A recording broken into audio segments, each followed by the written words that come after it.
How's it going, everybody? Welcome to the channel. This is Big Day Dave, and this is post episode 15 live stream. How's everybody doing tonight? I hope you're having a fantastic day so far. Holy smokes, it is good to be here tonight. We had a huge episode 15. I am so pumped after doing it. I'm still pumped to this day because holy smokes, you can see our money is over $1 million right now. We had a $1 million harvest. We are going to get into it here in a little bit. We're just going to take a few minutes to see who all joins us here tonight and get into the details. But if you haven't seen that episode, I tell you what, go check it out, because I was starting to doubt myself there for a little bit. I was starting to doubt whether or not we were going to hit that million mark, but yeah, we came through in the end. I'm pretty proud of that one. Anyways, let's go ahead and see who's out there in the chat. We've got Jonah. Hey, how's it going, Jonah? Hope you're having a fantastic night so far. Saying hello, BDD. Hope you're having an awesome day. I am having a fantastic day right now. Let's see. Ken, how's it going? Hope you're having a fantastic day. Says hey to Jonah. Custom, how you doing? Hope you're having a fantastic night as well. Says hi. I will be right back. I'll be right back. I have to hop in the shower. Gotcha. All right, bud. Well, we'll see you when you get back. Ken says hi, Custom, and Custom says hi back to Ken. Ken says, just started harvesting carrots in field 1. Already got 238,000. Wow. 238,000 off of 2 headlands, storing them at the train silo. Holy smokes. So actually, funny story about that. I'll get into it here in a little bit once we really start getting going into this into the stream. But yeah, like I said, if you've seen episode 15, you might know where I'm going with this. Let's see. And Ken says, hey to BDD. How you doing, Ken? Like I said, hope you're having a fantastic day so far. We're just waiting 1 or 2 more minutes to see who all joins us here, and then we will get rocking and rolling. Let's see. Let me just double check something real quick. Stream health is looking good. Oh, and I forgot to... yeah, I forgot to do that, didn't I? Well, let's do this. Let's do... that...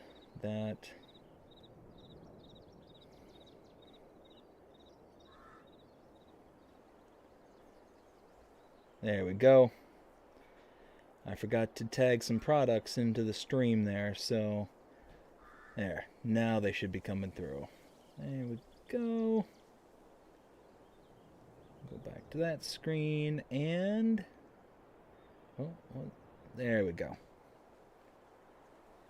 Now we're talking. Now we're cooking with gas.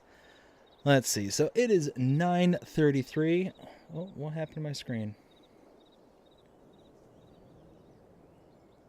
Oh, hello. Why is this?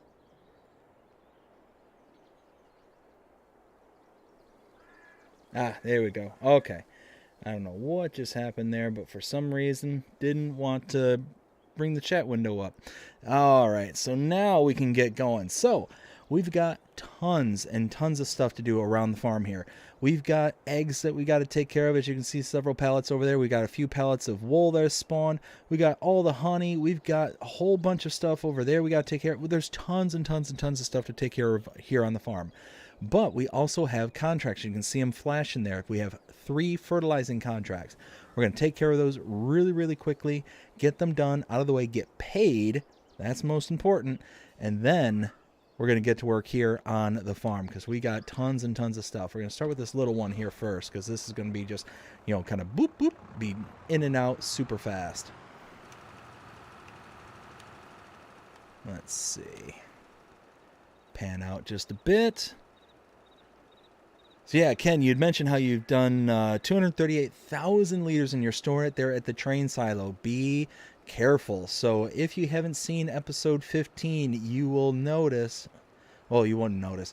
If you haven't seen episode 15, I got over $1 million payout. Hence the reason why we're over $1 million right now.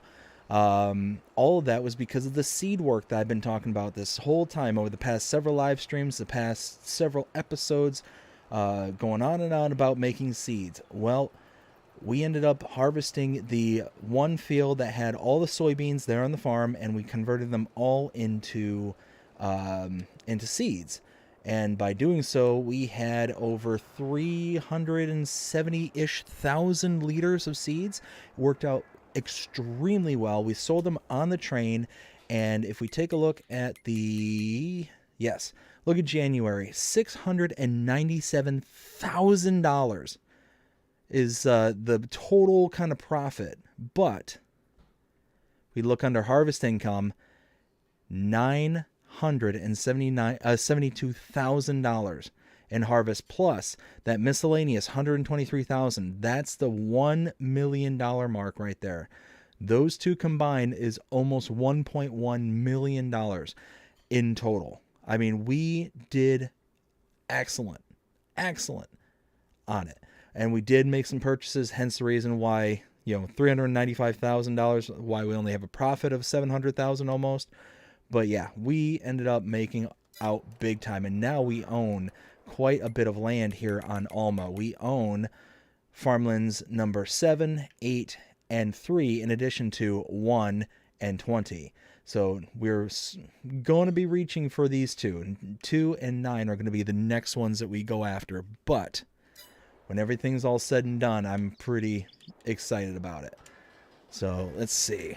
Before we get running on the next one, we've got Ken saying, yep, saw that episode, BDD. Awesome.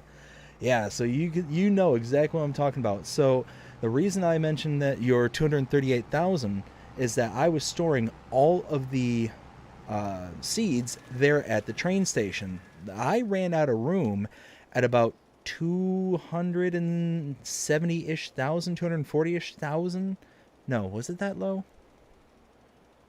Anyways, ran out of room pretty quickly. And I think you're approaching the ceiling there. Ooh, and I'm not getting that edge piece there. So be full warned that you're gonna be hitting that ceiling here relatively quickly.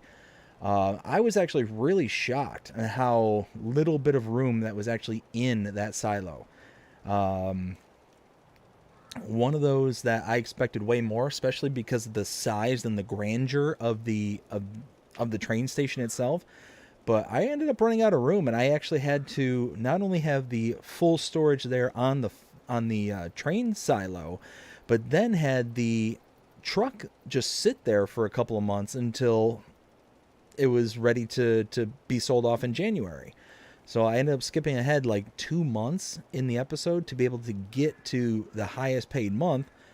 And yeah, we ended up getting over $1 million. So I'm pretty stoked about that. I'm pretty happy that we everything kind of panned out the way that we were really hoping.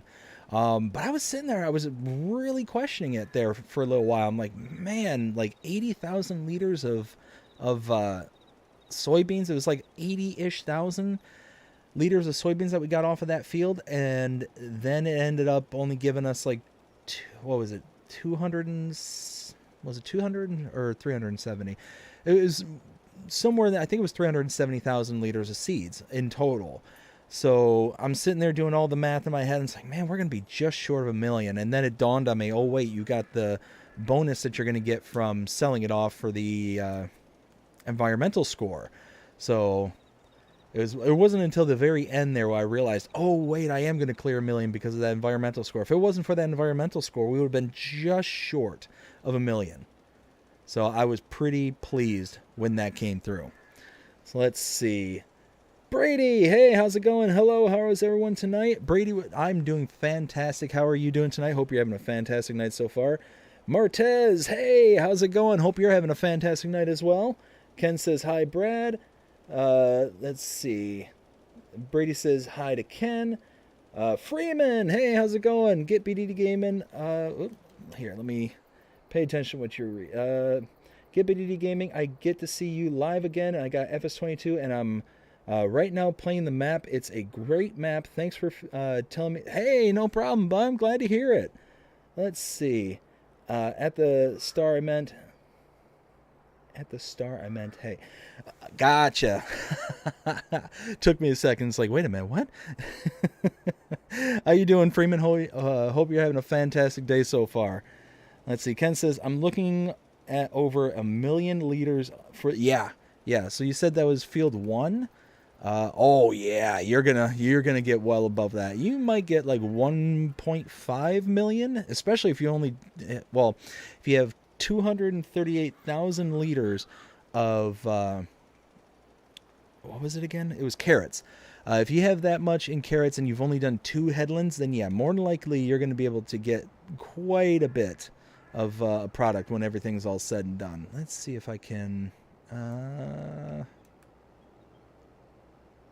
Let's do like this here, I think.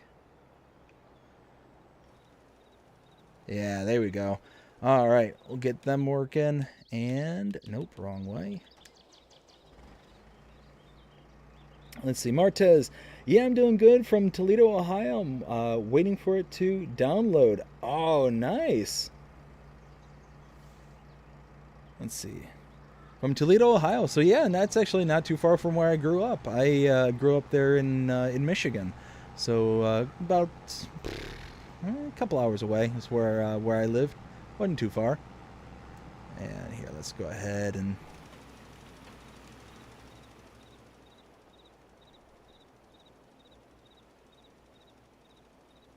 used to go through Toledo every once in a blue moon. Used to go through there and whatnot. Go into, well, really I'd always go through Ohio because I'd be going, up and down I-75 to get through and whatnot, taking 23 down. But yeah, lovely state. Lots of nothing in a lot of places, and then you get the bigger cities there. You get like the Cleveland and Toledo and whatnot, but very very similar how Michigan's laid out.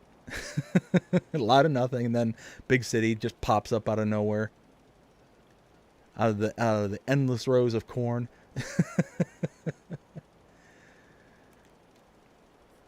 I tell you what, though, I do miss it. I do miss it, but one of those probably would never go back.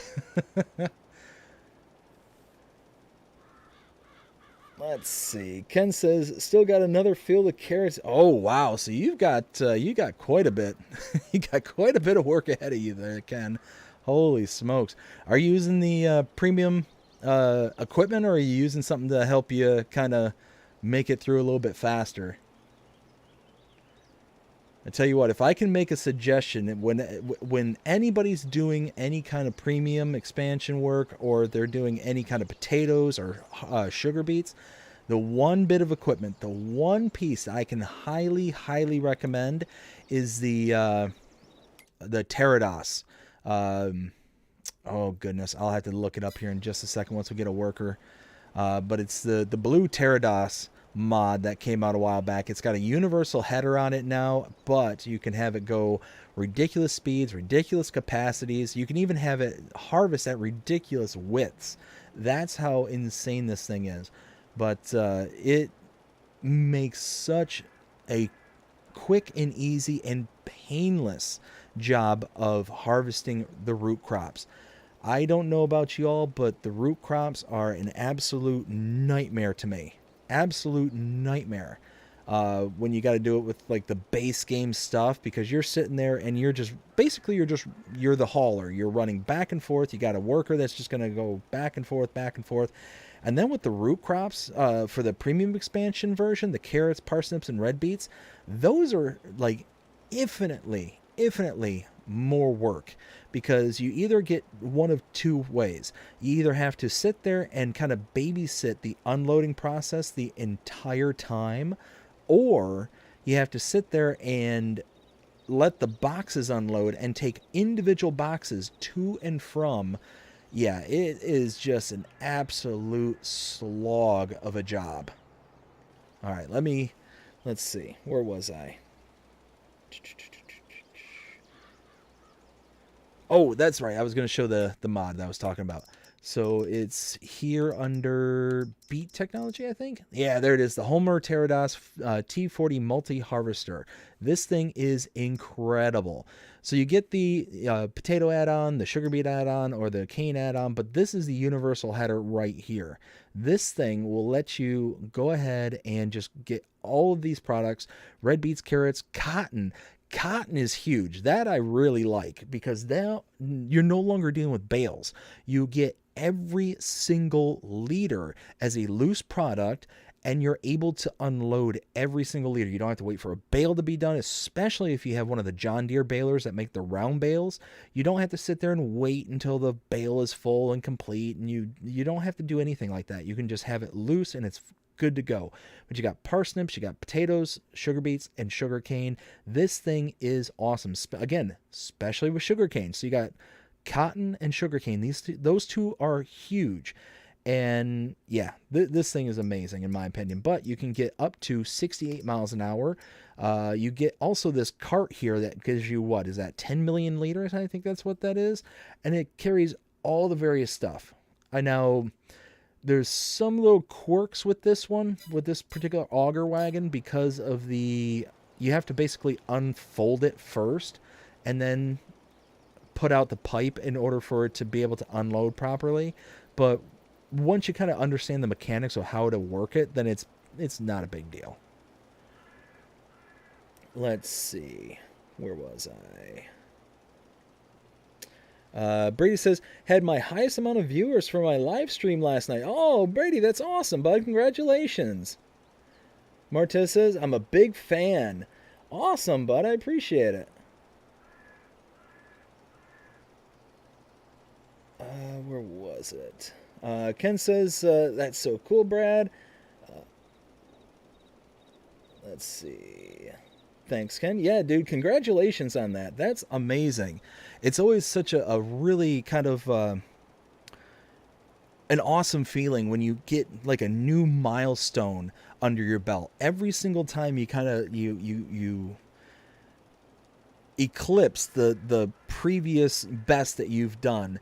You know, you get to see that like next marker come up and you surpass it. You get that really kind of rush of, man, this is awesome, so pumped. And then you start setting your sights on the next one and the next one, and you just keep moving the goalposts until eventually you're, you know, where you're at, kind of thing. So yeah, keep it up. I hope everything works out for you there, bud. Freeman says, do you know a way that I can harvest my alfalfa without having to get 300K to 400K vehicles? So it's one of those where, yeah, I mean, there are ways that you can harvest it and make it kind of on the cheap. So what I tend to do, especially when I'm first starting out, is I tend to start out with something like this. Why am I not seeing it? Mowers. So I tend to start out with something along the lines of this, the John Deere Batwing mower. This thing is really nice. It's got 6.2 meters width, so it's not the biggest thing out there, but it's big enough, especially when you're first starting out and you don't want to spend a ton of money. It's $15,000, but it lays it all out loose and not swathed. But if you get something like this, windrowers, this here, the Lizard Trail windrower, this thing is awesome. So just to start out with, it's $45,000. The only limiting factor on all your stuff, obviously, is the horsepower of your tractors. But you take this and you hook it up behind your tractor, but in front of your baler.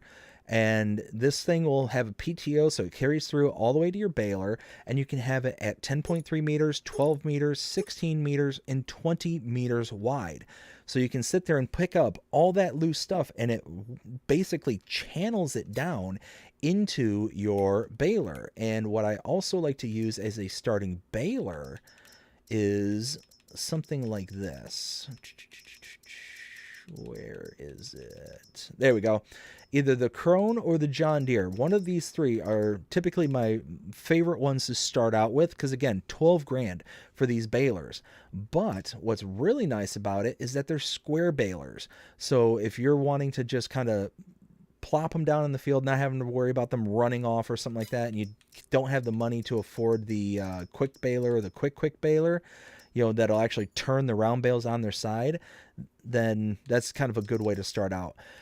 You can eventually work your way up to this if you want to skip the kind of two-stage windrower gathering and have this kind of built in. You can get the this is the Quadro Pro Bale Pack, where you actually have the built-in windrowers and the square baler just kind of all made into one package. This is really nice. You can also kind of get it without, so it's a little bit cheaper. Not much, but a little bit cheaper. It's $100,000 for just this setup, but without this setup, it's $85,000.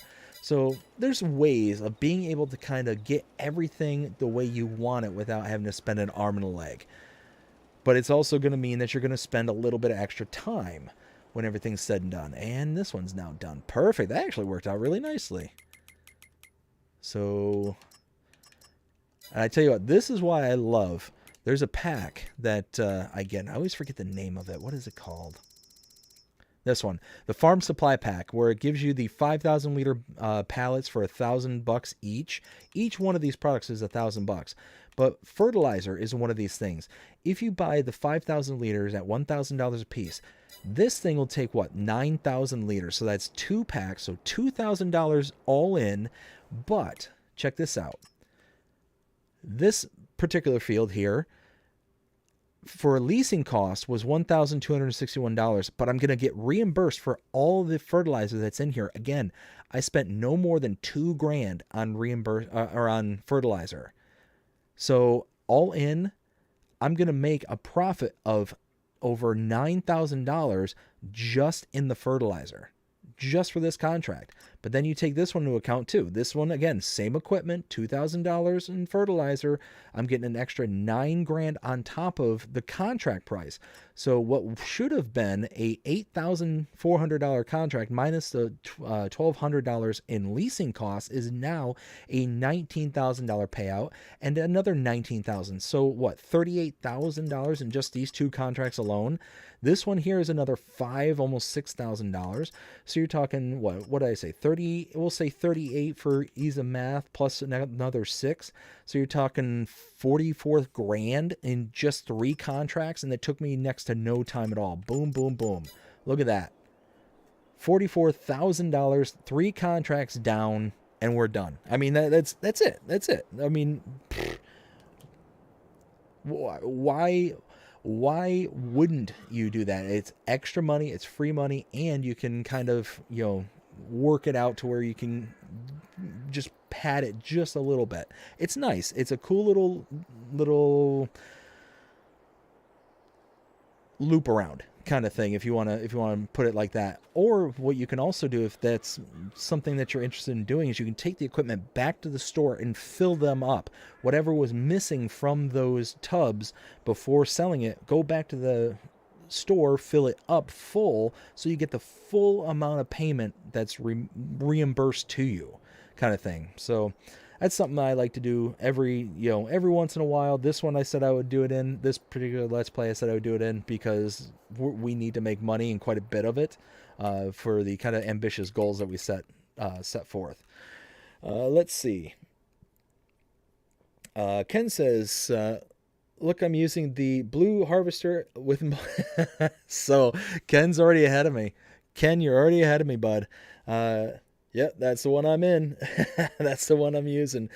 Just look at the field of stones. Nice crop. Yes. Yep.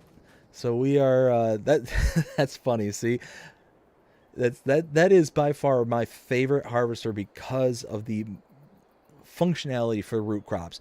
If it wasn't for that harvester, I probably wouldn't do a lot of root crops. Like, be just completely honest. Now I know there's the Colossus pack, and the Colossus pack had the addition of the root harvester, so this one will do the basic root crops. But look at this, $200,000 plus a $10,000 minimum header. So you're talking $210,000 for this one versus $353,000 plus an extra $53,000 for the root crop header. And that's a single header. You can get this one for the premium. That'll do the 3. But, I mean, all in all, you're spending, what was it, almost $406,000 just for this, not including the cart, the carried around, the $8,000 cart to carry the header around. I would much rather get the Homer and save that money. And again, if you do the, which one is it? Is it this one? Was it this one? Okay, yeah, so if you get the Unreal all-in-one, you can then do 50 feet working with, 100 feet working with, or I'm sorry, 50 meter working with, or 100 meter working with. You can change it to actually expand out the harvesting zone, and it goes over almost 70 miles an hour. That's insane. That's nuts. This harvester is just, yeah, is just the bee's knees. And it comes with a really awesome cart that has 10 million liter capacity. I mean, I don't think there's a single field on here that you could get that cart full. I did this field here, field 34, which I think is the largest field by landmass, if I'm not mistaken. 28.38 acres. Oh no, this one is 22 is. Okay, so the second largest, yeah, the second largest one, and this got me like 3.3 million liters worth of root crops. I think it was red beets that I got out of here.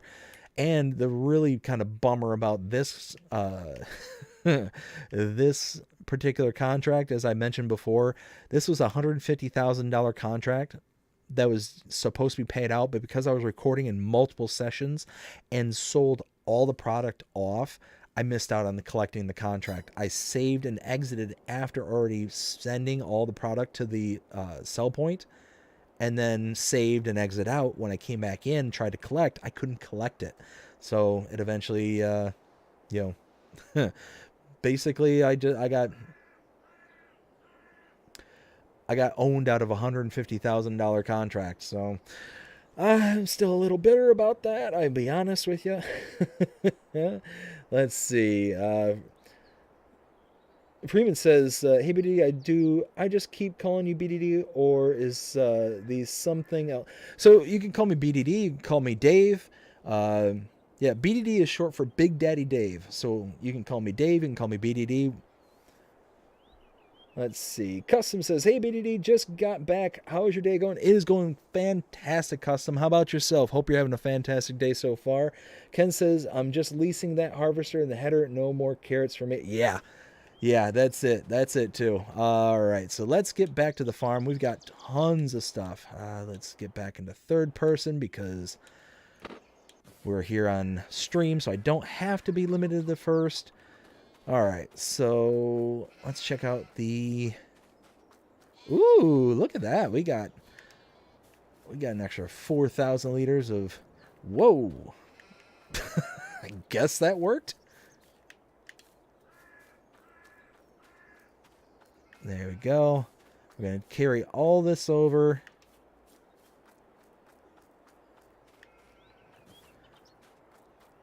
We've got all the soybean straw in here too. All that bales in there is soybean straw.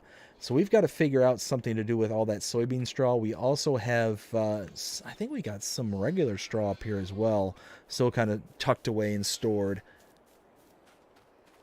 Let's see. Oh yeah, 61 bales at 11,000 liters. So yeah, we got quite a bit of product just kind of squirreled away. We got what, 46 bale or capacity remaining in here. So we've got quite a bit of stuff kind of squirreled away. Let's go ahead and get those eggs. That's what I was going to grab next. Holy smokes. I didn't realize how much eggs I had squirreled away over here.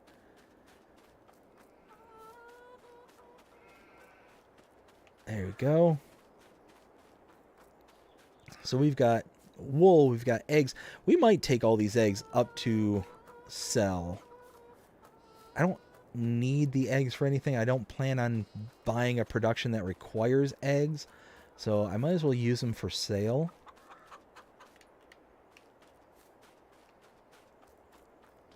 Whee!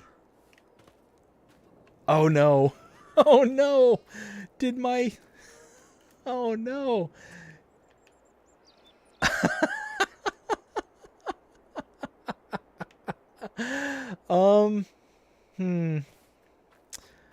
Well, that might be a problem.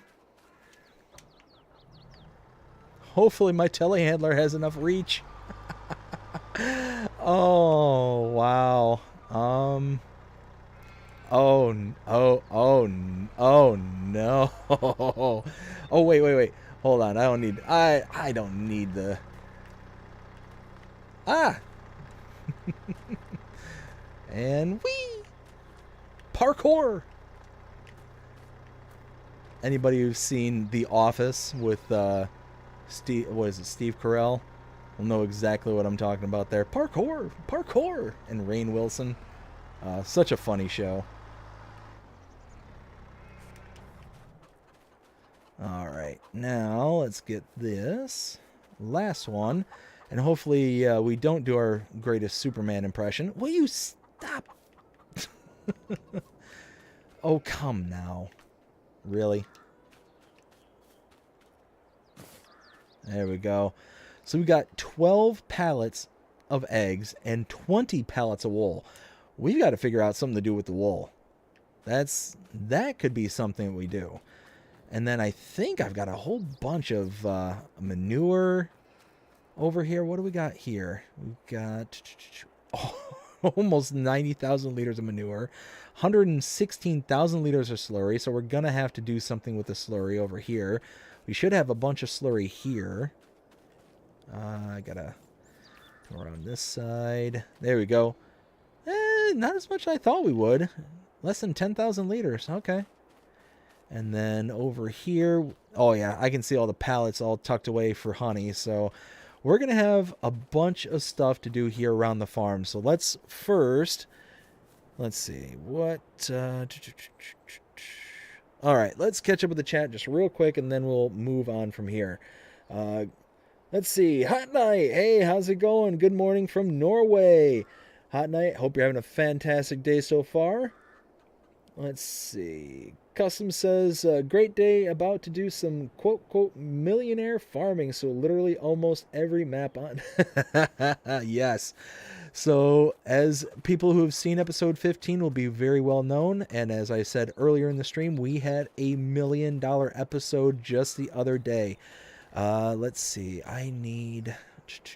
do I need first? I need my truck and tanker. I'm going to swap out this tanker for a different one. I'm going to swap out this tanker for the TLX tanker, because I think that one, it'll have just a little bit more capacity, and it'll allow me to carry all the same stuff that I had before. And it's going to be significantly cheaper. I think I can sell this thing off for, let's see. Oh, yeah. Yeah, see, I'm going to be able to sell this off for a pretty penny. And then I think the TLX trailer or tanker trailer is going to be, I think, 20 grand or something. It's really cheap. Really, really cheap. And I'll be honest with you, I really like the look of that TLX tanker. That thing is just awesome looking. This thing, it's okay, but it just, there's something about it that just kind of feels plain to me.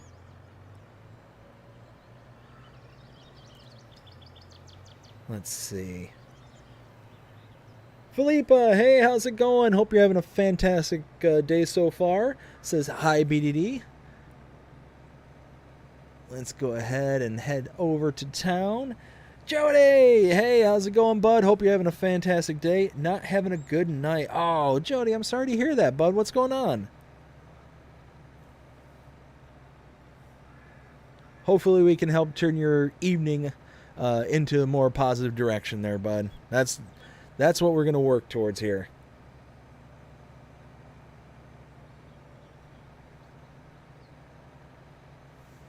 Let's see. So we're going to head to the shop there. We're going to sell this off. I'm expecting to get about 50 grand. Actually, probably a little bit more than 50 grand, because the one screen there said that we get like 52, and you go and take it up to the shop there where you can repair it and repaint it. You actually get quite a bit more, and you just get more from taking it to the shop instead of selling it from the buy menu screen. So if you want to get more bang for your buck for the equipment that you're selling, bring it up to the shop and sell it from the shop. Don't just sell it from the menu. So I'll show you exactly what I'm talking about. So we go, it says 51,330 is what I can sell it from that menu. But if I go here, look at that. I'm already getting, what, 5 grand more? And I can get a little more if I repair and repaint. So repair, repaint. It's now 59,000, almost 60 grand to sell this. So let's sell that like so. But if we turn around, I think it's under miscellaneous is the one I saw earlier. No, it wasn't that one. There it is. This one here. $21,000. All I want is the smaller one. I don't want the ridiculous one, the 500,000 liters. I just want this one. 67,000. So I'm going to spend a third of the price and have more capacity for this one here. Let's see. Wheels, special edition. Oh, this does the black bell and all that stuff. The copperhead, the silver bee. That's cool. I just want standard. Illumination, rear ring, work lights. Let's do all of them. Warning sign, flammable, food grade, fresh milk, water, I don't care about that. Liftable axle. Ooh, yes, please. I will take that for no money. Vinyls? Meh, no vinyls. Fender? No. Attachers? No, I don't need an extra trailer. All right, yeah. 22,200. Yes, please. That's awesome. Jody says, really being depressed today, having one of them. Bud, I'm really sorry to hear that. Like I said, we're gonna work on turning your evening around. One of those that we're gonna try and have some fun here tonight, and hopefully that'll help you out there, bud. So yeah, we've got so much to do around the farm. We're gonna be doing some planting and some yeah, wait, what? Oh, it's trying to load those from those containers over. It's like, why is that? What's going on? Why did that open? All right, look at that. See, I like the way that this tanker just, oh dear. Well, oh, maybe this is why the citizens of Alma don't like me. As I run over this person's car. Oh my goodness. All right. That's okay. It's okay. Let's make our way through this. So first things first, I want to collect all the slurry from the cows and from the pigs. What little bit I have from the pigs, that's fine. I'm also going to have to think about feeding the cows, feeding the pigs. Let's see. Got to, I think the sheep might need some feeding, but I'm not 100% certain about that one. What else? Like I said, I think I'm going to sell off the honey. I think we're going to sell off all the kind of loose, like strawberries and all that stuff. So we've got stuff to do here today. We've got a lot of stuff to do tonight. So we're going to be starting off kind of slow and working our way up from there. Jonah! Hey, how's it going, Jonah? Hope you're having a fantastic evening so far. We saw you hop in the chat earlier before the stream started. Here we go. So let's see. Let's go ahead and grab the pigs. They'll be easy to do.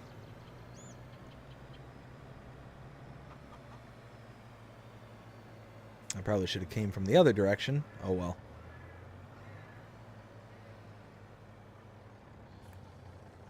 So yeah, we gotta plant in this field here because this one's all ready for us to plant in.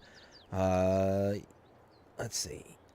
Yeah, so we're gonna have to get some kind of equipment for planting, for mulching. We do need to mulch, don't we?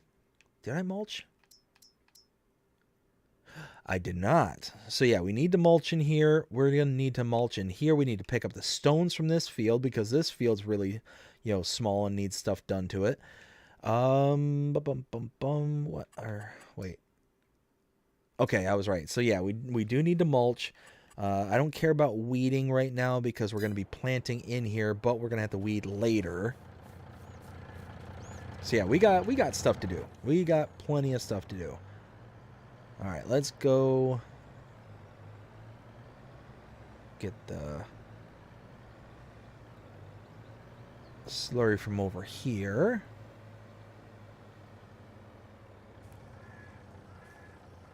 And then we're going to take this all the way down to the biogas plant.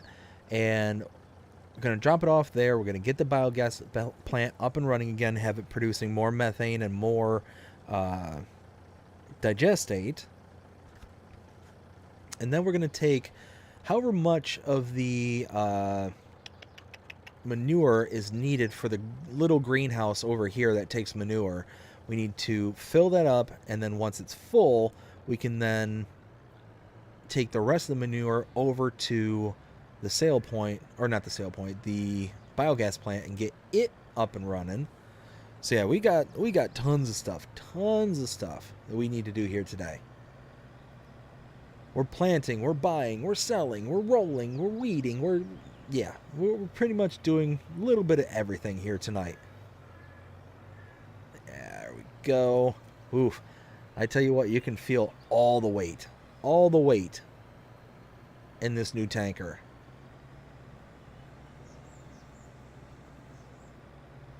That is a nice looking tanker though. Oof, oof, oof. Brakes aren't working. I'm going to have to remember that braking in this thing is not going to be as easy. Let's see. Jonah says, I would tell you a joke about a tornado, but it's a real tongue twister. Oh, Jonah. Doobie Gaming, are you on console? I am on console. How are you doing, Doobie? I hope you're having a fantastic night so far. So let's see. Let's get it to the biogas plant here. We'll unload the slurry. Oh, brakes. Oh, braking very heavily. Let's see. That's the digestate out. This is the slurry in. There we go. So let's get that up and running. Slurry, pow, perfect. Let's see. Doobie Gaming just subscribed. Thank you, Doobie. I appreciate it. Very much so. Will T, how's it going, Will? Hope you're having a fantastic night so far. How is everyone? Will, I am doing fantastic tonight. Hope you're having a fantastic night as well there, bud. All right, we are getting on with getting this slurry over here. Oof. Cut that a little hard. That's all right.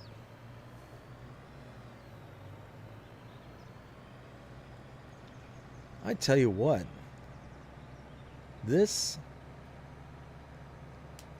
Alma looks so barren during the spring before all the leaves come back. Like, the map just looks so dramatically different between each seasonal change. It's wild how do I want to put this? It's wild how the seasons really evolve the dynamics of the map. And it's really any map, but I noticed it here specifically because you look around Alma on this map, there's so many trees and so much hills and all that stuff that really blocks out a lot of visuals around each part of the map. But you get into the winter and into the early spring before the leaves start coming back, then it just looks really barren and just so much more open than what I don't want to say what you're used to seeing, but what you're able to see. Like, it just looks so open. I know that's that's obvious. All the trees are gone, so therefore it's going to open things up. I mean, yeah, that's kind of goes without saying, but yeah. I just notice it very pronounced here on Alma. All right, let's open that up. Let's get this. Let's see. Jonah says, great, awesome, Jonah. Glad to hear it. Ken says, does your TMR silo turn hay, silage, grass, straw into TMR? Yes. So the production that I'm using for the TMR is the Farm Supply Productions Red. I believe it's by Omatana, but don't quote me on that. So you can make grass into hay, which is, what I have here, but then it gives you 3 separate recipes for TMR. When I first started, I was using this recipe. So we took hay and silage and made TMR. So it's a 1-to-1 ratio. You're not losing anything like that. When I later evolved into making more product and making more TMR, I used this one. So I was cutting back on the hay, cutting back on the silage, but I was adding in a bit of straw. So again, 1-to-1 ratio, you're not losing anything. It's just, going to mix it for you automatically. You can also do this one as well, but the mineral feed is so expensive unless you make it yourself that really just isn't worth it for me. So I almost never use this as a output. You can make the mineral feed though if you have lime and soybeans. You can also do it with stone and soybeans as well. But again, I mean, soybeans are expensive. I'd much rather just do one of these two and not have to worry about mineral feed. But the reason I love this one so much, this is one of my favorites, is because it also makes silage. You can make silage from grass, hay, chaff, or straw. One of those 4 recipes will work for silage, but this is the best part about this particular mod, is these 2 here. If you have water in your production point here, you can also get a byproduct of a 1-to-1 ratio of digestate. So if you want digestate as a kind of fertilizer for your fields and all that stuff, you can get it right here, and it's a 1-to-1 ratio. Again, you don't lose anything. You're just gaining something that's of practical use. So yeah, I absolutely love this particular one. There's others that are similar to it, and I think there's one by Cavalier Roy that he put out recently that does pretty much everything here and a couple of extra stuff, which is really nice. But it also makes seeds, it makes lime, it makes liquid fertilizer, solid fertilizer. I don't tend to use this one for fertilizers when I'm making fertilizer because it's such a devastating loss. It's basically a 10-to-1 ratio for your digestate to your liquid fertilizer, and then again your digestate plus lime gives you your solid fertilizer, but you're losing all your lime and you're going 10-to-1 to your digestate. It's a huge devastating cut for this, and it's really, I mean, it's worth it because fertilizer, if you're going to sell it, is significantly more expensive than what you can get for digestate. Significantly more. So even at that 10-to-1 reduction, you're still going to make a lot of money. But if you don't have to lose product, then, why not? And there's other things out there that'll give you I think a 2-to-1 ratio, so you're not losing anywhere near as much. So those tend to be the ones that I stick with.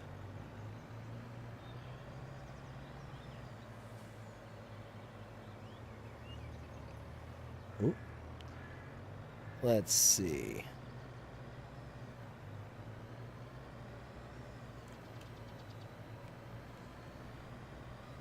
So Jonah says, I'm doing some rail fanning tonight. Nice. Doobie says, what's your favorite mod or most used mod? Ooh, that is a good question. So let's go ahead and get on a straightaway. So it really just depends. So I'll answer your question in a little bit more complex manner than what I probably should, because saying that I have a favorite mod or most used mod, I don't necessarily have a single favorite or a single most used, but it just kind of depends on the type of work that I'm doing at that particular time. So I made basically a top mod per category video a long time ago. This probably would have been 6 months to a year ago, somewhere in that ballpark. So basically I went through each one of the categories and said, this is my favorite, this is my favorite. Stop, stop, brakes, brakes, brakes, brakes, brakes. There we go. Now let's see what this is going to get me. Let's go back up here. Oh yeah, plenty of storage. Plenty of storage. All right, I was worried about that for a second. So basically I went through each one of these categories, all the vehicle categories, each one of these. So small tractors, I said, okay, this was my favorite, so on and so forth. So one bit of equipment that I use like so much is the ones that I was showing earlier. Basically perfect starting equipment. So if I'm just kind of starting out and I need to save money everywhere I possibly can, I love these balers. The John Deere and the Krone balers, these ones are awesome. They have nice wide working widths. They work very well. And they're square balers, so you're not having to deal with runaway round bales or anything like that. And it's 12 grand for starter. It is so nice to start out with these. And again, for mowing, I tend to start out when I'm starting out really cheap. When I'm just starting out and I need to keep things cheap, that John Deere Batwing mower, that's the one I showed earlier. This one here. So again, 15 grand for this one, and it doubles as a mulcher too. So this one's really nice because it has like that kind of multifunctional purpose to it. So those tend to be the ones I use very, very often because I'm just starting out, and you tend to have a lot of grass work when you first start out because, one, that's one of the easiest things to get paid out on and get a really good amount of payments on. So if you get a silage contract and if you end up selling all your silage out as opposed to keeping it for animals later down the road or anything like that, you make a huge amount of money. I don't know why that The little boxes on the side there, I just noticed were open for some reason. I don't know why. All right, so all that's done. Can I still... Ooh, 30,000 liters of milk. I wonder how much milk I have in storage.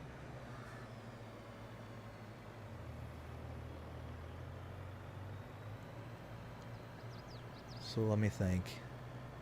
If I have more than 30,000 liters of milk, I can take it up, top off the cheese. Ooh, that's something else we can do is sell off cheese. I forgot there was probably a ton of cheese just kind of hanging out up there. Yeah, we're just looking to make money. We're basically looking to just get a bunch of stuff done. So let's see. What do we have in the stores here? Oh, yes. Okay, perfect. Let's fill up on the milk. We'll take this up. We'll top off the milk over at the dairy there, and then we will sell everything off in excess. Milk. Did I pass by it? No, did I pass? Yes, I did. Oh, wow. So we had that update here recently where Sedalia had the price points kind of increased, but I noticed that it's really not up there for Sedalia. This is kind of the one time where I've noticed it really wasn't a big difference. Actually, that's not really a big difference either. Huh. Well, we'll just go across the street to the diner. That's fine. We could go to the bakery. It's right next door. All right. So that's all done. Let's go ahead and swing back around. Now here, before we get running, let me see what's going on in chat there. Let's see. Oh, and I'll also finish answering your question there, Doobie, about the mods. Will says, have to run out real quick. All right, Will, we'll see you here in a little bit. Let's see. Byron says, hi, Byron. How you doing? Hope you're having a fantastic night so far. Will says, every YouTuber that has an early view on that new DLC says not to get it. Ouch. Rail Fanning Michael just subscribed. We have multiple rail fannings. Very nice, Michael. Thank you so much. I greatly appreciate you subscribing. Let's see. So that's a real disappointment to hear. Well, we'll eventually get it. I mean, we already I already purchased it, so it's one of those I'll just, when it becomes available to start using, I'll give it a check. I'll see. Let's see. So to continue answering your question there, Doobie, let's see. So those are kind of like my most used mods and kind of favorites when I'm just starting out, because they're cheap and they get the job done and they get it done well. Those are the ones I really like. Now, for a kind of more advanced mod, when it comes to a little bit, I'd say about middle of the road. We'll say middle of the road kind of stuff, is the quick baler. That quick baler is amazing. If you want to use round bales and have the bigger capacities and stuff like that, that one's really nice. Outside of the grass equipment, outside of all that, and we're talking let's say root crops, all right?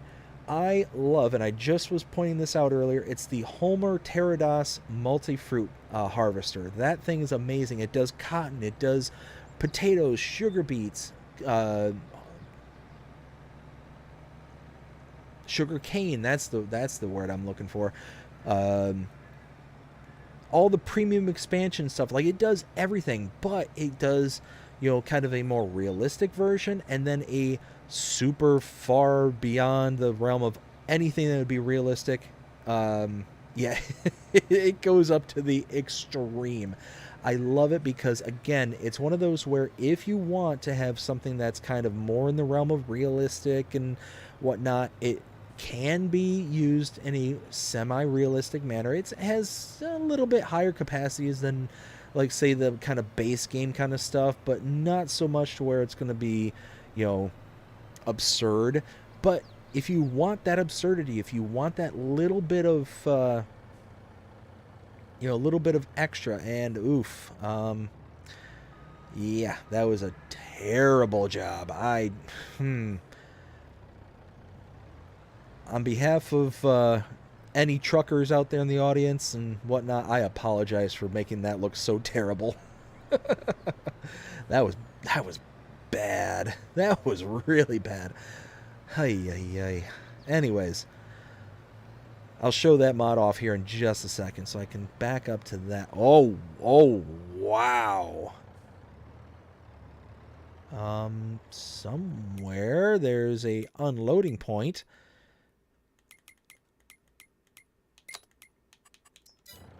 Oh, I was just a little too far.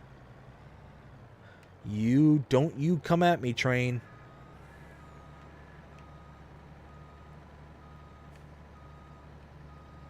There we go. All right, let's top this off. And now I'm just curious, how much is in here? Okay, so it just filled up. It hasn't made an extra pallet inside the point here, so. And an extra 20 grand worth of milk, so not too shabby. So here, when I unload this, I'll show the Homer Pterodos, the one I'm talking about. Here we go. Let's sell that. All right. So the Homer Pterodos that I'm talking about, you can find it here under Beat Technology. It's this one here, the Homer Pterodos T440 Multi-Harvester. This thing is amazing. You can see all the crops that it does there. It does all the kind of root crops that we're used to seeing. Red beets, carrots, and parsnips from the premium expansion.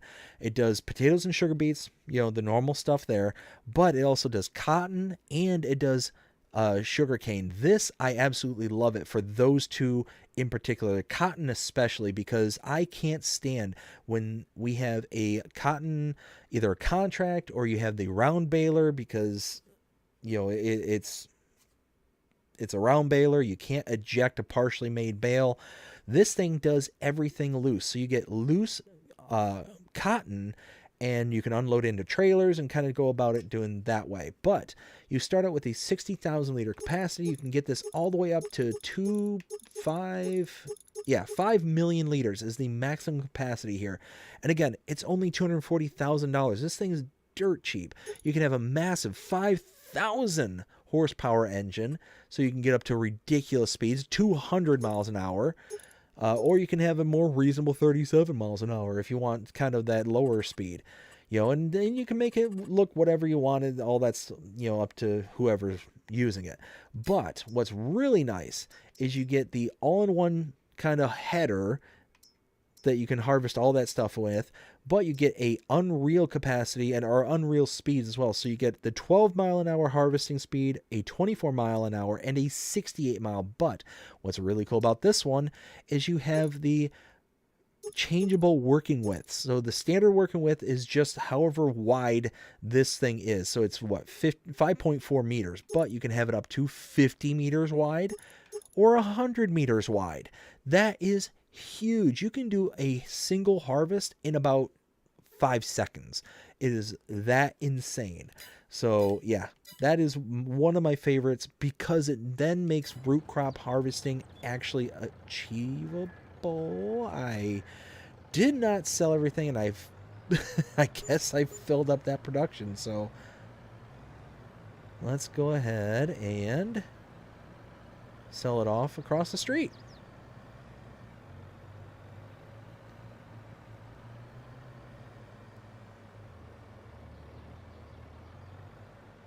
Oof. It's at this point I wish I had the Men in Black little, flashy bulb thing, where I could just kind of flash in front of the screens here and make y'all forget that I just keep crashing into everything. Hey, there we go. 20 grand with a $1,800 environmental score bonus. Got to love that. And what's kind of stinks is every time you buy more land, it just takes down your environmental score. I had a 98 environmental score when I sold off all the seeds, and that's what drove me over the $1 million goal that I was looking at, or that I was originally thinking. If I didn't have the precision farming installed, then I wouldn't have that $1 million harvest. I would have been just short at like $930,000, and I would have been sad. But because I had that bonus, and it's like a 15% bonus on top of what you're selling the product for, yeah, it worked out very nicely, and I was able to get over $1 million, and hence the reason why we have $1.2 million right now as we continue to sell and sell and sell. Let's see. When we get back to the farm there, I will continue to read the chat and see what everyone's saying up until this point.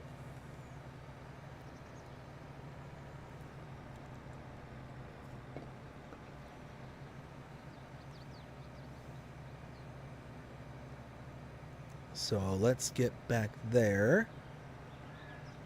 Oh, wait a minute. I don't think I ever noticed that I had a wardrobe trigger right there. On the back side of the house there. I literally just noticed that. Alright, let's stop here and we'll catch up with the chat. So, Ken says, the one I've looked looks like the one you have. I will send you pic of it so you can compare it to yours, okay?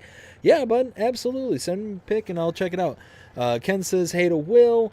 Ken also says, your semi needs attention, Dave. Yes, it does. Yeah, I need to repair it, but one of those where I don't necessarily have to repair the semi because it's just gonna struggle to get up to speed. It shouldn't affect it any other way. So let's see. Rail Fanning Michael says, how's it going? It is going fantastic, Michael. How are you today? Hope you're having a fantastic day so far. Jonah says, let's see. Hey there, can only be one only can be one rail fanning. Oh no. There can only be one. Are we gonna have like a Highlander moment between you two? Let's see. LOL. Jody says, how things going for you, buddy? It is going fantastic, Jody. Thank you so much for asking. Ken says, should have used the AI worker, right? They might have done a better job making their way around the terrain than I did. Holy smokes. Jody then says, that's one of the best root harvesters. Yeah, absolutely. And what I love about it too, before we get going too much further, again, is the price. You compare it to the Colossal. I love the Colossal, don't get me wrong, but you can see this one does more products than the Colossal. It has a higher horsepower. It has a higher capacity. Like, everything about this is better, and it's cheaper. It is significantly cheaper. The Colossus is $353,000 to where this is $200,000. The header for the Colossus is $53,300. The header for this is $10,000 to start, $20,000 at its most unrealistic capacity. Like, that is insane, the amount of difference. So you're talking, to get this up and running, just bare bones basic, you're talking over $400,000. You're actually talking closer to about $406,000 for this, not including a trailer for the header. This one here is $225, pretty much all in, to get you up and running. We'll say $210 to get you up and running, plus a let's see, a trailer at $8,000. So you can't beat that. And it comes with a trailer for you to carry all your stuff around in. And this has a capacity of up to 10 million liters. This thing is amazing. I love this pack. I love this mod. This one for root crop harvesting is my favorite by far and away. Doesn't even come close. All right. So now that we've got the slurry, the milk taken care of here at the barn, we just have the manure that we need to deal with now. So let's do this. Let's put this away now that I'm kind of thinking about it.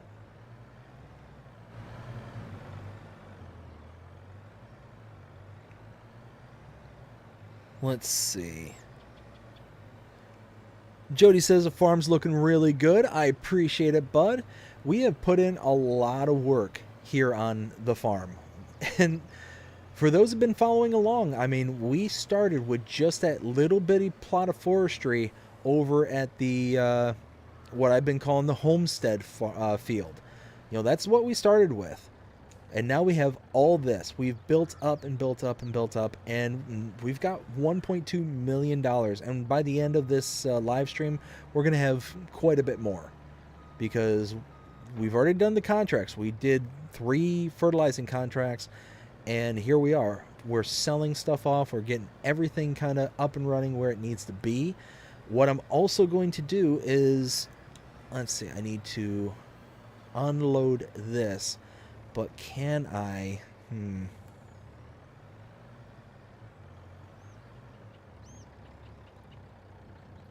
Let's see if I can do this. Yep, perfect. So I want to fill up all this stuff up, and I'm going to take whatever I can take here, and I'm going to try and fill up the greenhouse. I want to fill up the greenhouse so that way we can kind of not have to worry about it beyond this point. Oof. Come on, truck. You know what, Ken? I think you made a point. Let's go ahead and just repair the truck. Let's just get that out of the way.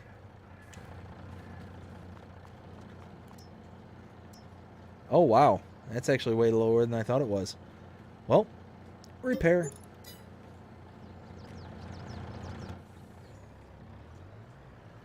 There we go. Now let's see if I can actually unload from the trailer over to that greenhouse. It's gonna be close. It is gonna be close if we can kind of squeeze in here. Oh.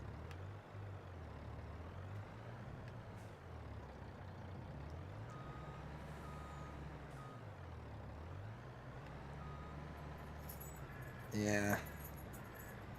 Because I had the belly dump trailer, I don't think... Uh-oh. Uh-oh. Uh-oh. And I am really stuck. Alright, well. Well, that's not good.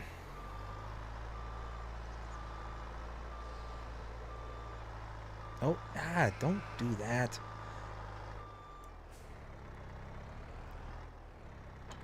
In this episode of Dave Gets All His Stuff Stuck. Alright, let's see. Let's see if I can just bump this out of the way.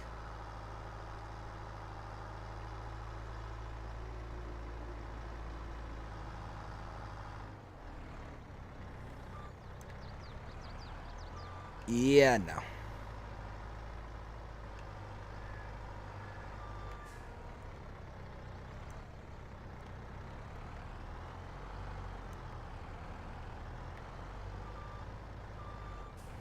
Whee!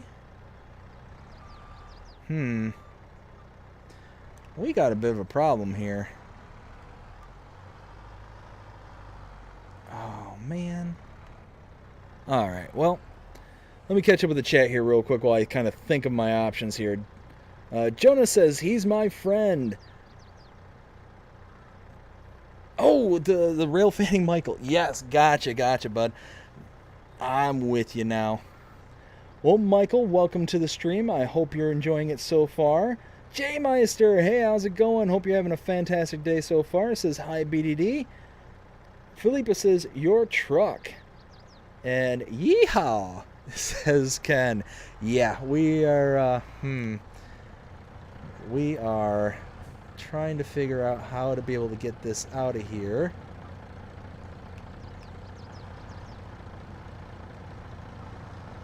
Come on. Come on. Get a little bit of traction.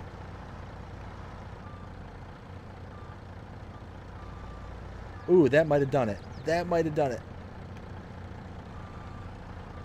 That might have freed us.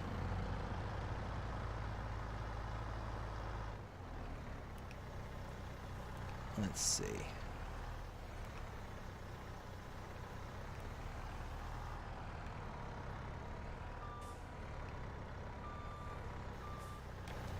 All right, well.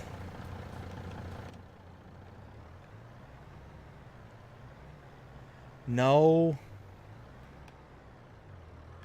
Still no. Oh, for crying out loud. Oh, come on.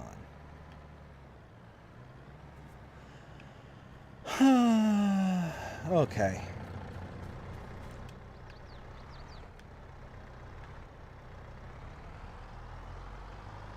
That is the only problem when you have a trailer with an articulating rear axle. That is the only problem. Come on. Jiggle, jiggle, jiggle the trailer, jiggle the trailer.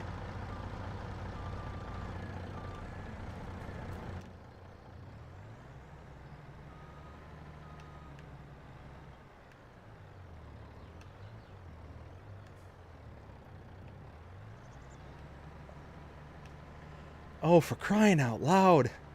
If I don't get the trailer stuck, I'm getting the truck stuck. All right, we're going to get there. We're going to figure this out. I require my freedom.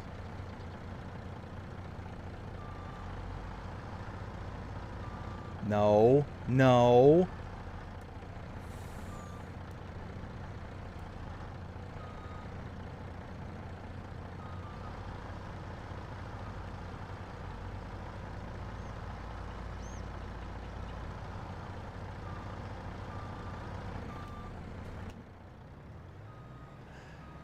Oh, we're free. We're free. Yay. Look at us go. All right. Well, let's do this.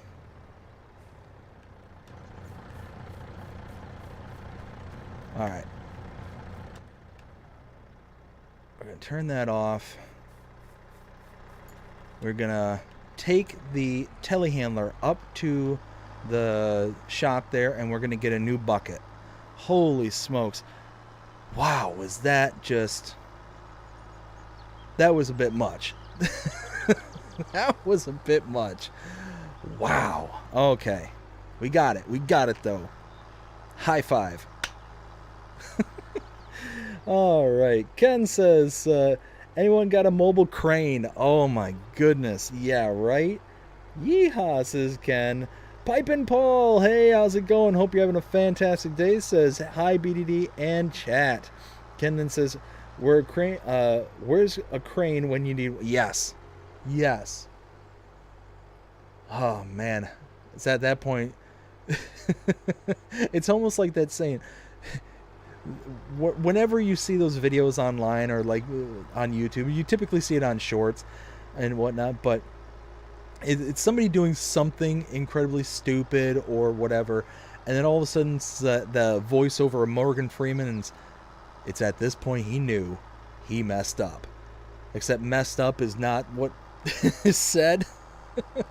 Well, yeah, that kind of played in my head there for a little bit. It's at this point he knew he messed up. Oh my goodness. Just every once in a while you just gotta and that's one of those things too. It's like you can't reset. You cannot reset, because I had an entire trailer full of manure. I'm not losing 50,000+ liters of manure. It's not happening. That is not an option. So one of those where I will sit there and struggle my way through it until we save the trailer. Ken says, that's a good blooper. Yeah. Oh, yeah. The only problem is that wouldn't make a short. Then we were sitting there for about, 3 or 5 minutes, just sitting there just with a bucket. Like if I had like the strap, oh my goodness, I did have one with a strap. I had the pallet forks with the strap. I could have used that. Okay, you know what? Woosah, reset, let's go. We're getting a different bucket though. We are getting a different bucket, because one of those, I found a bucket where it basically will double our capacity. Oh, you know what? I might as well turn off that stuff too. Let's go ahead, repair, repaint. Like so. And oops. Let's go ahead and, nope. I found it under wheel loaders all the way down here. I almost forgot I downloaded this thing, but wheel loaders or telehandlers. Well, I have a telehandler, so I can either get it with the 6,500 or 6,000. Let's go with 6,500, because why? What's the point of the notch? Does anybody understand why this notch is here, and why would anybody want to remove 500 liters? Like, I'm sure there's a practical purpose for this notch. It does something in the real world. I'm sure of this. But in game, this isn't going to do anything in game. So what's the point of it? Other than the realism aspect. Like, I'm going to get the extra 500 liters.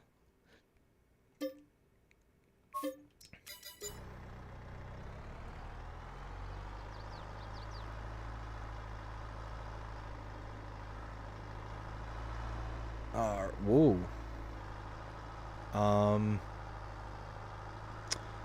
Huh. That bucket looks absolutely massive. It's nice that it's a tip. Huh. I mean, thankfully I've got that massive weight on the back of my telehandler, because otherwise this thing would not work whatsoever. All right, let's get this back to the farm. But I mean, essentially, this just doubled our capacity for the bucket here. So we're going to make half as many trips from the manure pile over to the greenhouse. So let's get this back over there. Once I get on a straightaway over here, I will read the chat. There we go. Vortex, hey, how's it going? Says BDD. Hope you're having a fantastic day so far, Vortex. How are you and how is everyone else doing tonight? I am doing fantastic, Vortex. How are you doing tonight? Hope you're having a fantastic day so far. Ken says, I sent an AI worker to the train silo and wouldn't you know it, it hit the side of the silo door opening. Oh, no. I mean, come on. I mean, in all fairness, Ken, we've got a saying around here. What does AI stand for? Not artificial intelligence. No, no, no. Actual idiots. That's what our AI system stands for. So it can't be surprised that you ask them to do something and they end up, into the door. You can't be shocked. What's funny is something happened the other day that actually did shock me. So I sent the worker off to do something, and when I went to find them, and this wasn't even in a recording session, I was doing something on another map, just kind of testing things out. And when I went to find them, I saw them tipped over upside down on their, like, belly up kind of thing. And I got there, I'm like, how did this happen? Like, completely confused as to how, when, where, and why. Like, I knew where it was.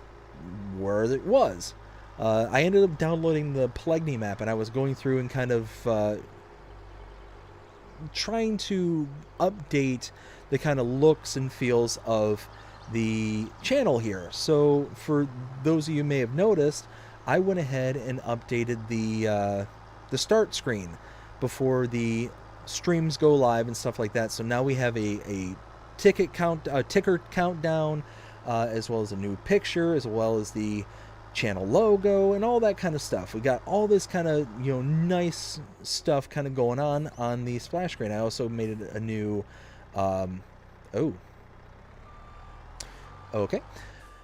made a new we'll be right back, and also made a new ending screen. So all these things are like brand new and whatnot, and I was sitting there trying to learn all this different stuff. Well, I ended up downloading Pelegni to be able to try and capture a nice image, and I sent the AI worker over to a particular field to try and get some screenshots and all that stuff. And yeah, that's when they came back and they were flipped upside down. And it was at that point I realized that I'm like, you know what? I'm not even going to bother trying to fix this. I'm not even going to worry about it. I just ended up leaving the map, coming back out, re-downloaded a different map, and went from there. Get that out of the way.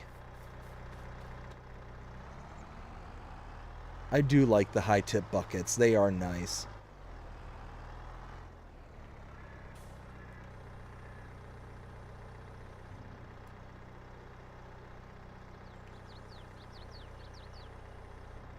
Look at that. Very nice.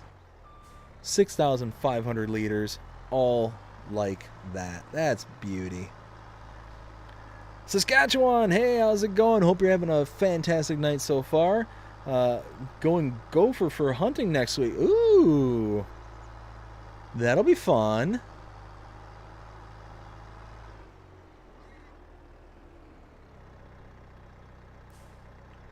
We're just going to keep on loading as much as that greenhouse will take. Let's see.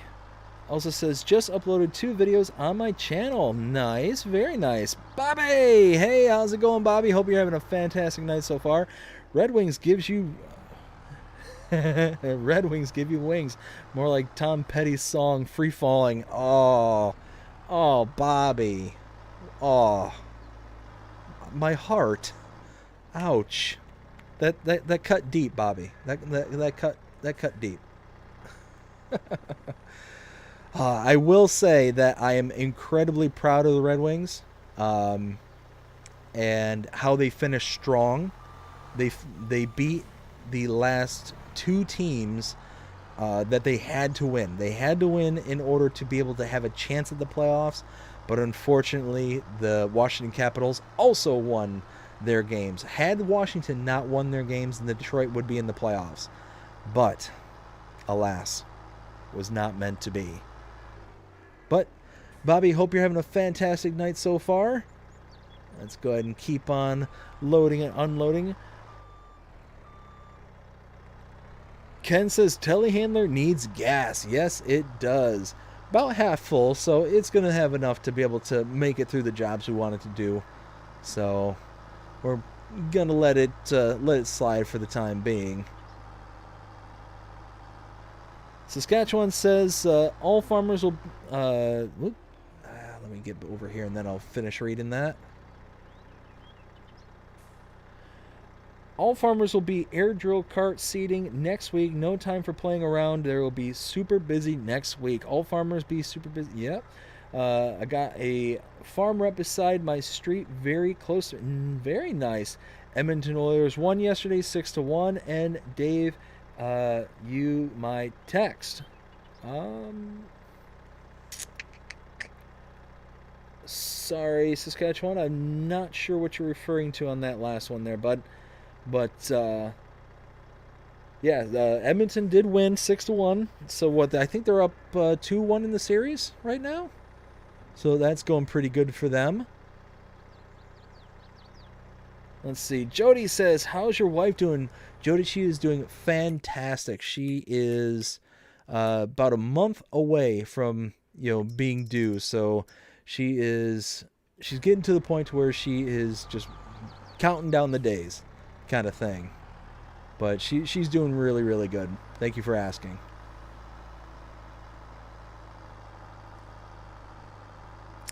Jody also says I'll be watching the NFL draft. Ooh, nice. When's that taking place?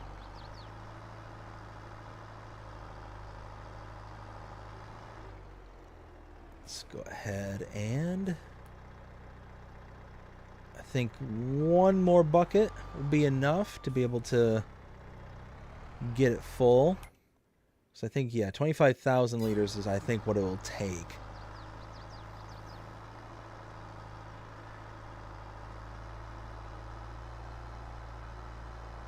So I'll probably have to scoop up just a little bit off the ground.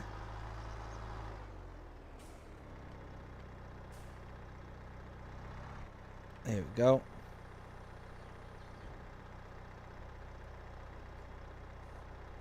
Oh. There we go. Yeah, now we're talking. Oh. And I need to go ahead and pause the stream real quick. I will be right back. Oh, and you get to check out the new Be Right Back screen. I hope you enjoy it.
And I'm back. Alright, slip my headphones back on there real quick. Hope you all enjoyed the new screen there. Worked pretty hard on it. go. Now, what we're going to do here is take the rest of the manure over to the biogas plant. And yes, we're going to do a little cross country. Because why not? There we go.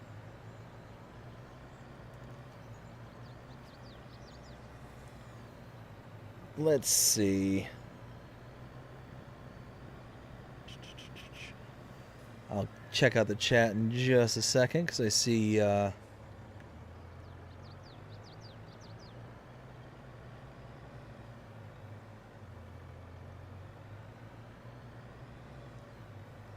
Saskatchewan says you missed some comments over. Oh, I'm sorry, Saskatchewan. I apologize for that. Bobby says doing good. I was referring to the idiot that went sky. Oh, the Red Bull. Okay, you said the Red Wing, so I just immediately assumed. I immediately assumed the Detroit Red Wings. My apologies. Oh, goodness. Jody says, just had it yesterday and today. Let's see. Waychair, hey, how's it going? Hope you're having a fantastic night. Unhook the trailer. Yeah, I probably could have done that, couldn't I? I probably should have done that. Again, one of those. We got it done. It's unhooked. It's fine. There we go. Let's get this unloaded. Oh, brakes. And dump. I do like me a good belly dump trailer. I do like this thing. It's nice because it just has that nice low profile. You don't have to worry about tipping and unloading and all that stuff. You know, having to worry about if the roof is gonna, you know, collapse in on you because it's too tall and nope, don't have to worry about any of that. And the whole reason we got it is because of the TMR that we have to load into the cow barn. So the fact that we can just kind of, you know, drive through and go and drop it off and be done with it, we're not having to worry about much. Yeah, I'm okay with that. Let's see. Jody says, my favorite team is the Pittsburgh Steelers. Very nice. But that just kind of dawned on me, because Jody, you've said that before. Why the Steelers? Because you're up there in Georgia. I would have thought maybe like an Atlanta Falcons fan or something.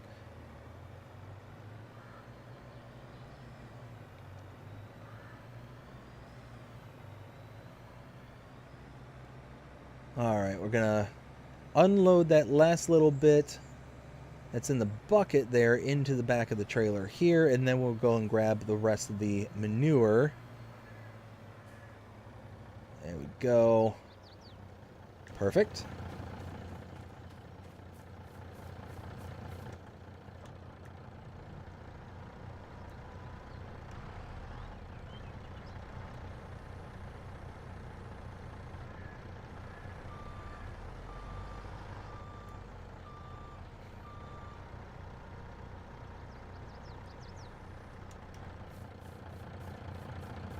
Alright, let's go ahead and grab the rest of the manure.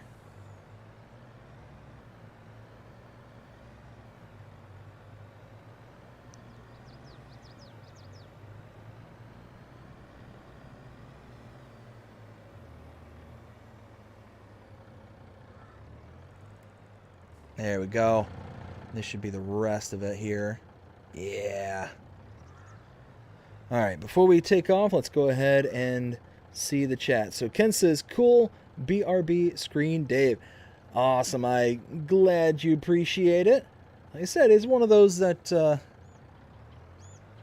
actually tried a whole bunch of new stuff that I've never really dove too deep into before.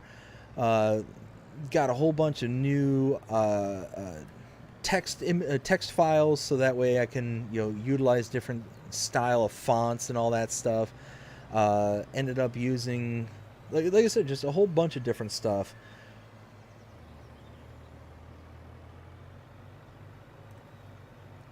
So I was pretty tickled pink with how they turned out.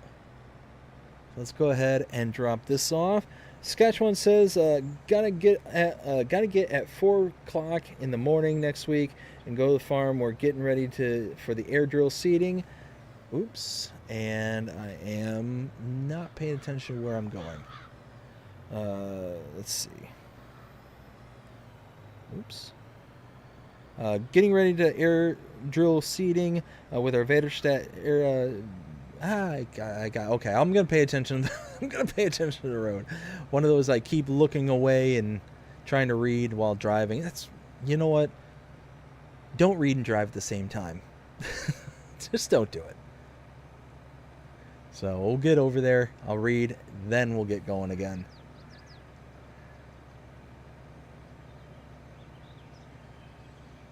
There we go.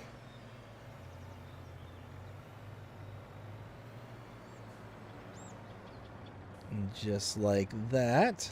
All right.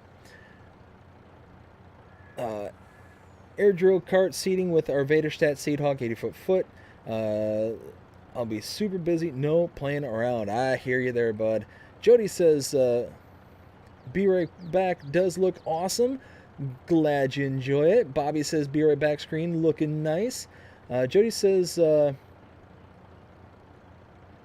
Druthers be a Pittsburgh fan. Gotcha, bud. Gotcha. I read your comment later. Saskatchewan says, I'm always sitting all my fields. I think that's supposed to be seeding all my fields right now. My map. Nice. I'm air drill cart seeding on my 32X map on FS22 on PC. We have 8,800. I think that's 88,000 acres we own. 40 fields and the land on our grain farm. Wow, that's a lot of farming right there, bud. And where I started giggling was seeing Joder's response to the Atlanta Falcons stink. Oh, that's funny. Let's see. Saskatchewan says, you missed my comment. It's above Jody's. Did I miss it?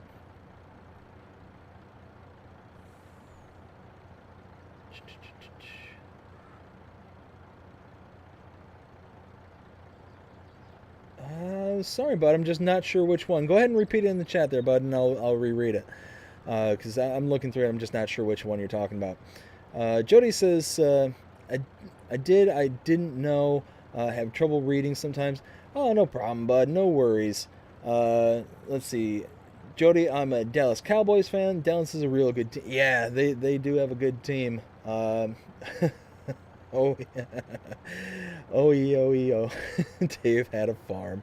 I'm Alabama College fan. Whew, man. So, a little bit of everything everywhere. Holy smokes. All right. So, I think I'm all caught up with the chat. So, let's go ahead and head back to the farm and see where we go from there. So,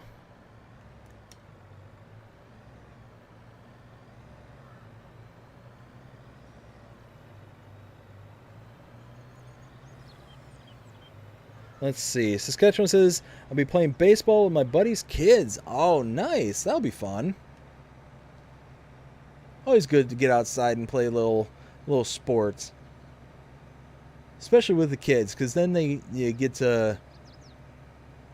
Like, they get to learn how the sport goes, and they get to start learning all those components of camaraderie and sportsmanship and all that stuff, and being able to kind of pass that stuff along, and then being able to teach them all that stuff. That's really cool. I have so much fun when it comes to, like, kind of showing sports and stuff. Like, my niece, what's funny is she just recently got into hockey, and it's weird because I've never at any point have I said, hey, check out the Wings, check out the Detroit Red Wings. They're an awesome team. Love them. Just all of a sudden, she's just a huge Detroit Red Wings fan. I don't know why. I have not tried to influence her whatsoever. And it's just one of those, I think she just seen, like, the man cave where I'm recording right now, and I have a ton of Red Wings memorabilia and stuff. And I think she just sees that, and she just kind of, I don't know, internalized it, maybe. I'm not sure. Let's see. Now what do I need to do? I'm pretty much caught up on the, let's see, the pig barn. Let's see. Nope, that's not where I meant to go. The chicken barn is good. The sheep barn is good. The pig barn is also good. And the cow barn is good. So, if that's all fine and dandy, then what we need to... Ooh, you know what we could do? We could do is load some straw into the production point there to make it into loose product so I can load the straw into both the cow barn and the pig barn. That actually might not be a bad idea. I think that's what we're going to do.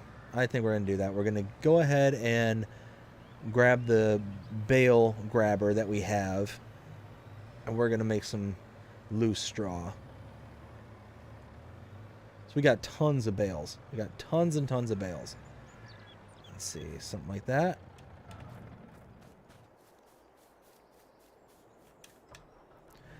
Let's see. Ken says, rugby season has started here in... Oh, very nice. Now, that's a sport that I very much appreciate, but never understood it. It's just one of those that I haven't put the time and attention necessary to be able to understand all the kind of ins and outs of it. But I tell you what, you've got to be one tough person to do that sport. That's not a sport for the faint of heart. And that is well, that's alright, well, if that's no longer gonna fit right there.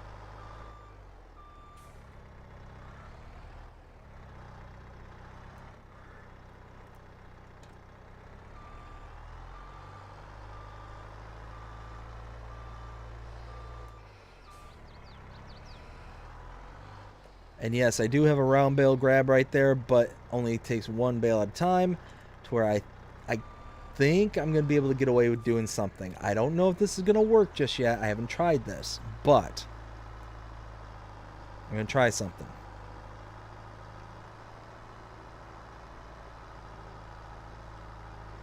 So let's get up here. Open that up. Let's go here. We want straw. Let's see. Let's do 9 bales.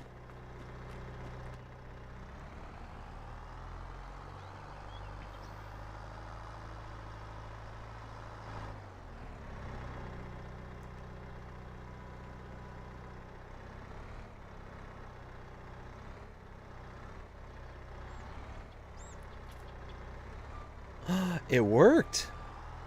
Ooh. I will take it.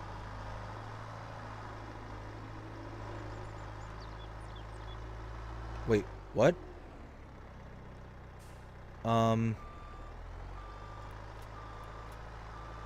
What just happened?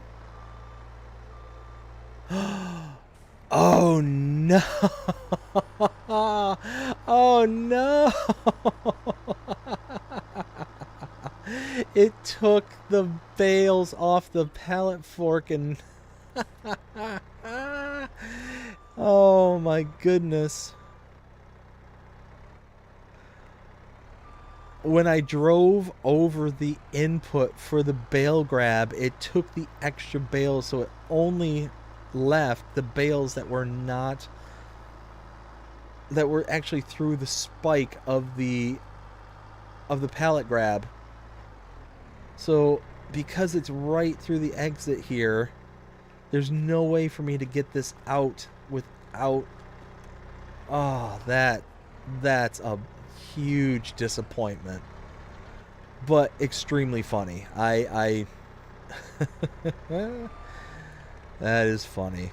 All right, well, So I'll show you exactly what happened. So when I came over here and passed through, bloop, it just grabs the one that's not on the spike.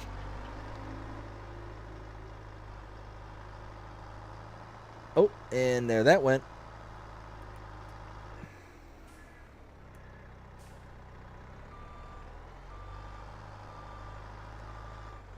Hey, hey. Let's grab this one here. Whoa! Okay.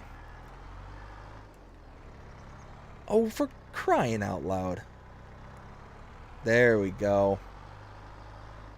I'm being overzealous. I'm trying to get this done fast.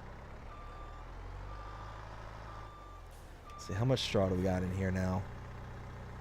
44,000? Okay, well. Wait a minute. Wait a minute. Wait. That's something not right there. I don't have it taking up.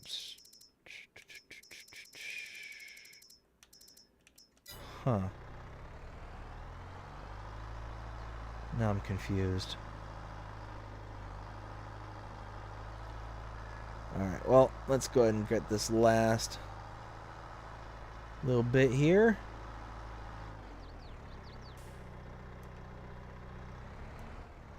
Actually, here, let's do this.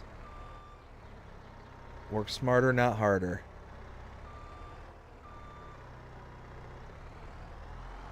There we go.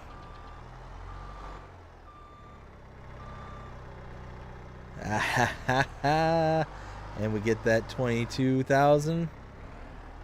Just like that. Nice. Drop that down. Alright, so that leaves us 66. Alright, well, that's good for now. Oh, where am I? Nope. Hey. How much? Oh, wow. I have almost 300,000 liters of TMR. Okay, well, that's cool. Let's fill this up. Ken says, played rugby when I was in my youth many years ago. Whew. Yeah, like I said, rugby is not a sport for the faint of heart. It is one of those where, you know, bunch of people running at each other at full speed and no pads. I'm actually shocked in today's day and age, people aren't like, oh my goodness, you know, messing around and freaking out over it. And I'm certain there are people out there who do, but you know, you pretty much got everyone, you know, worried about, you know, head trauma and all that stuff in sports and whatnot. And it's I understand that it can have very long-lasting effects, and you know it does, you know, come at a cost. But it's one of those, like, especially when you're talking like professional sports, it's one of those I have very, very hard time feeling too terribly sympathetic, and that might sound a little callous, but it's one of those where, like, these people are getting paid millions upon millions, even at like an entry-level contract. You know, even hundreds upon thousands of dollars per year to play a game. And oftentimes it's a game that they absolutely love and adore. So it's one of those, like, I can't feel too terrible about it kind of thing. Like, yeah, I feel bad for the person, but that's what you're signing up for. And you're being very handsomely compensated. Now, whoa, what just happened? Oh. Could we not do this? Oh no, not again.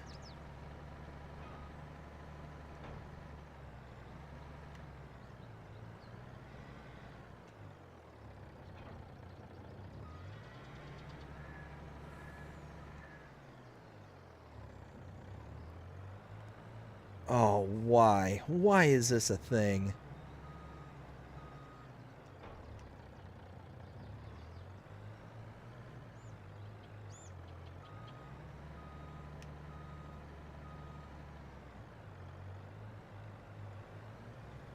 There we go. Okay, we got it.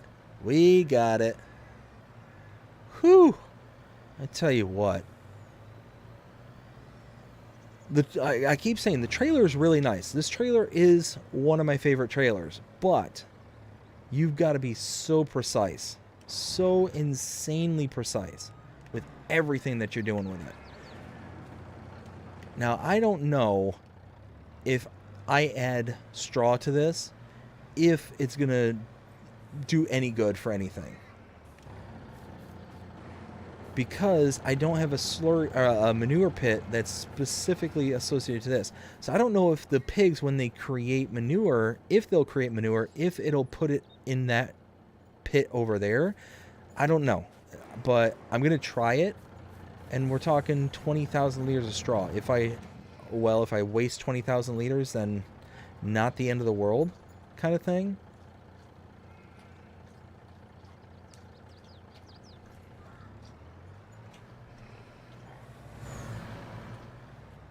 Oh my.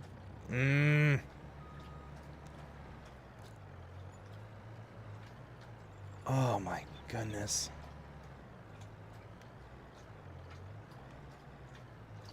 Why? Why? Why is this happening today?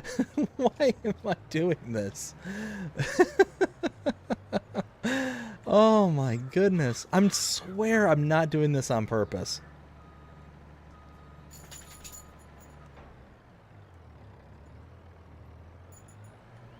There we go.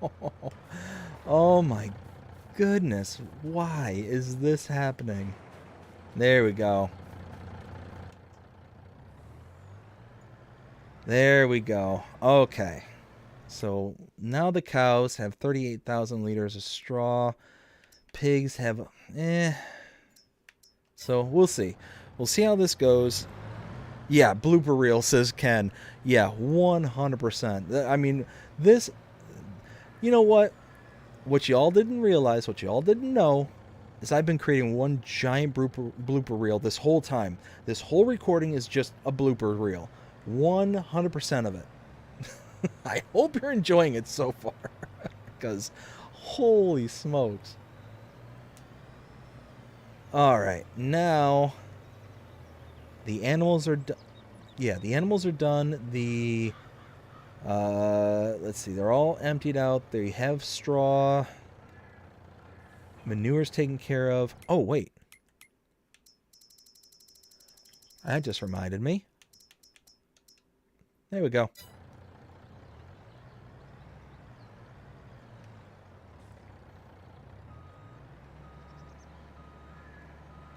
Now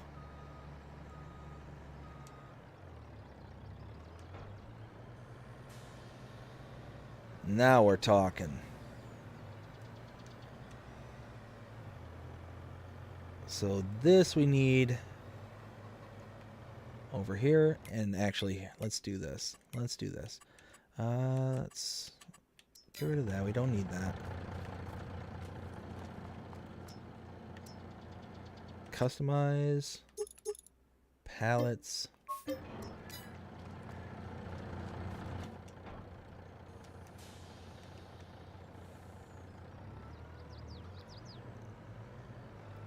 Alright, so first off, let's go grab the honey. That should be kind of the easiest to deal with.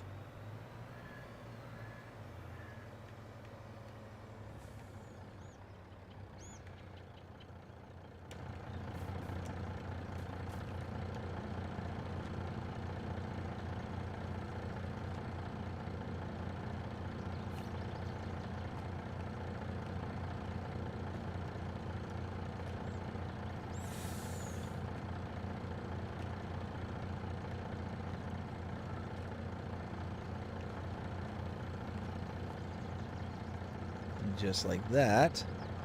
Oh no!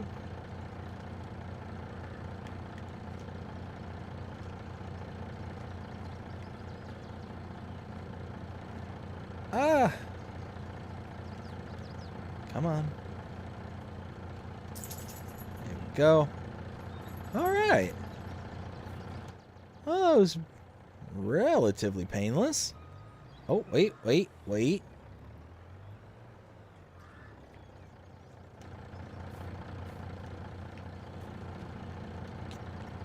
minute. It's still spawning. I wonder how much is actually squirreled away in here. Let's see. Ken says again, blooper real time. Oh yeah, we got a whole blooper bonanza here. Oh yeah, look at that. It's definitely still spawning. So, let's see. Jonah says I'm back after my phone died. Well, Jonah, welcome back. I did some charging CPR. Bring it back. Nice. There we go. Well, I mean, might as well. If it's going to keep spawning out honey, then I'm just going to sit here and wait for it to finish. Ken says LOL to Jonah.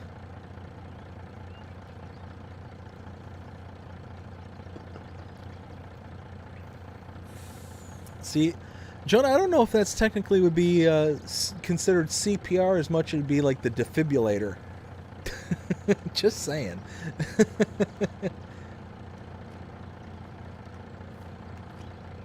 Clear. Bing. Bing. Or whatever the noise your phone makes when you plug it in. Wow, I'm kind of shocked that it's still popping out pallets. How much do I have in here? Almost 11,000.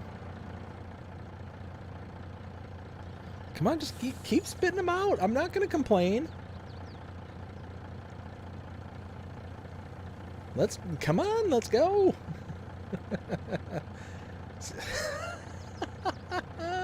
Look at this. How much does this thing hold? I'm just going to wait until this is done because I don't want to miss any. Okay, we're at a full bottom rack there.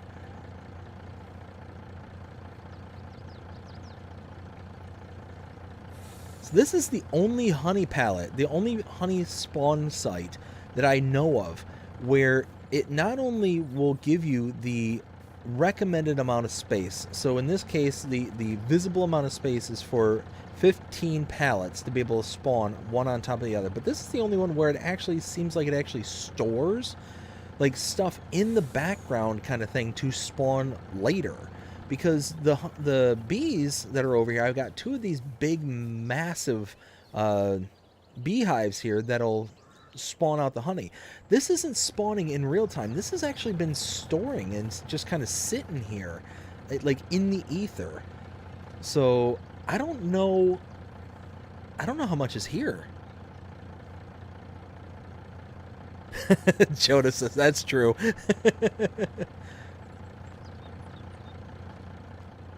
So this is nuts. So we had 15 pallets here already when we came up here. Plus we've been tossing on, a few that's been spawning. We almost have another 15 pallets. I mean, that's going to be more than 30 pallets. Each pallet is what, 400 liters? Yeah, 400 liters. So, I mean, 30 times 400 is what? Where is... That's 12,000 liters. Yeah, see, that's 12,000 plus right there.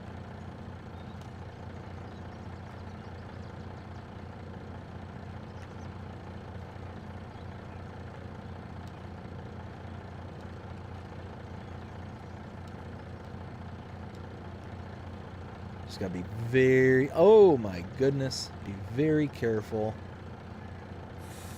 Look at that. What we got in here? So 17,300. Wow, and it's still spawning. What is going on here? Them bees are working overtime. Yeah, absolutely, Jonah. Holy smokes. like, I don't think anything's broken. Like, I've seen this happen where it'll just keep spawning stuff. It'll just keep spawning pallets, and then eventually it just stops with like one that's like partially full kind of thing. So I know it's storing something somewhere. It's storing the honey somewhere. It just isn't spawning in here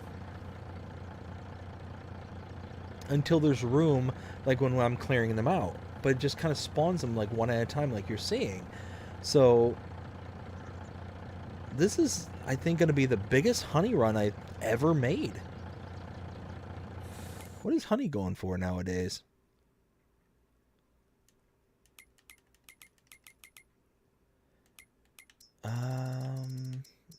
No, it's down this way. Down, down, down, down, down, down, down. There. Oh, wow. Sedalia has 2,000, but see, the diner is at 2,002, so it doesn't... So right now it's going to be over 30 grand just in honey. See, it's, yes, still spawning. Look at that. Holy smokes. I don't... Alright. So, Doobie Gaming asked me earlier, what was my favorite mods? Okay, it's official. This spawn point for bees is my new favorite. Because it's storing them in the background somewhere. Like out of sight for the pallets. And then it only spawns 15 in total and then just keeps producing as there's some kind of fill limit somewhere. I just don't know where it would technically be. Like almost like this is a production or part of the productions, quote unquote, but it has like a much larger capacity. Because I've had honey spawn points where the honey, it'll eventually say, oh, well, you don't have room in the spawn point kind of thing.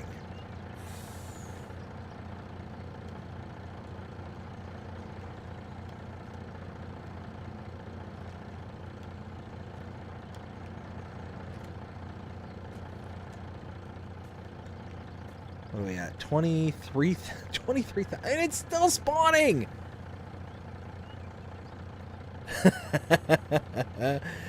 Jonah says, better put some honey on some... Oh, man, does that sound so good right now, Jonah?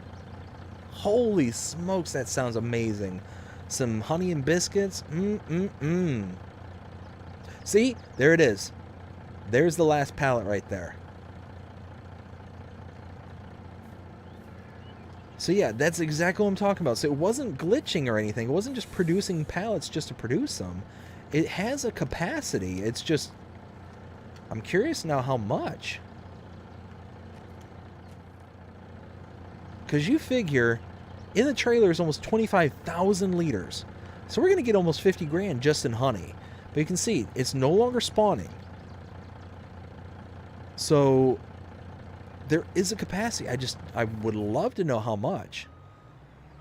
If anybody out there has access to the XML files for the, I think it's the Red Barn pack specifically, how much honey does that spawn point hold? I would love to know that.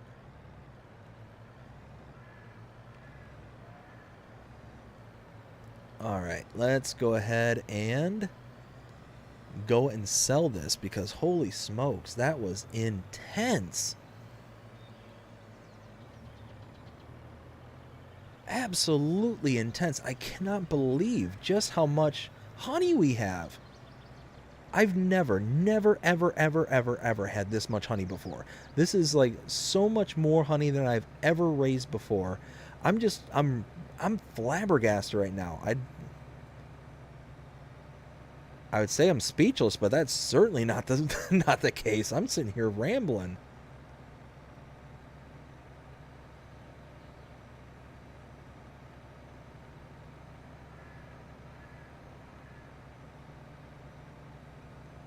Oh, what was that?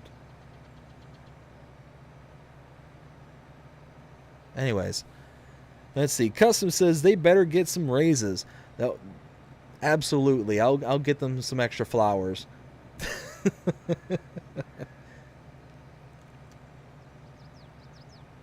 I'll put a little extra nectar in their evening meals.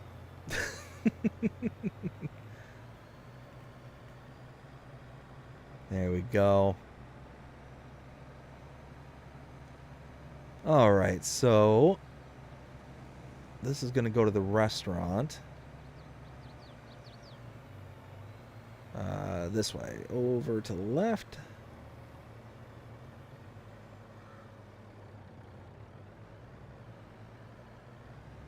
And pow.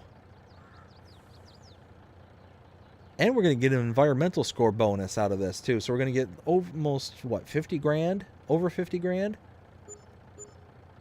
Yeah, 49,000, so almost 50 grand and 4,000 in environmental score bonus. Yeah, that's pretty awesome. 50 grand just in honey. That's nuts. That is absolutely bonkers. Wait, what?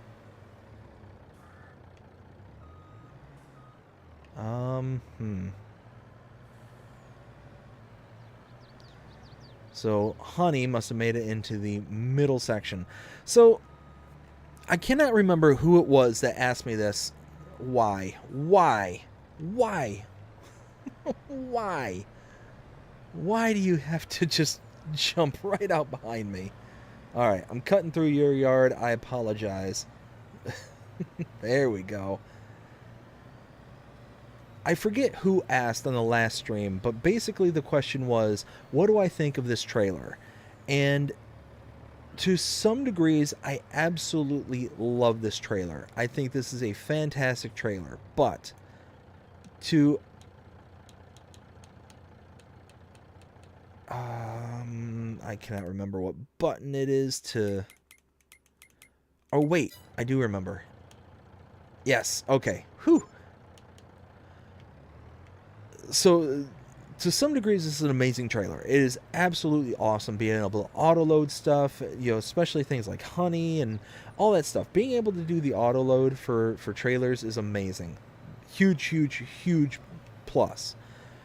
But this one, you have to be so careful as to where you're putting what products and what section and all this stuff. You have to remember exactly which section, because this trailer is broken out into 3 different sections. You can see here, this is a really good representation when you bring this screen up, or this hash markers, is that there's 3 separate sections on this trailer that does auto loading as a front, middle, and rear.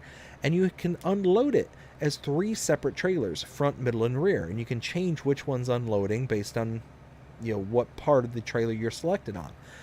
But the problem is that when you do auto loading and when you're doing loading of trailers of any sort, if you have less than 10% of the total capacity loaded into the trailer, it can be overwritten by the next product that you put in, and it deletes it entirely.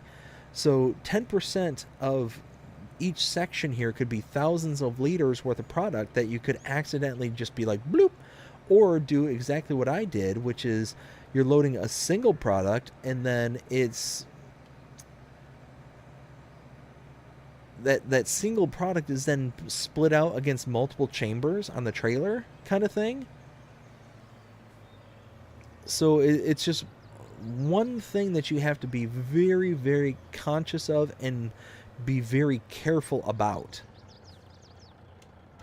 All right, let's set our sights on this. So strawberries are going to be in the front chamber.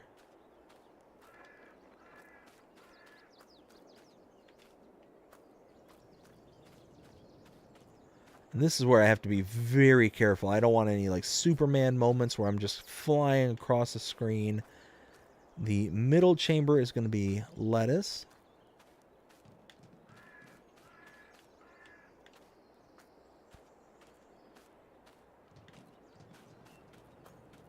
Oh, got more strawberries.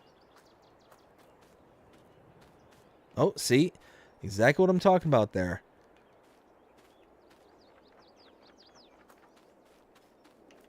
That is the absolute last thing I want. So I'm just going to walk because I don't want to lose out on this. So if I go back into here, you see how strawberries, they're fine. I'm over 13%, I'm over 10%. I don't have to worry about them getting overwritten. But the lettuce scares me. That's 2,000 liters right there that if I bring another product and load it right here, it will overwrite and delete what was in there before. So I need to be very, very careful at this point. I don't want to make an oopsie and lose all that lettuce. All right, now this is the part that really stinks. How much lettuce do I have in here? So I don't have enough to spawn another pallet. I only have strawberries and pumpkins at this point. So that is a bummer. But, oh, there we go. We're going to have to make it work because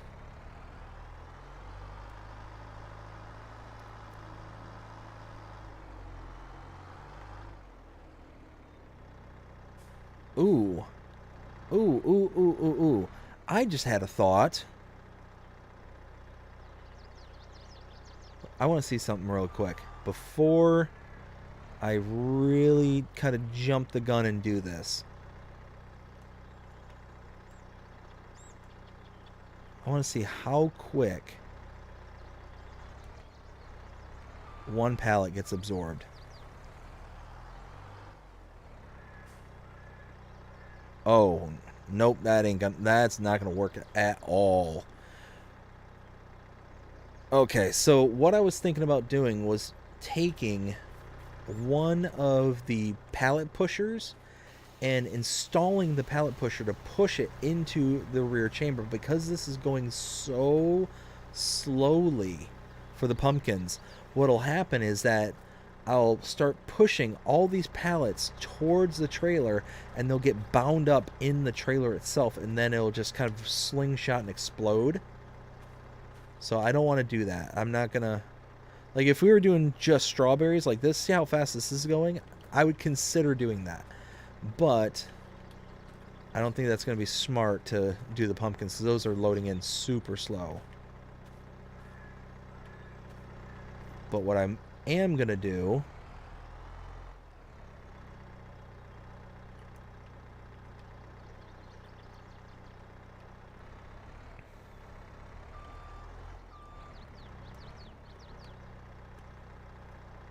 I'm going to try and get multiple of these at a time.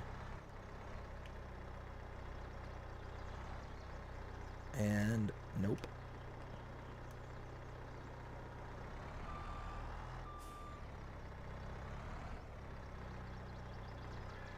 Alright, so yeah, that's what we're going to work on here. Let's see. David! How's it going, David? Hope you're having a fantastic day so far. It says, hey chat, hey BDD, hope we're all good. BDD, quick question. I've just seen you do merchandise, and I'm a collector of snapback hats and would love to get my hands on a BDD Gaming one if it summits you. Please, if it's summit you, if it's something you can do. So I don't know if snapback is available for me to do. I will double check that, David, and if it is, I will absolutely add it. But check out the channel right now because I'm not 100% sure as to which ones we already have on the channel, if there is a snapback one that may already be created.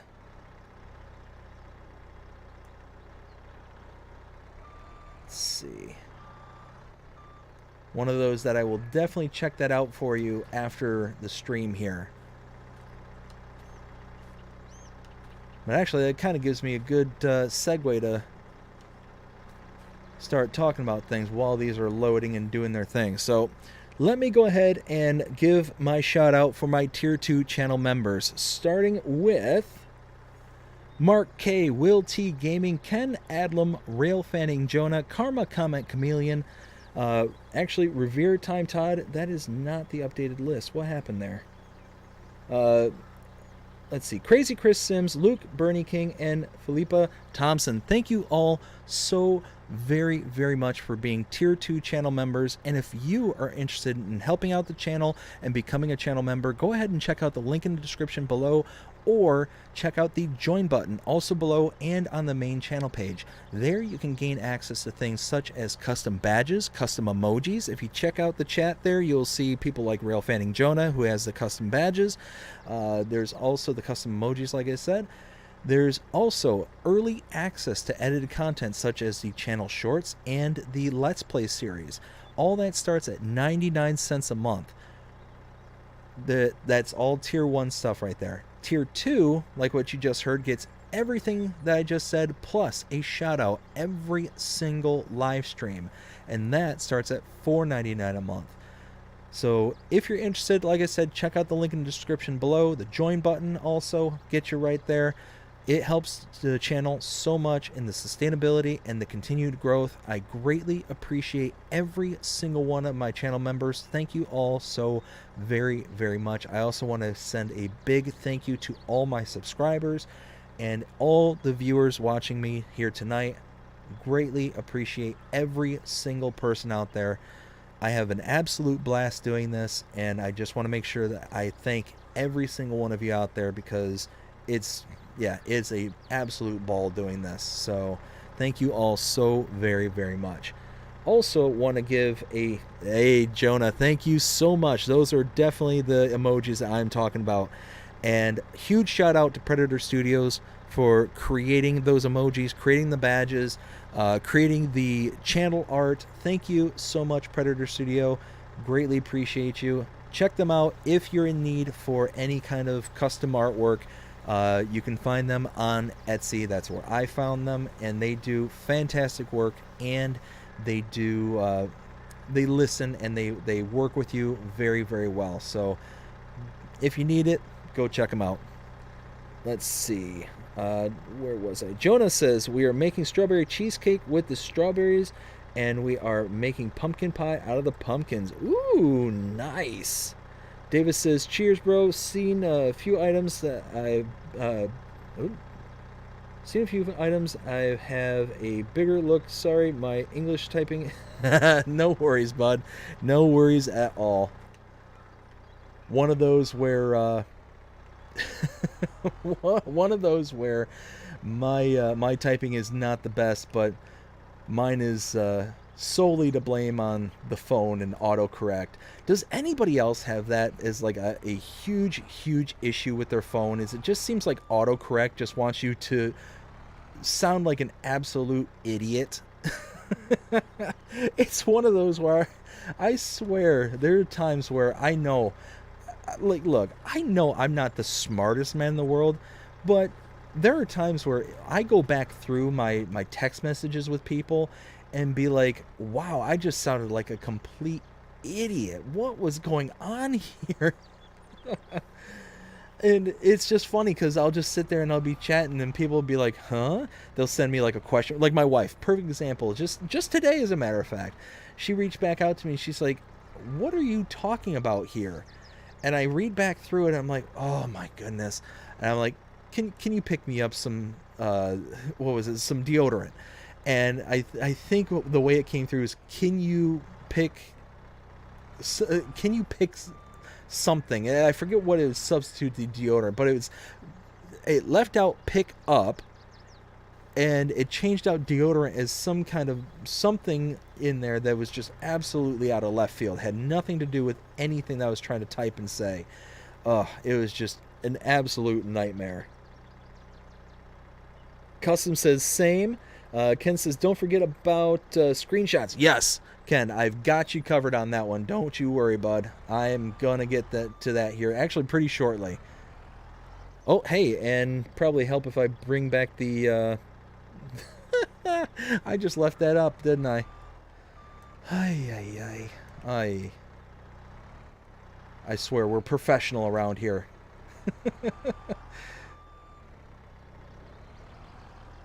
There we go. Let's get this working. Also, want to give a shout out, scenes that I just came back to the screen. I'm going to take us right back away from it.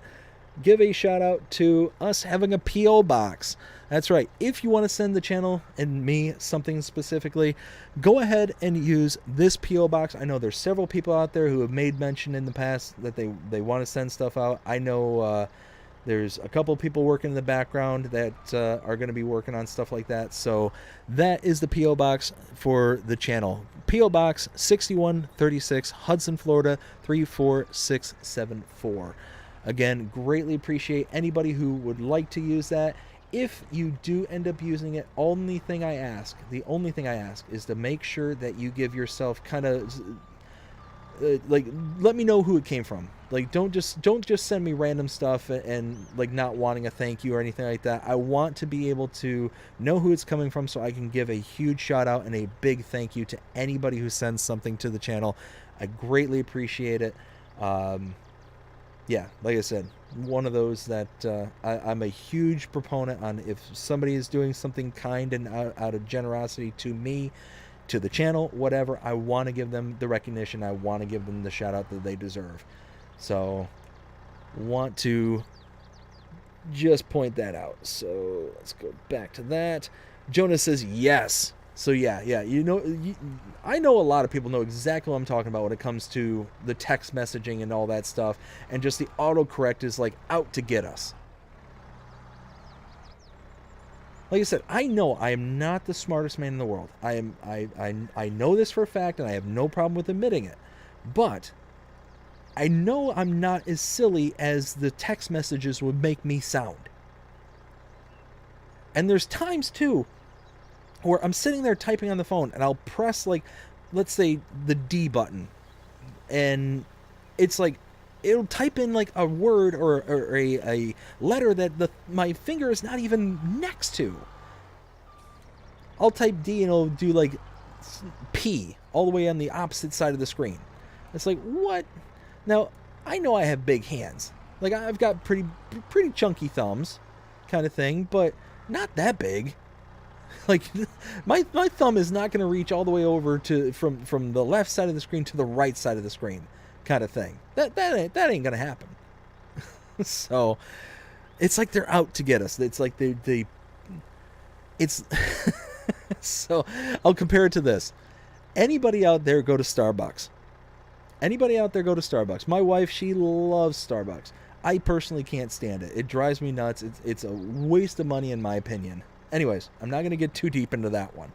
But my wife, she'd go there every day, 5 times a day if she could.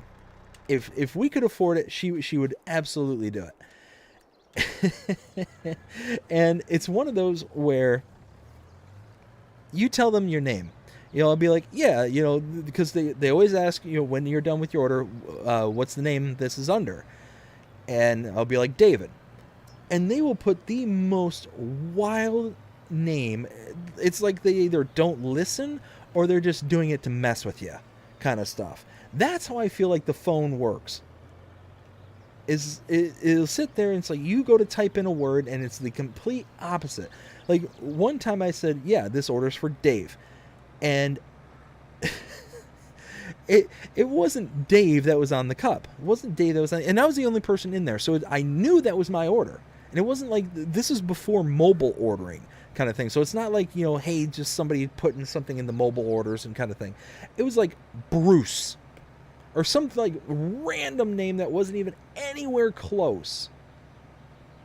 And it's like, how do you get this from Dave? And here's the thing is, I typically, like when I'm in day-to-day life kind of thing, I typically don't go by Dave. I typically go by David. Because my dad for my whole life is David, or he's Dave kind of thing. So in my day-to-day, I typically go by David. When I'm dealing with like friends and family, like oftentimes I've got friends who'll call me Dave. But it's one of those, like, if I'm talking to family or whatnot, it's always David. And it's one of those where it was such a random, like, out of the blue kind of thing. And I looked at them and like, this looks like my order. And you read the order on the side of the cup and it's like, okay, that's the same exact thing. And I look at it, it's like, you wrote you know, we'll say Bruce because I can't remember. Oh, and I'm driving way out of the way. It's like, you wrote Bruce, but is this my order? It's like, yeah, this is yours. It's like, why Bruce? It's like, what's going on here? What Twilight Zone episode did I come into? There we go. Let's get all this. And, oops. Ah, there we go. So like I said, I think they just, there's times where I think they do it just to mess with you.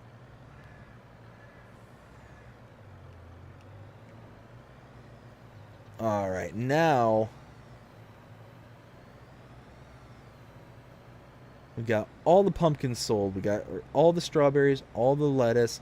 Tomatoes are going up to, ooh, where am I going? Why am I going? Why am I leaving? I'm not trying to leave. I don't want to leave.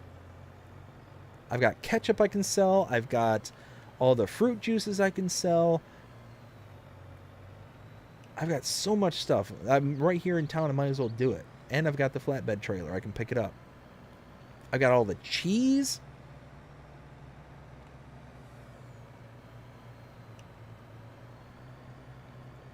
I don't know why I was starting to leave.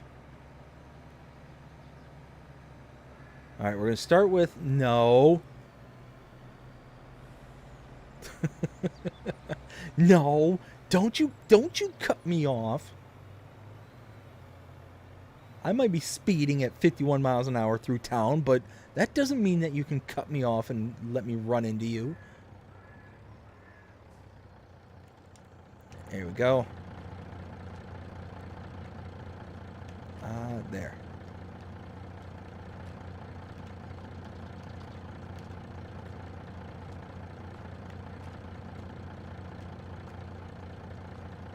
Unload all this.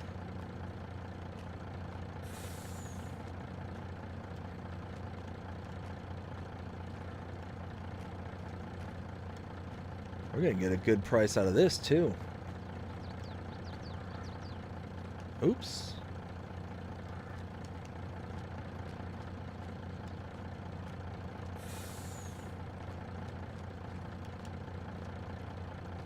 All right. Let me catch up with the chat here real quick, because I am... Oh, wow, I'm way behind. Let's see. Jonah says, I'm going to send something at some point. Awesome, bud. Well, I appreciate it. Let's see. Custom says, just wondering what are your dog's names? Also, even the dog that passed, I'm very sorry that you had that loss, but just need to know so I can make some collectibles. So my dog, the 3 dogs, the one who just passed, his name was Cole, Coal, like a lump of coal. You know, he was a black lab mix. We think he was mixed with Chow Chow, so it was kind of fitting for him being an all black dog. The other 2, the one that you probably hear snoring in the background, her name is Sunshine, and the other one also snoring but nowhere near as loud. His name is Jack. Oops. What's funny is, funny story about him actually, Jack we ended up getting as he technically not a rescue dog, but Jack was my wife's grandfather's dog, and when my wife's grandfather passed, he ended up becoming like kind of inherited by the family, quote unquote.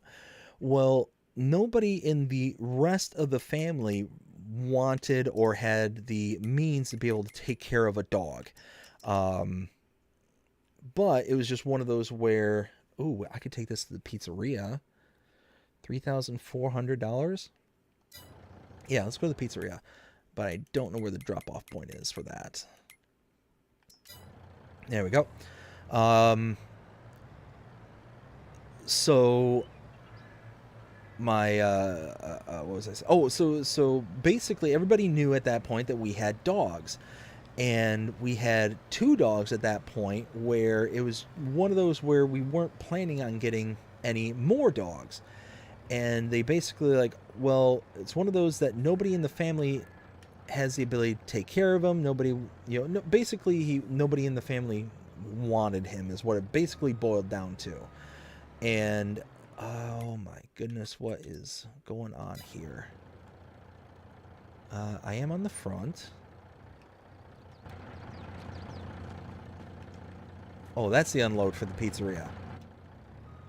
Oh, I think that's the tailor shop that I just tried to unload from.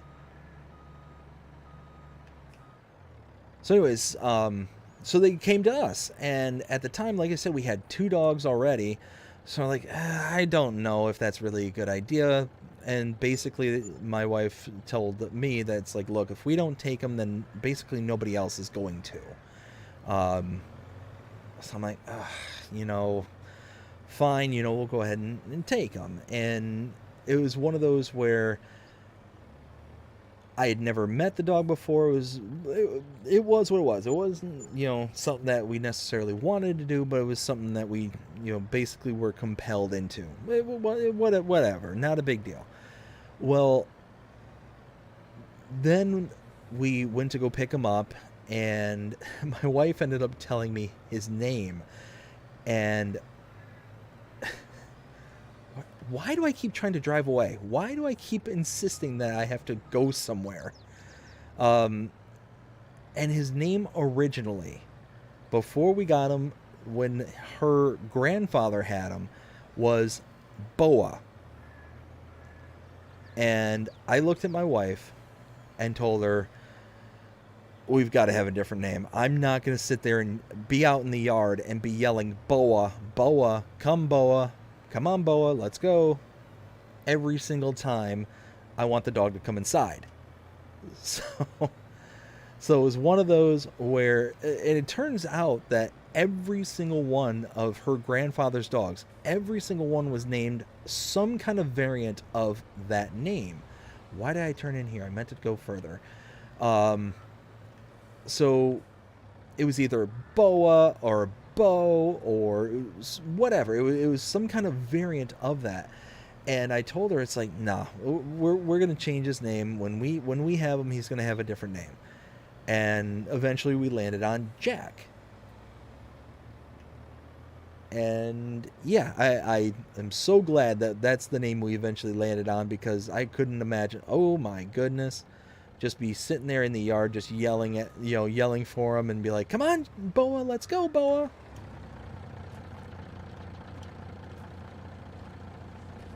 Well, we're going to have crates in different...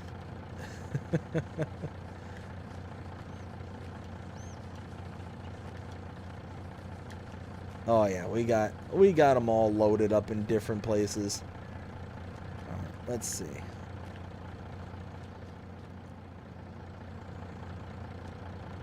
Oh yeah, it's still spawning.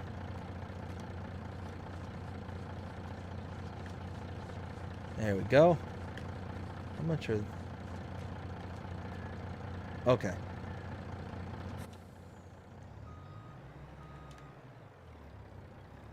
All right, so let me catch up. So I'm just...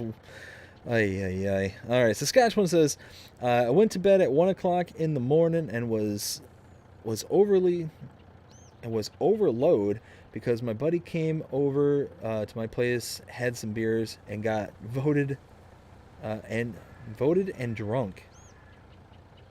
Oof. Well, that sounds like a late night right there. Well, you guys are right now. I'll talk to you later. I'm super tired, so again, that's you're on. But anyways, see you next time. All right, Saskatchewan, I hope you have yourself a good night. You take care, and we'll talk to you later. Jonah says, I hate coffee with a passion. For some reason, people can't spell Jonah. Huh. I don't know why. See, Saskatchewan says, I'm starting to fall asleep right now after bed now. All right, bud. Like I said, you have a good night. We'll talk to you all later. Take care. And Ken says, good night to Saskatchewan. Saskatchewan says, thanks, Ken. Ken, you need to put a profile picture on your channel. Just uploaded 2 videos on my FS22 channel. All right, so here we go. Got 9,000 liters of ketchup. Speaking of which, where can I get... Is this going to the restaurant? Probably the restaurant. That's what I'm going to assume. Ketchup. Oh, the dine... Wait. Really? Really? The pizzeria? Ketchup's going to the pizzeria. Really? Really? Here's the thing, is if you want to make like a marinara sauce, is like a part of the productions and all that stuff, make a marinara sauce. Don't sit there and be like, hey, we're going to take ketchup for pizza shop. Oh my goodness. There we go. Holy smokes. All right, we got one more production here in town, and that is the juice factory.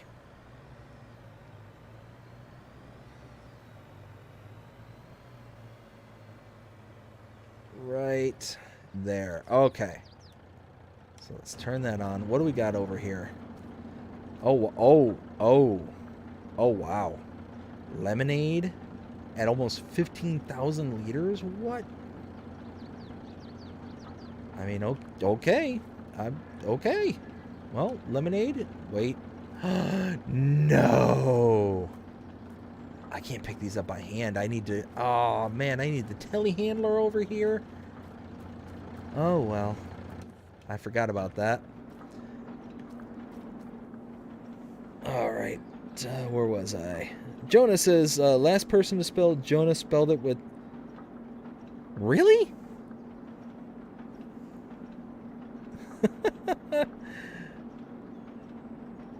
That's funny.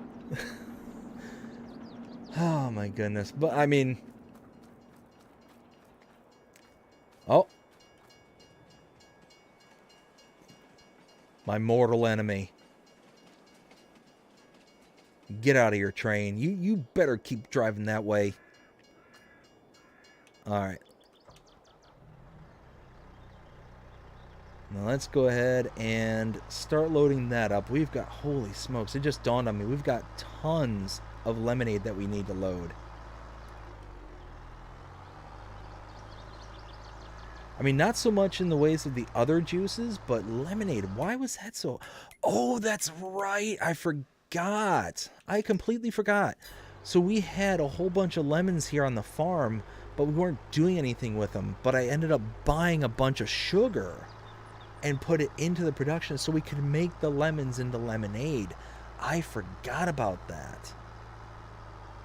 Okay.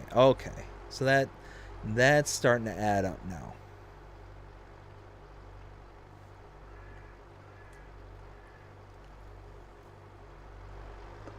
There we go. Let's see. Jonah says, when life gives you lemons, you make lemonade. So, funny story. So, I was at the grocery store earlier today, and I decided to get an energy drink. Well, I'll switch between certain brands. Normally, my go-to is Rockstar, the white can with the gold outline. Basically, it's the sugar-free, the basic sugar-free version of Rockstar. But I'll bounce between like Monster White, or I'll go with let's see, what are some other brands I go with? Occasionally Red Bull, like the sugar-free Red Bulls, things like that. Well, here lately I've been getting the Ghost brand, and specifically I've been getting the Warheads or version of them. They have a Warheads watermelon and a Warhead green apple. I prefer the Warhead green apple, or I'm sorry, the Warhead watermelon. The green apple wasn't bad, but I was walking by the grocery store and they had the little like cold case with the energy drinks and the pops, the sodas, things like that. And I was looking and I saw Ghost had a brand there, a flavor there. And I'm like, wait a minute, I haven't seen this color combination before. So I looked at it and said sour pink lemonade. And I'm like, that actually sounds really good. So I decided I'm going to go ahead and try it. It was the first time I tried it. I cracked it open in the car and I take a sip and I'm like, huh. I'm like, number one, this isn't pink lemonade, but I like it. And it was one of those kind of, like I said, it wasn't pink lemonade. If you're expecting pink lemonade, it's not going to be for you.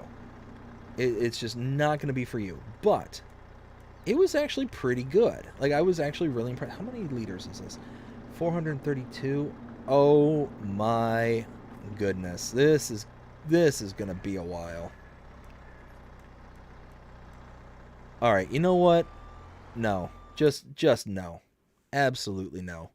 We're going to do a thing.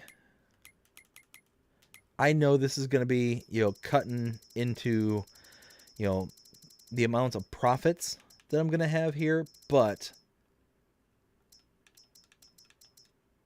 yeah.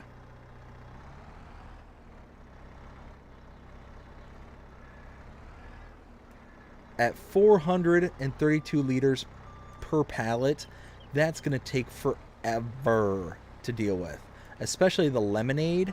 Holy smokes, is that going to be just an absolute nuisance. So, yeah, no. We're going to...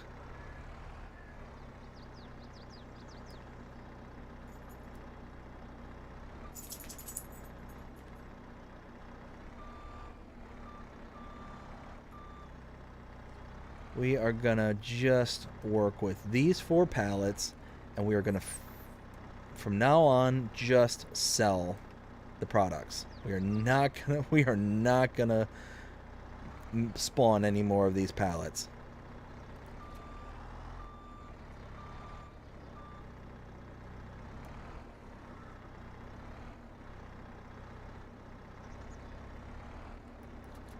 There we go.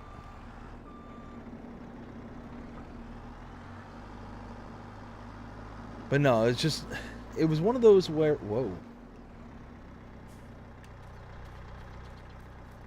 I don't think I ever noticed how deep that depression is right there. Huh. Anyways, one of those where I'm drinking it, I'm like, it's not bad, but it's not what I was expecting. So, if you ever get a chance and pink lemonade's up your alley, it's one of those where it's not going to taste like pink lemonade, like what you would traditionally think is pink lemonade, but it was actually pretty legit. I was actually really impressed with it. There we go. Perfect. Well, see, that was pretty painless right there. Ooh, I am going to try a trick. I don't know if this is going to work or not, but if it does,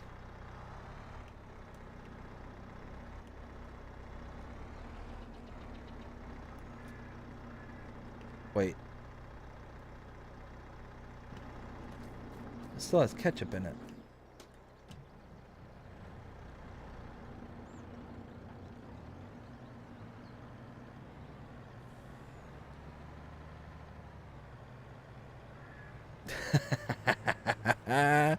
Look at that. Alright, let me catch up with the chat here once I get this over and sell off, for some reason, 7 liters of ketchup that didn't want to...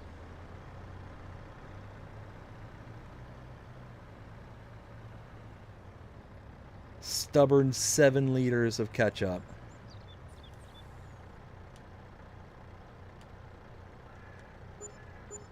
Whoo! $17. We're rich now. All right, where was I?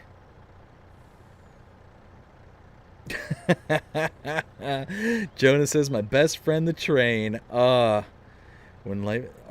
Oh, see, I missed that part. I missed the train comment. Ken says, I like an energy drink called Demon Sugar Free. Okay. I haven't heard of that one. Is that probably one that's specific to your neck of the woods there? And Philippa says, bye-bye, doing tea soon. All right, Philippa, well, I hope you have a fantastic day. We'll see you again next time. You take care.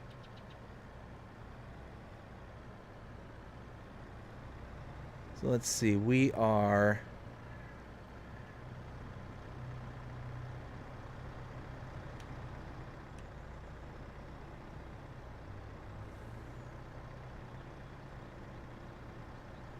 Here, you know what we can do? No, not lift the trailer. I want to... There we go. If you get it to where you can lift the front tires just ever so slightly...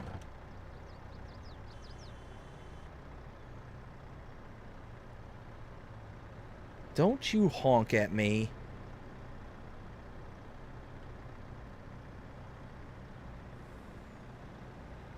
Alright, now we're talking. 13 miles an hour. Nope, that ain't gonna... Oh, wait. Ooh, that just occurred to me.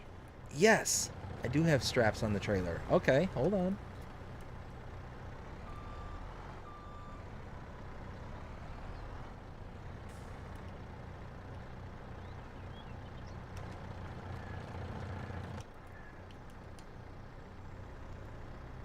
Wait, what?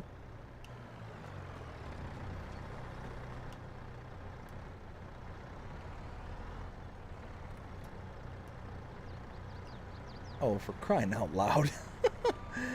Alright. We're gonna figure this out.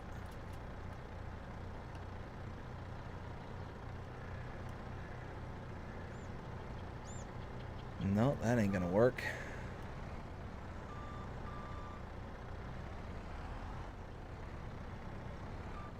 Oh, you know what? Okay, hold on. Extend. Drop. Lift.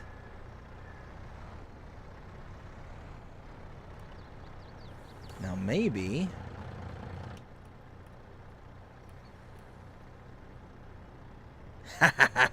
Now we're talking. Look at that. Oh, we're up to 20. Now see? Now we're talking.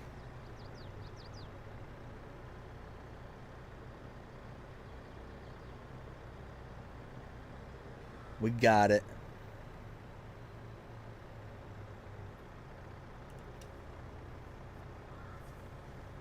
Just got to figure out those little quirks, you know, those little... What is it that we can do in the game to be able to make things just a little bit easier? Instead of driving 2 bits of equipment back to the farm, whatnot, we're able to get it done in 1 trip. That's not bad. And imagine if we had like the TLX or something like that, where it was like, what is it, 1100 horsepower or something like that. We'd be able to not only pull this thing at its top speed, but go well beyond. I think the top speed for the telehandler is what, 26 miles an hour or something like that. So we're already above its top speed.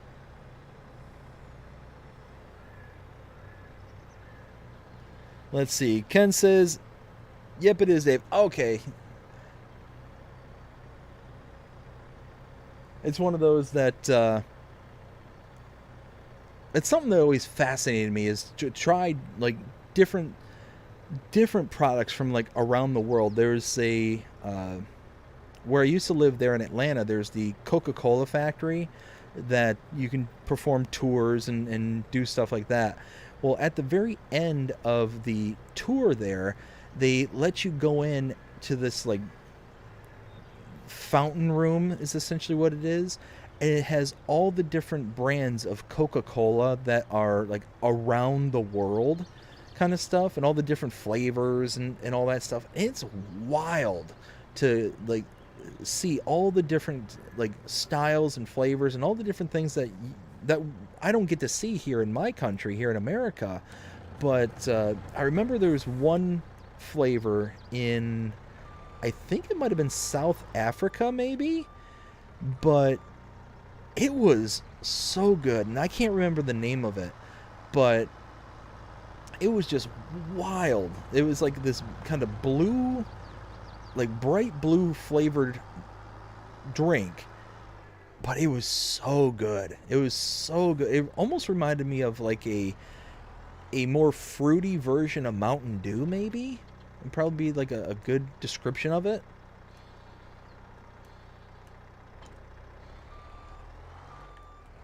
But it was cool. It was a cool little tour because you got to see all this Coca-Cola like kind of brand stuff, but then at the same time you got to see like this kind of like behind the scenes and all that stuff, and all these kind of like fun facts about Coca-Cola, and how I think it was like only two people in the whole world know the full recipe for Coca-Cola. Like everybody else is like a link in the chain kind of thing, and they only know their specific portion of the recipe. Like nobody knows like the full scope of it, besides two people in the whole world. Alright, so that's good. So now I think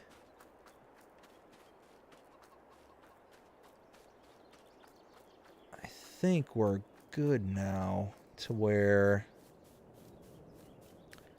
we're done here, we're done there, we're done there, we're done with the cows, done with the pigs, done with the sheep, done with the chickens.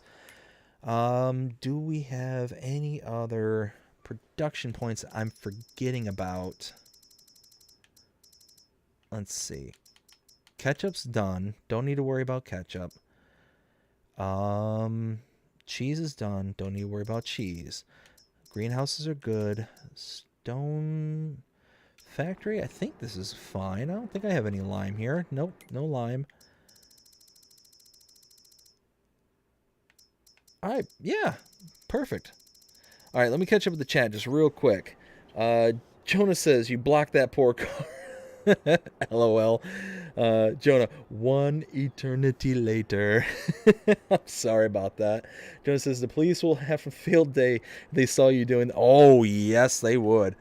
Yeah, like I said, if I drove in real life like I drive in this game, it would be just... I'd be serving prison time. Not jail time. Prison time.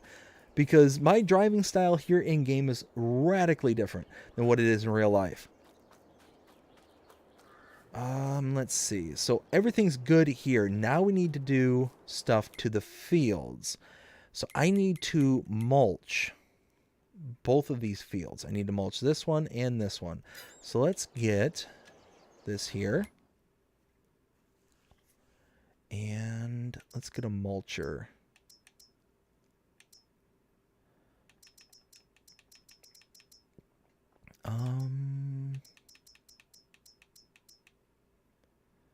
Yeah, we'll go with this one. 21 miles an hour. Why not? Oops.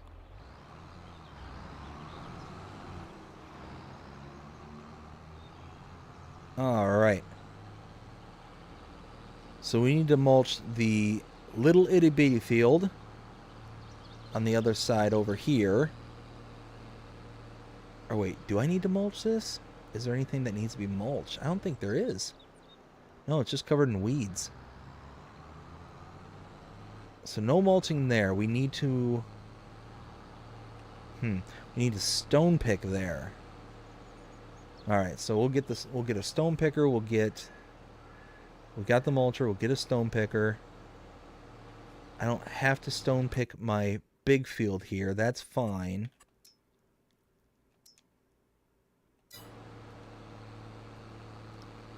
Let's see. Ken says, now send it back to the farm. Oh, man. Yeah, I don't know if that would have worked out too well. Ken says, in New Zealand, we lime Coca-Cola, sugar-free. Yeah, so that was here in the States for a while. I remember the commercials that they did for it too. It was the absolute most ridiculous thing. Is you put the lime in the coconut, not coconut, coke you nut. That was the commercial for it.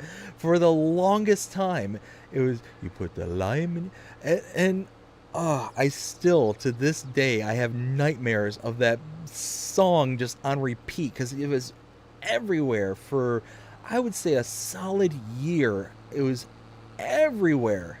Every single venue was playing it. Because Coca-Cola, you can't take two steps without seeing something Coca-Cola related anywhere, it seems like. And all the time, it was like that thing was on repeat everywhere. But, yeah. I don't think we had the sugar-free version for a very, very long time. That's more of like a recent thing, like within the past several years. But yeah, I remember when that came out, that commercial specifically, it still haunts me to this day. You put the lime in the coconut. Whoa, hey, there's a truck there.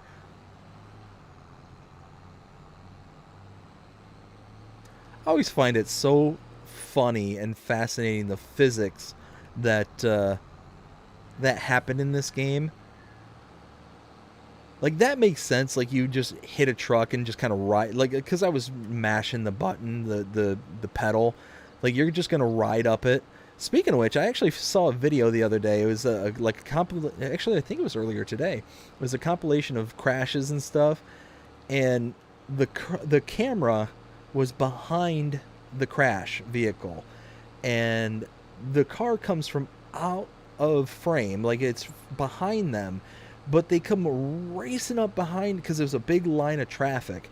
They come racing up and they hit a truck in its rear tire, so it was like tire on tire, and they hit so hard, so fast that when it hit, it popped the tire of the truck, the tire of the car, but the car rode up the truck tire, flipping over like 2 or 3 times, like into like the little embankment that they were right next to, kind of thing. So it's like boom, and you hear this big kind of pop, like this explosion from the tires exploding, because it was like perfect tire on tire contact. I don't think you could have done that even if you tried, kind of thing. It was just one of those like sheer coincidence.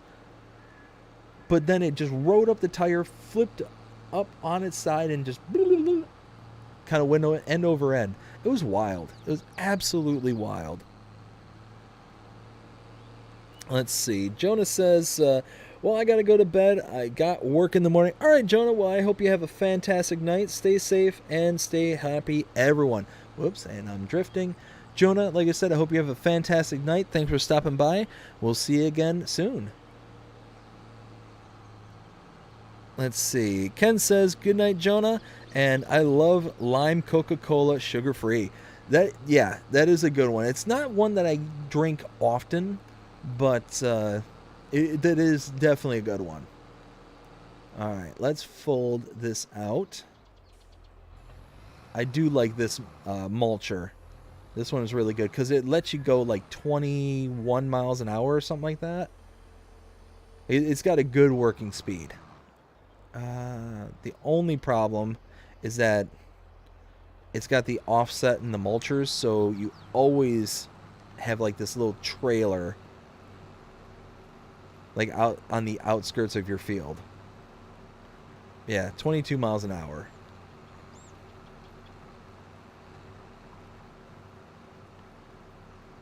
Let's see. So we're just chugging along here. Get our field up and running. We don't need a stone picker here, but we definitely need a stone picker at the other field.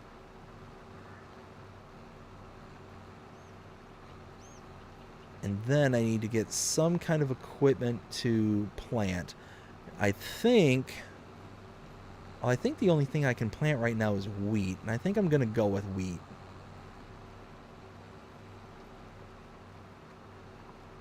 Going to be one of those where I want to get that. There we go. But yeah, I remember that. I vividly remember that South Africa one because I remember because the flavor that they described it just didn't sound that appealing. But after trying it, I was because I really at no point was I like, oh man, I'm gonna start, because they had these little cards and it kind of gave like a little flavor profile of the different flavors of the products that you're trying, and it was like I just stopped reading them at one point. It just got to a point where it was like, you know what, I'm not gonna read these. I'm just gonna try them, because when am I ever going to have a chance to try a drink from, South Africa, from New Zealand? I mean, there was drinks from like literally every part of the globe that Coca-Cola is, a part of. And it was just one of those like, when am I ever going to have this experience ever again, kind of thing. So yeah, and they give you like this little cup that you can use, like a reusable kind of cup, and you just sit there and you just use the fountain drinks, just kind of thing. And it was a cool tour. Like it was a cool trip.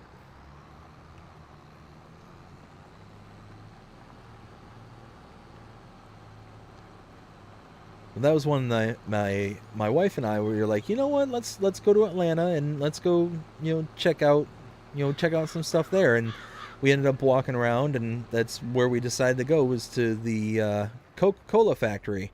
Yeah, see how there's that one little section there that needs to be finished, that just didn't get done because the mulcher's offset by quite a bit. There we go. We'll do one more headland, lap around, and then we'll be good to go from there. Let's see. Ken says, whoops. When you show the screenshots, the second one is a silage contract. Got 42 silage bales excess and 28 grass bales that was on the field. Wow. Yeah, that's pretty good. Let's see. You know what? Let me go ahead and show those now while I'm thinking of it, and I don't want to forget. So let me go ahead and do that. I'll get it all set up. Let's see.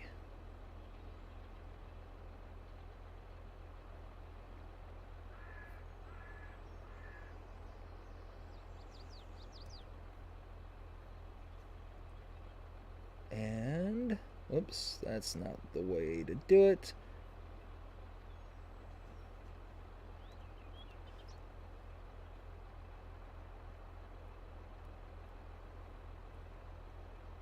There we go. Now let's see.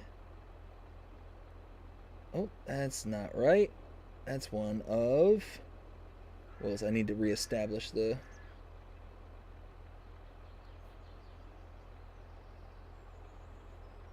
There we go. Now we're talking.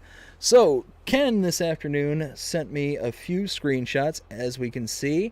And this is the first one. Some storage, it looks like, here on Alma. Looking very nice. Got a whole bunch of grass care equipment, looks like. Got a nice foldable baler with the windrower attached to it. The bale trailer got, looks like a forage wagon there. And looks like a header to a harvester right there as well. Very, very nice. Let's look at the next one here. Go ahead and close that out. And... ooh, that's nice. The driveway leading up to the farm there with the white picket fence. That's looking nice. Right there in the evening. Very nice, Ken. Very, very nice. And then the last one I have, which I think is the one that Ken was describing there, is this one. Look at that. Yeah, look at that. That's a beauty right there.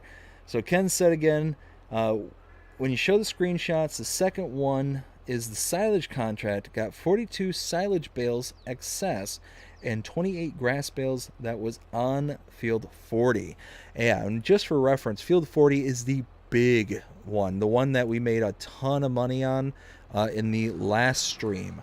So yeah, that's a good amount of work right there. Very nice, Ken. Very nice indeed. Thank you for sharing those with us.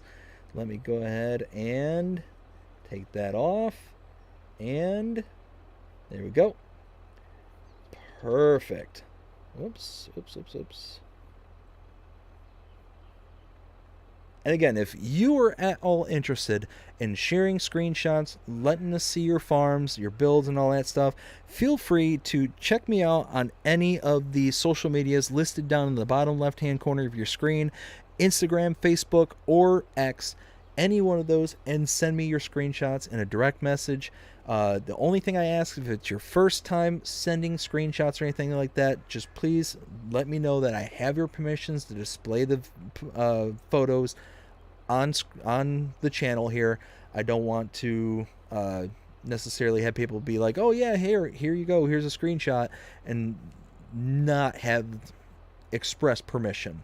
So one of those that's the only thing I ask, is that in the message you say, yes, I give you permission to be able to use these on stream. So let's go ahead and finish doing this, and we'll set a worker off to do the rest. And then I think after that, I'll go ahead and use my other tractor to go get a stone picker, and we'll set them up to start working over at the other field. So yeah, we'll be good. We'll be good. Let's see.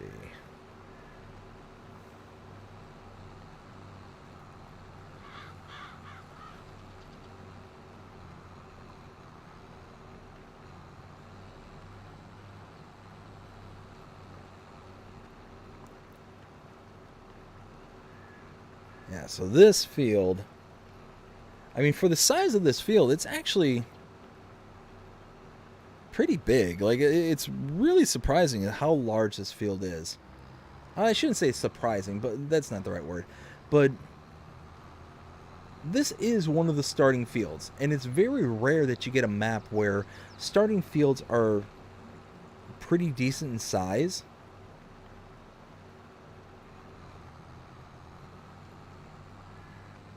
There we go.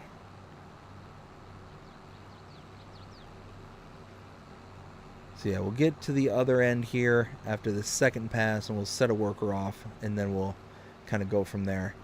And I need to catch up with the chat because I see that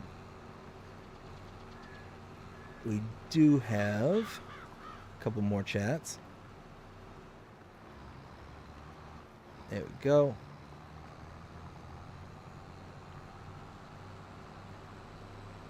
Oh yeah, looking good. Looking good.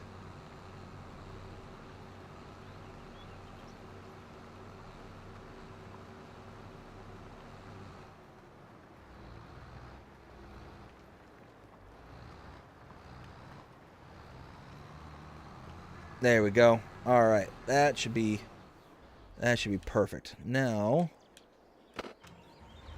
all right. Ken also says we'll be adding more lights to Alma Farm soon.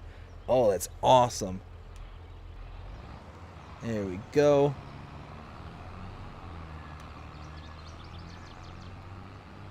I tell you what, I absolutely love.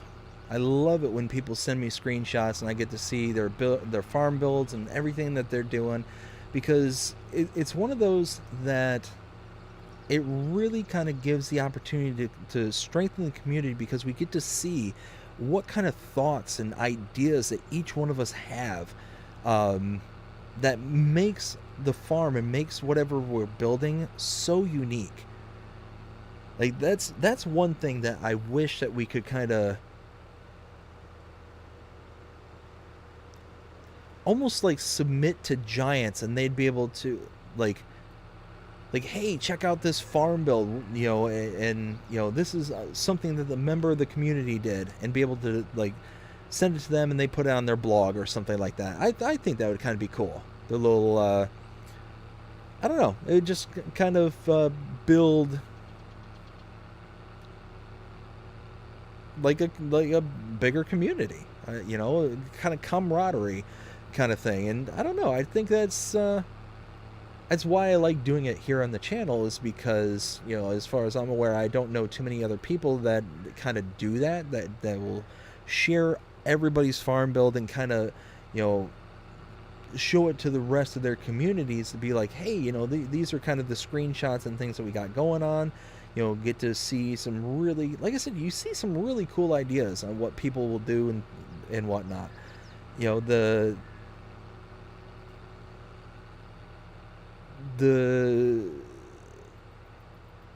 how do I want to say it?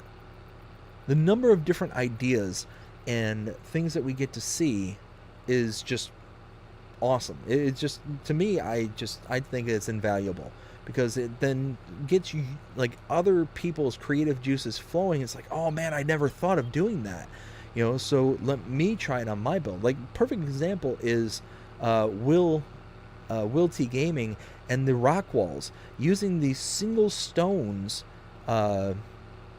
from specific packs, where you can then layer them on top of each other and make those rock walls. I know I keep going on and on talking about that kind of feature, but that is a really cool feature. You know, now the only thing I'll say is that it's very resource intensive. You know, especially us players on console, we don't necessarily have unlimited resources, or we're restricted based on the number of slots and things like that. So it's one of those where you don't necessarily want to go like too nuts with the farm builds and the decorations and stuff like that. But at the same time, it's like, you know, might as well get something out of the deal. Let's see, stone pickers. I think. Let's see, 50. Oh, you know what? This is way cheaper, and yeah, we're gonna go with this one.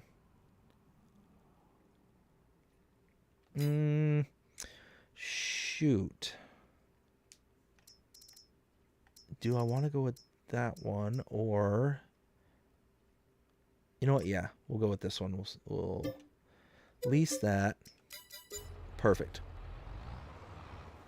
Let's see. Ken says, on my map, the field on the right has the carrots on it. On my map, the field on the right. Field... Yeah, you were saying field 1 is the one that you've been chugging away at, if I remember correctly. Field 1, yes. Okay, I should have read it. Should have read the next one. Benji! Hey, how's it going, Benji? Hope you're having a fantastic night so far. Nanu. Benji, please do me a favor and remind me, because I've seen you put that in the chat. I cannot remember what that was from. All I remember that is Robin Williams at some point.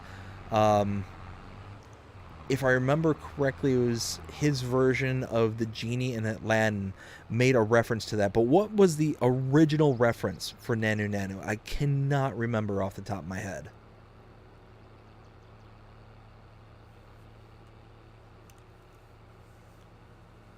It's one of those, like I said, you've come in here several times, and I keep meaning to ask where that originates from. I keep forgetting.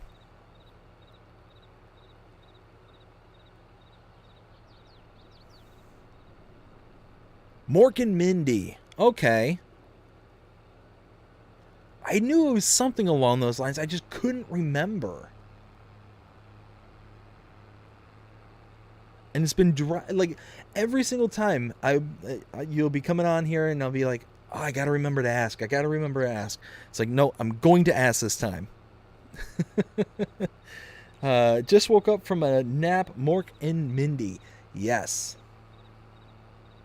Oh, thank you. That's something that's been driving me nuts for past several streams. So I keep on telling myself, I gotta remember to ask him. And nope.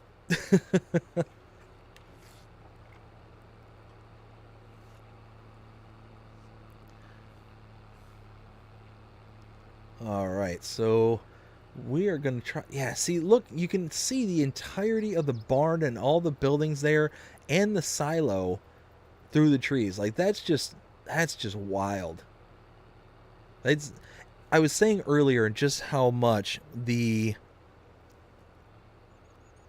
just how much the trees in the fall and in the spring, when they're kind of bare like this, how much it really just takes away from the grandness of the map.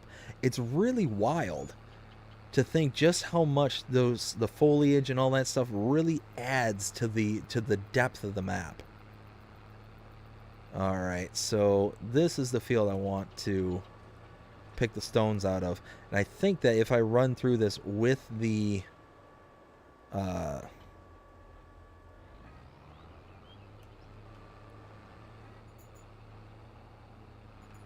oof,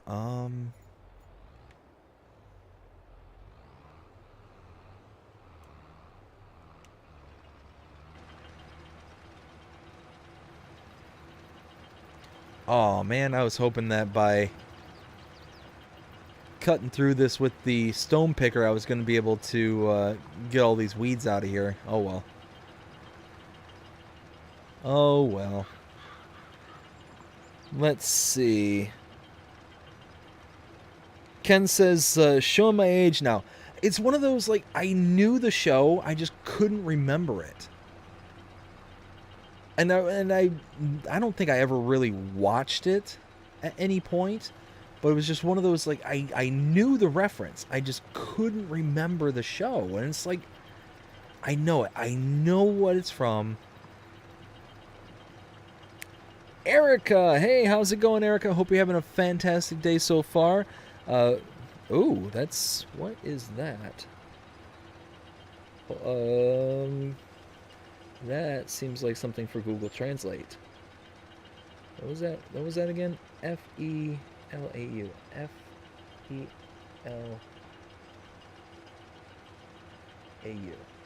A-U. For some reason, I don't think that's...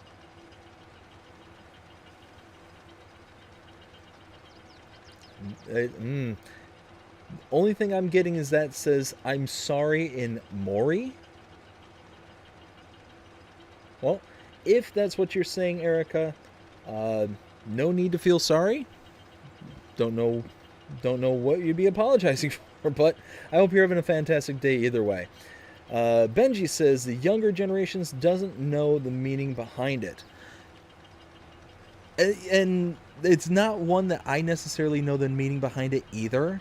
I was born in the 80s, but it's just one of those that I knew of it.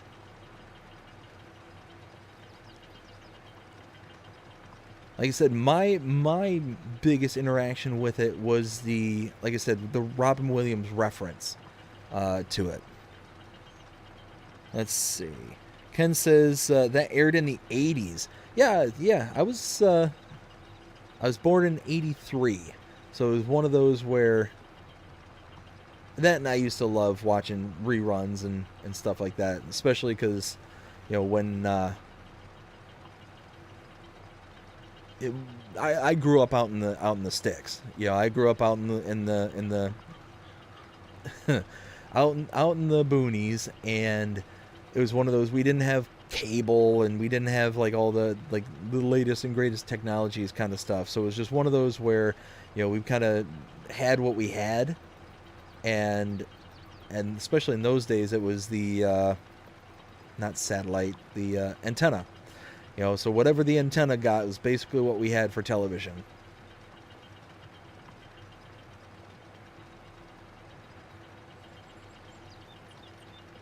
Ooh, we got piles to pick up.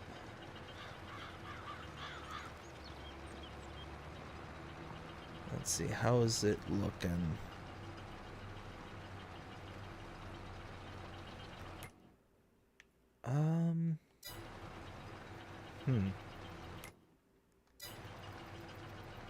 Oh, is that okay, that's plowed. That needs to be okay, so there's a bunch of parts around the edges of this field that need to be plowed. I thought those were stones, and it's like, well, why is it going away? I did like the most outer perimeter of it. Now what's really cool is the stone factory that I have, the one that's going to make the stone in the lime. is like a 1 to 10 ratio. You basically, for every 1 liters of stone, you're going to get 10 liters of lime. So it's a huge increase in yield.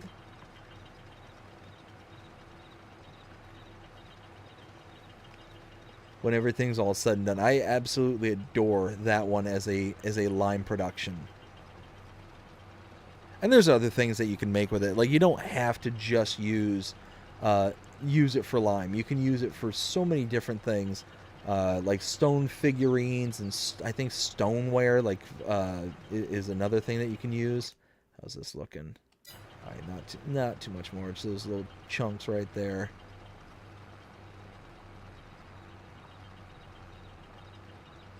Let's go. Come on, turn. All right, that everything? That's everything. Perfect. Let's fold this away.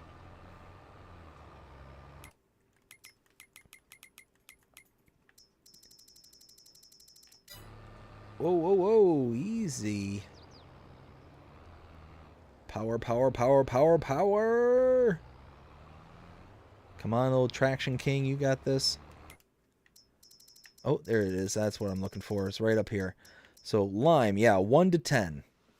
So we're going to take this, 1,300 liters of lime and turn this into, what is that, 13,000?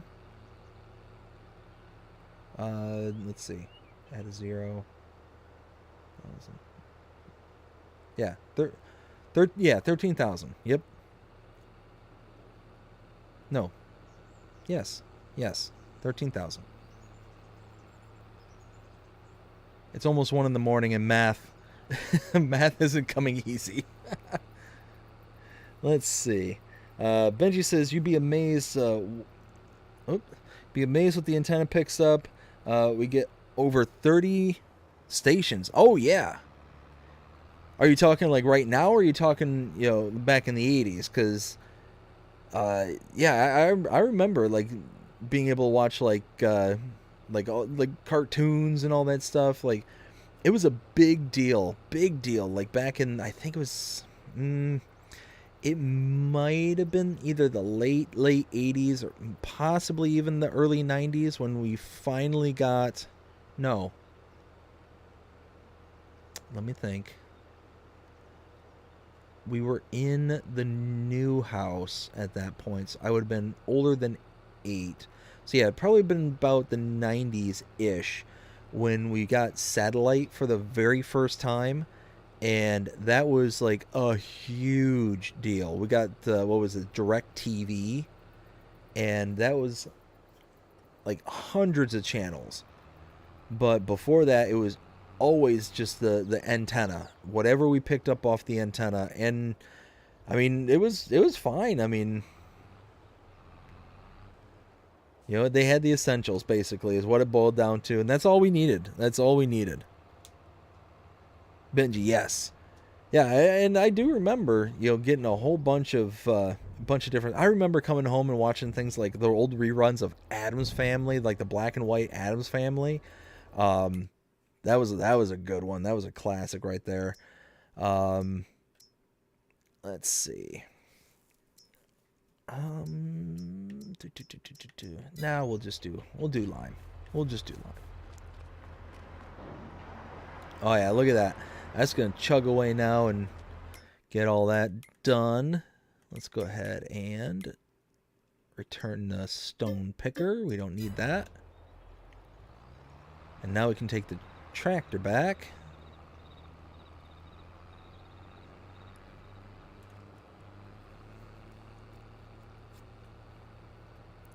But yeah, I used to watch like the old Addams Family. There was what was the other one? It was so similar to the Addams Family. The Munsters.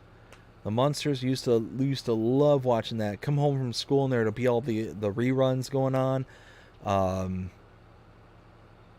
Let's see. What's some of the other ones? It's like All in the Family and what was the one where the guy and the girl, they used to sing at the beginning of every single one, and the guy, he wasn't that bad of a singer, but the wife was really high-pitched screechy. For the way Glenn Miller plays. Archie, Archie. What was that one? Or was that All in the Family?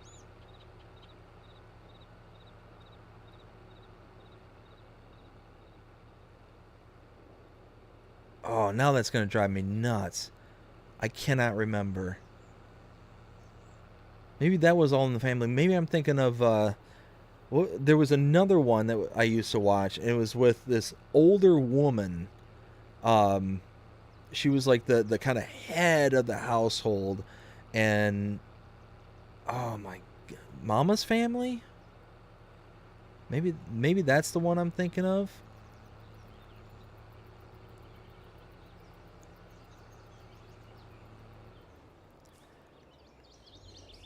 Yeah, anyways, long story short, used to love watching all the old TV shows and whatnot. Let's see. Oh, hello.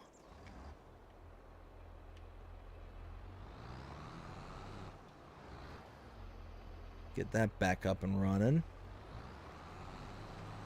So then after this, after we're done mulching here, how far are we? About a little less than half. Yeah, after we're done mulching, we can then begin to seed. And we're going to need something. How much horsepower does this? This has like 400 some horsepower, if I'm not mistaken. Alf, yeah, Alf was a good one. Alf was my dad's favorite. Yeah, Alf. Oh yeah, he used to love eating cats. That was like the delicacy. Mama was definitely funny. Yeah, okay, so I am thinking. Okay, so yeah, there was Mama's Family. There was All in the Family. All in the Family was a good show. And Mama's Family, that was hilarious.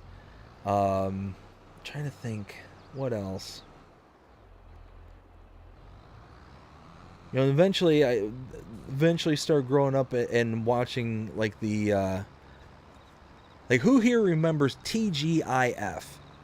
TGIF and all the programming they had like what was it? What was the one with Steve Urkel? Why can't I remember? Family Matters. They had Family Matters. They had all sorts of awesome programming on TGIF. Oh my goodness. Yeah, Family Matters, that was one of my all-time favorites when I was growing up. And then, goodness, what were some other good ones?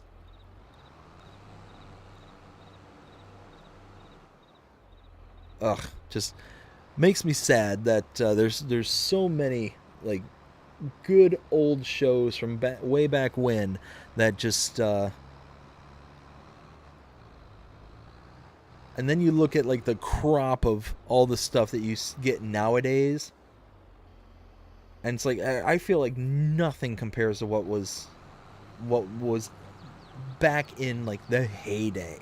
Like you occasionally, every once in a while, you get a show or something that kind of is decent, is good, and is going to be memorable and all that stuff. But I just don't think like Hollywood really tries anymore. I don't know. Maybe that's just me. Let's see. Beverly Hillbillies, yeah.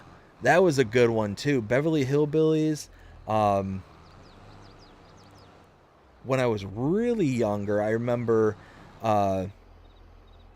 when I used to be babysat. One of the things that my babysitter would do is they would turn on the TV and just kind of let it play in the background kind of thing.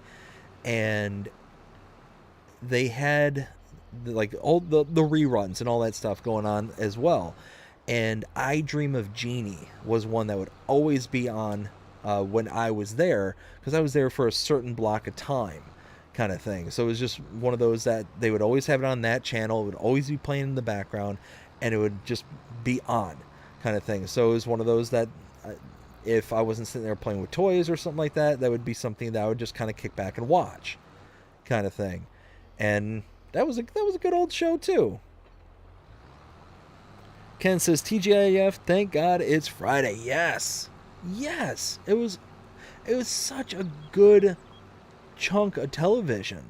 Like, you don't get anything like that. You don't get that whole, like, oh man, I can't wait for this block of time because, I want to catch this series of shows that are just awesome. You might get, like, oh hey, the new, like, Game of Thrones or something like that. Like I said, you do get occasionally those shows and stuff that, like, people are like, okay, I can't wait for the next episode, or I can't wait for this, I can't wait for that. But I feel like it's way too few and far between nowadays. Like, I can't think of anything out on TV right now that I'm like, you know what, I've got to have this. I've got to just drop everything I'm doing just so I can dedicate the hour to see this, or the half hour to see this. Let's see. Ken says, I remember Beverly Hillbillies in the 70s when it was in black and white. LOL. Whew, yeah. It was one of those that when I was watching the reruns in the 80s, yeah, it was definitely the black and whites and all that stuff. I mean, so I vividly remember the television. Like, this is something I was discussing with somebody the other day, and the decline in the quality of craftsmanship that used to exist in everyday items is so staggering and bewildering to me when I really think about it. Like, just in my lifetime, I'm 40 years old. I was born in 1983. It was one of those, like, thinking back, I used to love the old television set that we had when I was growing up as a kid, because this thing was a work of art. Not the picture that was on the screen, but the unit itself. It was all made of wood. The entire outer casing of the television was wood, and then the actual screen itself was the screen. But it was the old school tube television. You'd kick it on, it would take a few seconds to actually start to power on because the tubes had to warm up and all that stuff. But the whole outside was just beautiful. It was all hardwood wood, and like, it had drawer pulls on it. Didn't have like drawers, but it just had like the pulls and stuff, like the little handles and stuff. Yeah, I mean, it was just absolutely beautiful, this television. It was like it was its own art piece in the room kind of thing. And to this day, I vividly remember this thing. And now we look at television, they pretty much they all look alike, all the TVs nowadays. They're all, black, plastic, thin. And don't get me wrong, I think the quality of the picture that we have nowadays. But I'm looking at, like, my television right now, and the outermost portion of the screen that I can see, like the part that's not the screen, is maybe like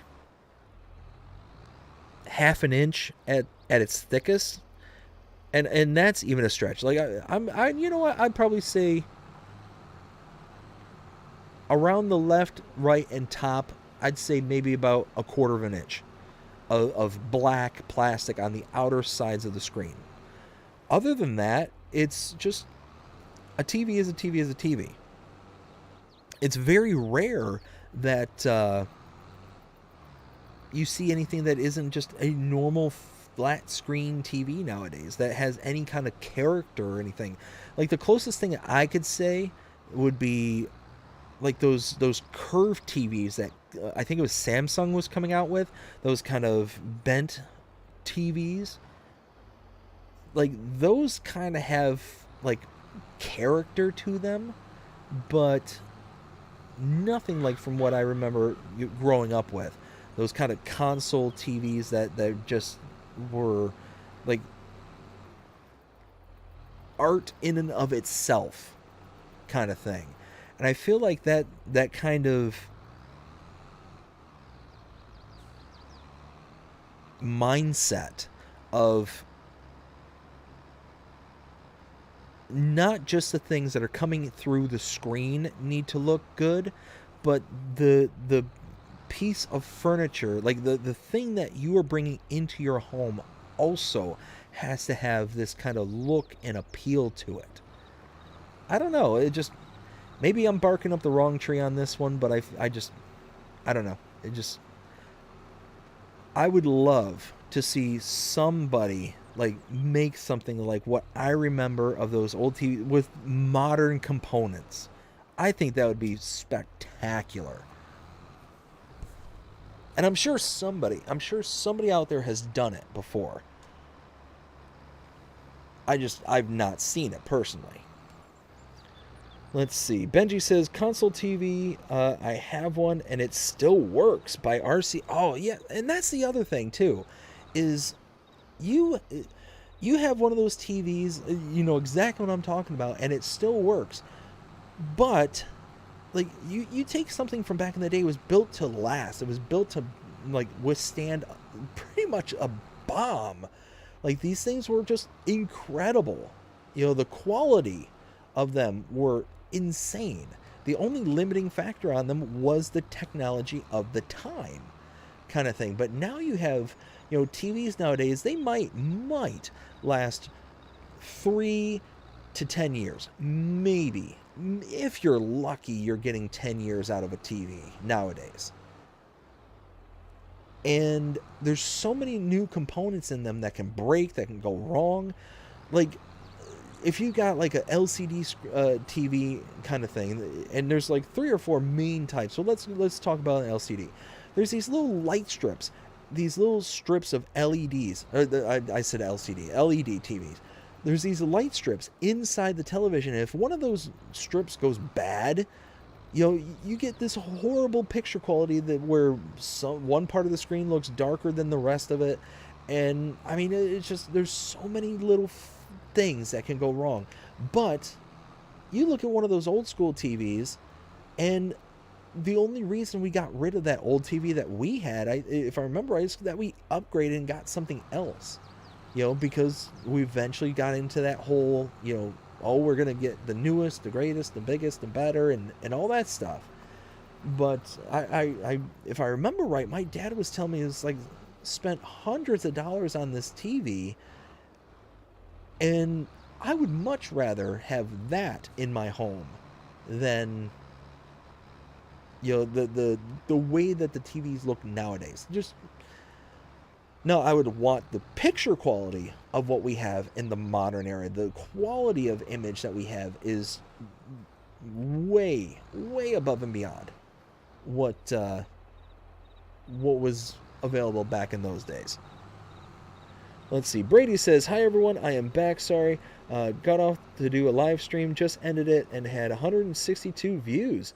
That is now my highest views for a live. You're still on. How is it going? Brady, that is awesome, bud. Congratulations on your new high. Keep it up. Keep on working hard, and you tell you what, bud, you're gonna get there. You're gonna keep on reaching newer, bigger, and better heights. Congratulations, bud. Ken says, yep, I remember those old black and white TVs weighed about 100 pounds using a dial to change the channel. Yeah, absolutely. They were behemoths. They weighed a ton, but they worked. They worked well. They worked long, and they were beautiful. I mean, they were just genuinely, like, craftsmanship went into it. Not like what we have now, where it's just mass manufactured, you know, created by machines. Like, now we've got this stuff that's cold and very kind of dark and just, I don't know. Like I said, if I had all the money in the world, kind of thing, that would be something I would go out of my way.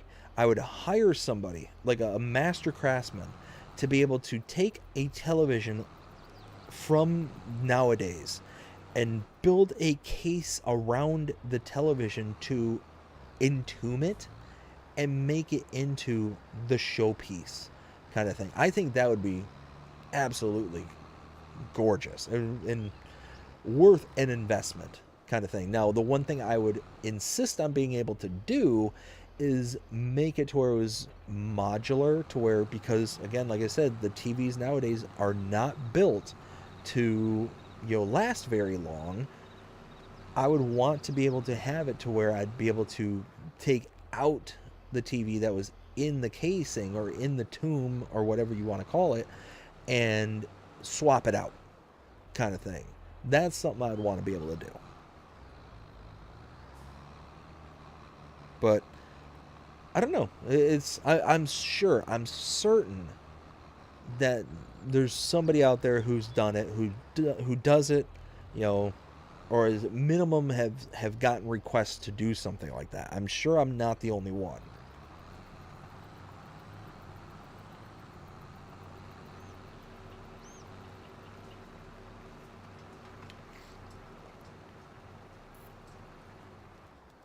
There we go. Let's see. Ken says, back then in our country, only had one TV channel to watch, not like nowadays. Oh, wow. But you know what? That's the thing, though, is when that's what you have, then you don't necessarily know any you don't know any different, and you don't necessarily care. Is that, I don't know.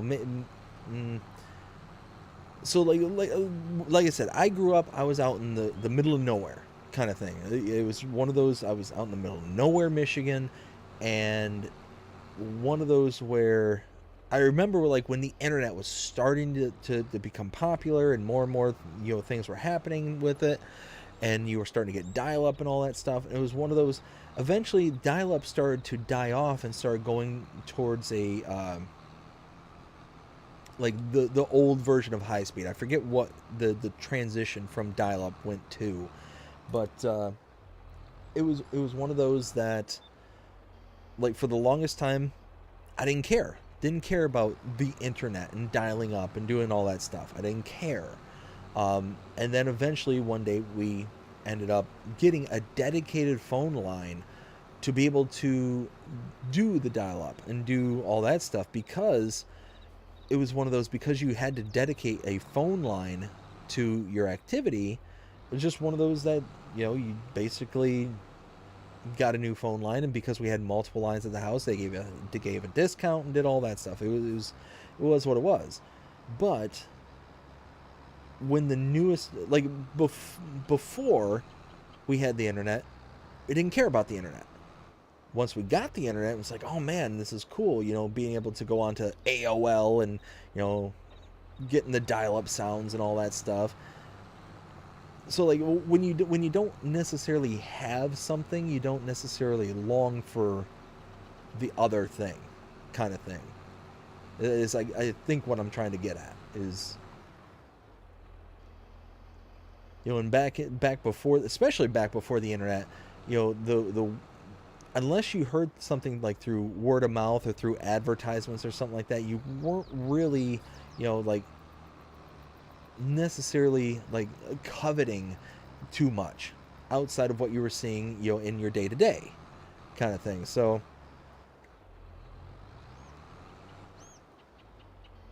I don't know. Like I said, maybe I'm kind of talking out my rear, but I don't know. That's how, at least how I remember it when I was growing up.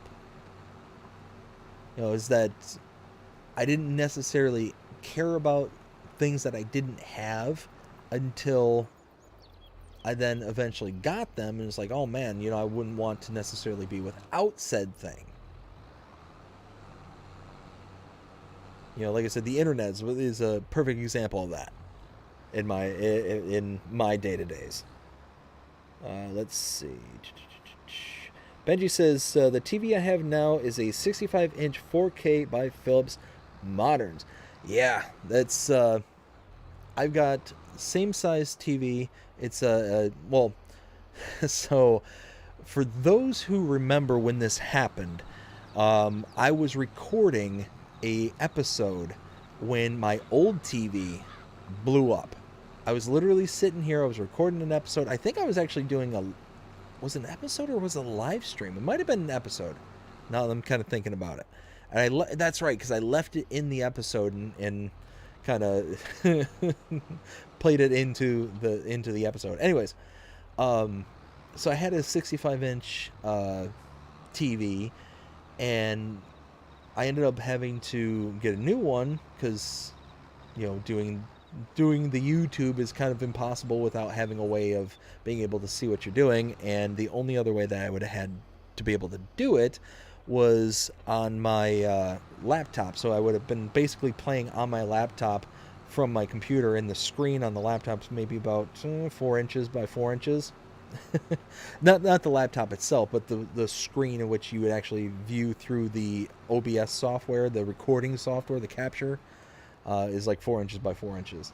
So it was just one of those like, nah, we need to get a new TV. So we ended up getting a TCL 65-inch. And that is the one thing I will say about, compared to like the TVs of yesteryear versus TVs now, is the price. The price is like I said, the amount of money that you spend on a TV nowadays versus the TV that you would have gotten with the same amount of money back in those days, like are just night and day difference. You know, for $400 you can get a decent 65-inch TV, and you're good. For that same $400, you would have gotten maybe a 10-inch back in those days, and one of those where it was a fuzzy black and white kind of bleh. You know.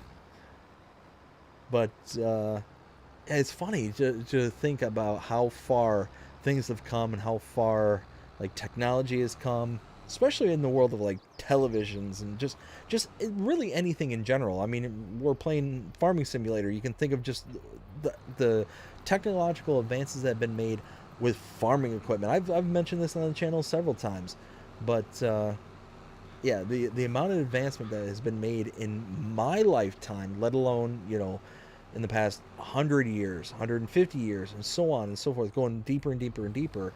I mean, it's incredible. It's insane, the amount of stuff that can be done nowadays. Let's see. Let me catch up here real quick. So, Groot, hey, how's it going? Groot says hello. Groot, hope you're having a fantastic day so far. Benji says, hey, Groot.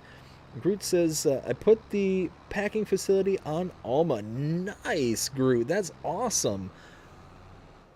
Yeah, that was the mod I was showing you a while back.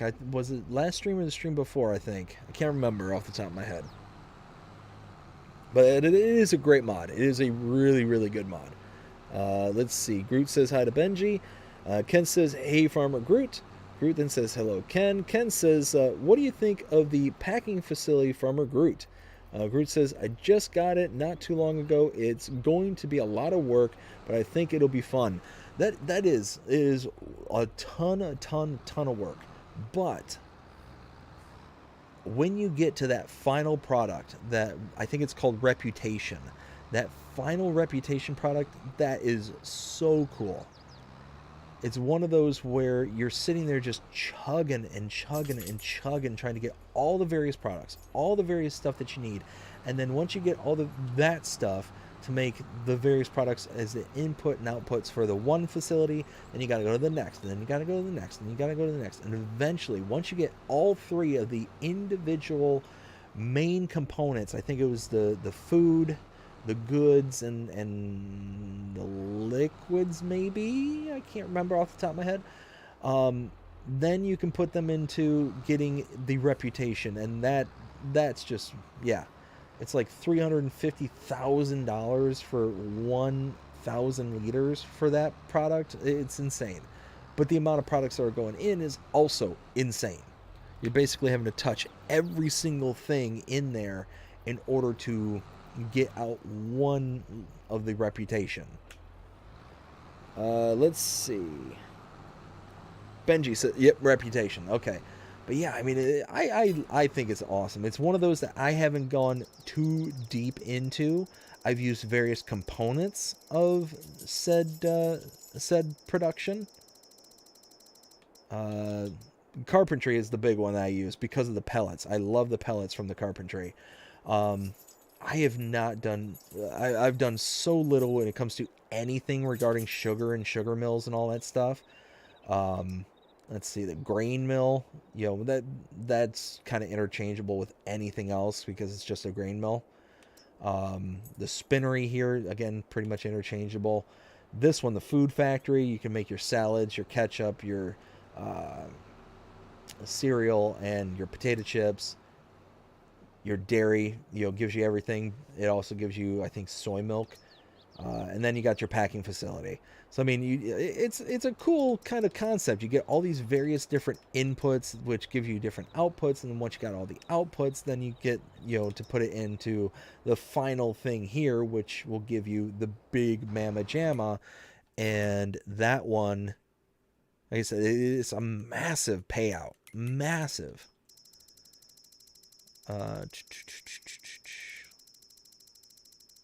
Yep, there it is.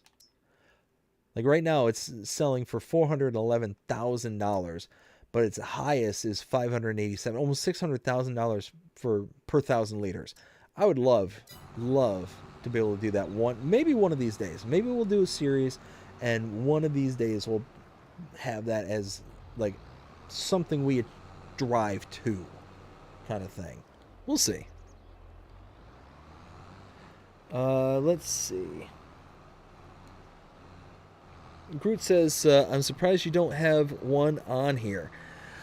It's one of those that we've been really driving towards building up the farm.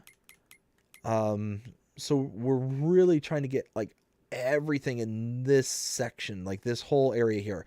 You can see we've got pretty much everything except these 2 fields. So we're really focused on that at the moment. But we're getting there. We're going to get there. Just going to take some time. Ken says...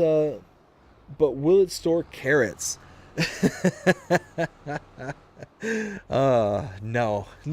No, it will not. Oh, Ken. Benji says, I have it on Hickory Valley blank map and getting ready to put it on Calmlands. Ooh, those are both really good maps. Groot says, I don't have premium DLCs, so I don't know. So, no, it doesn't work. And, kind of a running joke here, Groot. So Ken's working on field number 1 off to the west of me there, and he's working on carrots. So that's what's going on here.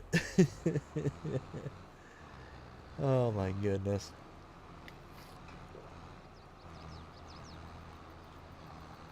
There we go. So we are almost done here. We're going to finish off. Oof, we got all those little bits, all those little chunks right there. I mean, it's registering as it all being mulched.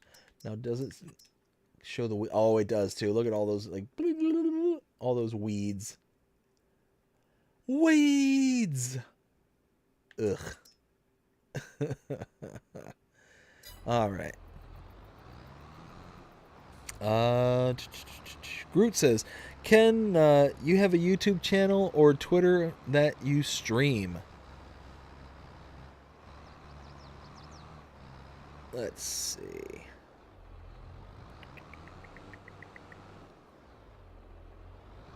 Okay, so we are caught up with the chat. That's awesome.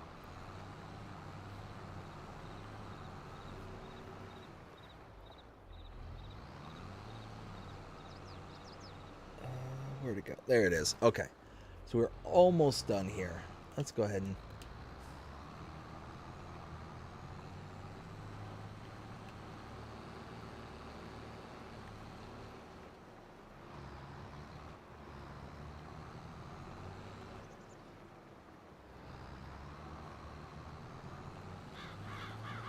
All right.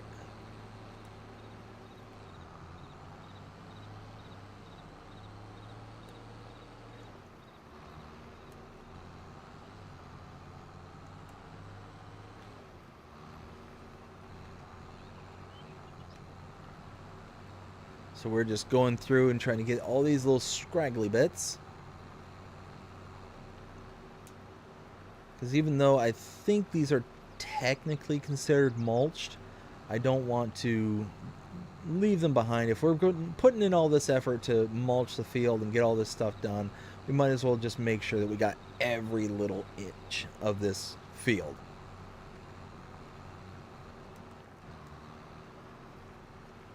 Let's see. Ken says, nope, Farmer Groot, no PC, just console.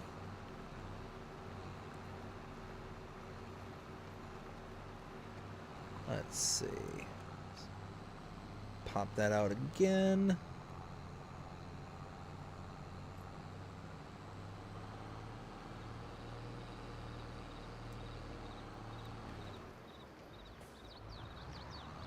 There we go. All right. Now we're going to go ahead and get this line here. And then we're going to go get a seeder. Because, like I said, we're going to be planting some wheat in this field and in the small field. And I think I'll have to think it over, but I don't think that small field is going to last too terribly long once we get field number 1 and 10. I think more than likely what I'm going to do is eventually combine 2 and 1 and make it one field, those two. Maybe even combine 2, 1, and the homestead field.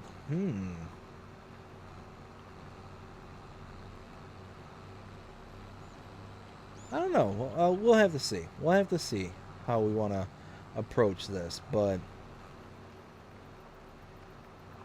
see, that's something we could do, is we could combine 2, 1, and the homestead field, combine 4 and 10 together, and then combine maybe...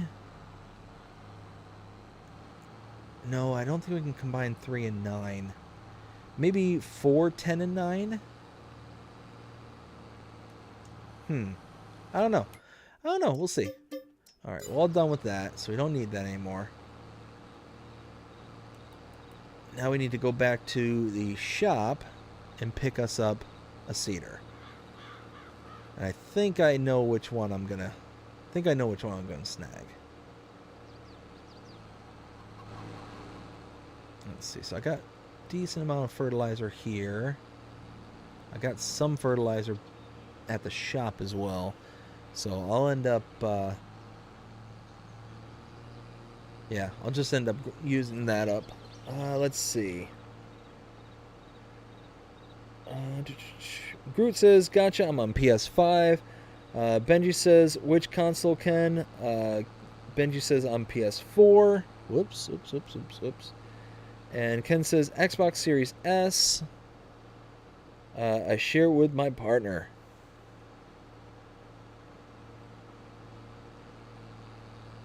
See, we got the console wars going on here. We got PlayStation, we got Xbox. I personally never really understood the whole, Xbox versus PlayStation debate kind of thing. It's one of those like, oh, well, such and such is better because of X reasons. Oh, this such and such is better because of Y reasons. And it's like, you know what? The only me personally, the only thing I think matters when it comes to the consoles, when they're the same generations, so like in modern terms, the Xbox Series whatever, S or X, versus the PlayStation 5s. I think the only thing that means anything are what game exclusives do they have. In Xbox's case, they have Halo. In PlayStation's case, they have I can't even remember off the top of my head, because I was going to say MLB The Show, but that came off of exclusivity a couple of years ago.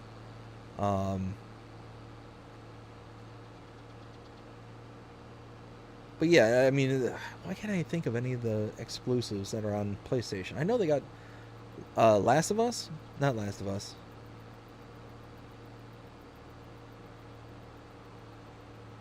I can't remember. I cannot remember. Being an Xbox user myself, I don't tend to remember all the exclusives. We need a seeder. Actually, no, we don't need a seeder. We need a planter. Planter. Where? There it is. And we specifically need this one. Let's see. We want dry box. Close enough. Oof. Almost 14 grand for the lease on that one. Okay, well. So the ironic part is we made over $1 million in our last episode, but we sold off all the seeds, so we got to buy some. Because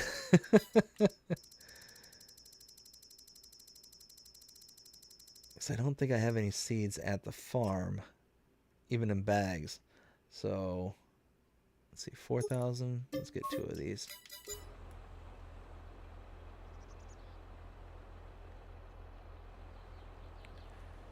Let's see.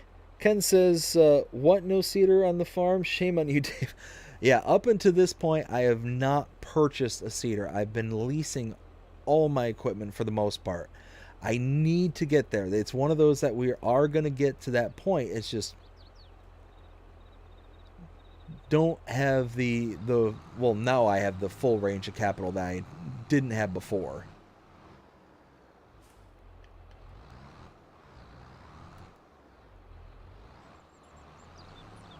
Let's see. Can I get to the dry box?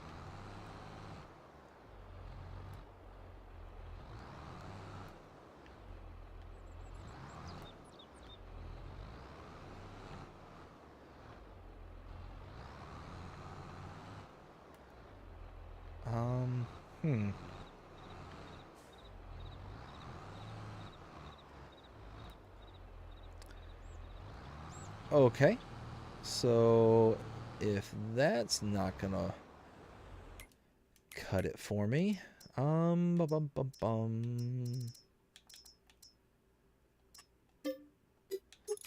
want to spend 4 grand on that. Really don't want to spend 3 grand on that.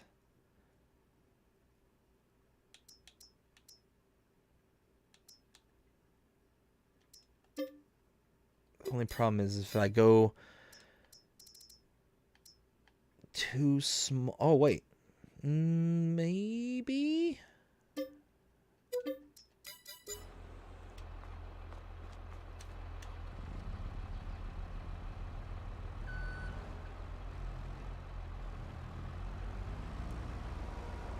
Oh, see, that's what I was afraid of.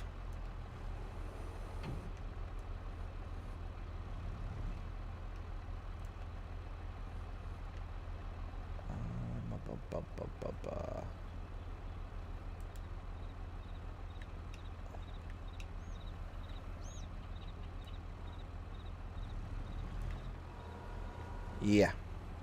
So that was a big waste of money.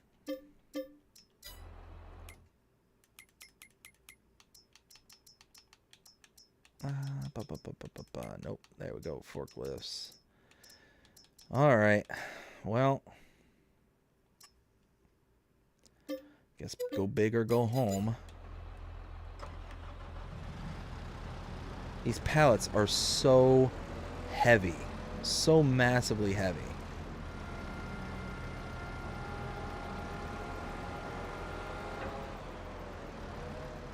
Oh no!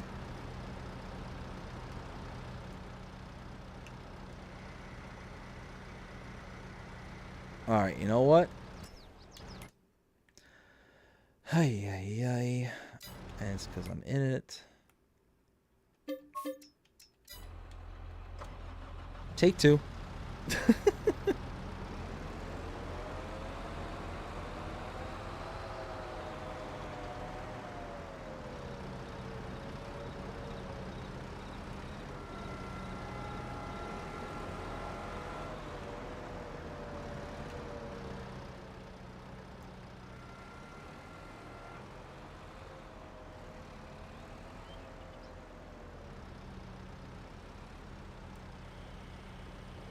There we go. Nope, stop it. I just had it. Come on.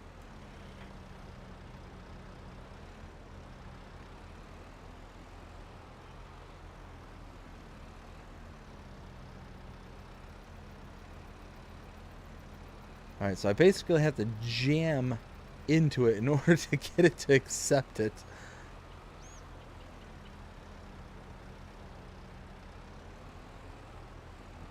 There we go. Alright.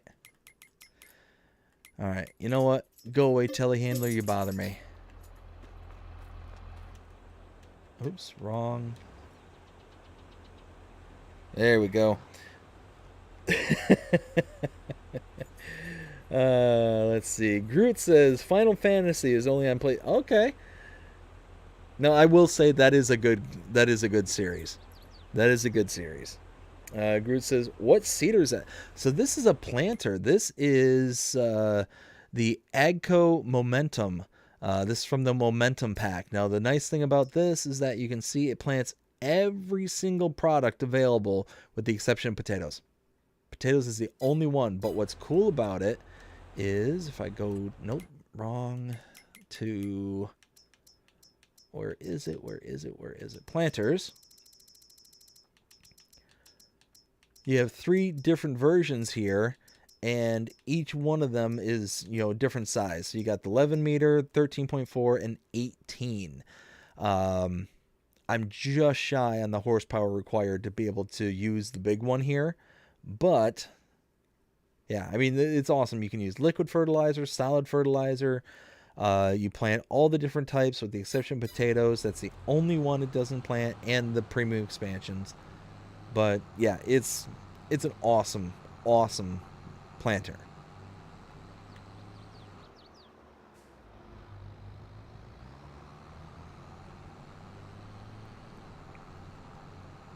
Let's go ahead and get this back to the farm. We're going to start in the little field first and go from there. Let's see. Ken says, got to unfold first, Dave. Oh, yes. Yes, I did unfold it. Let's see. Benji says, funny thing, I have every crop of... There we go. I have every copy of Final Fantasy on hard copy except Final Fantasy 16. So I played Final Fantasy 7, the original, not any of the remakes or anything like that. That was a really good game. I really enjoyed that one. Then I played Final Fantasy 10, was it? I think it was Final Fantasy 10. Again, really good game. Really enjoyed it. And then I think it was, what, Final Fantasy 10-2? And that one I was severely disappointed in. I think, it's been a long time since I played any of them. And it was one of those that I remember 7. I really liked 7.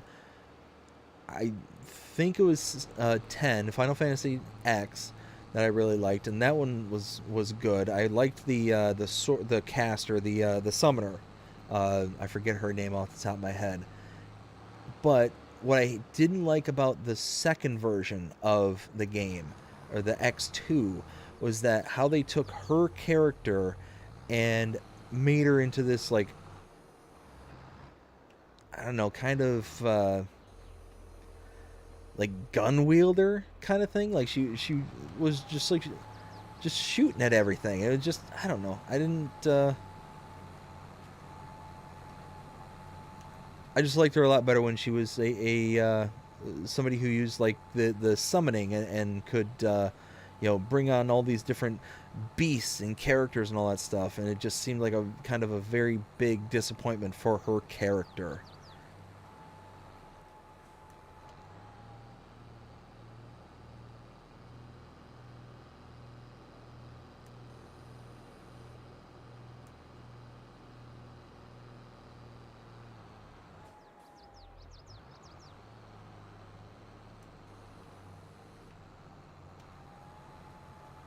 There we go. Now, also the nice thing about this particular seeder, or planter in this case, is that not only does it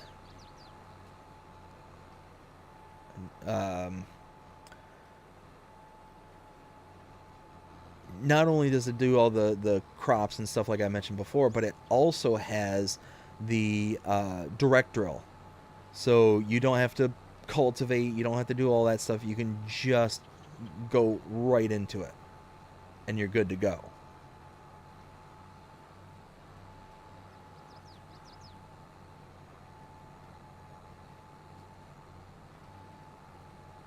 Let's see.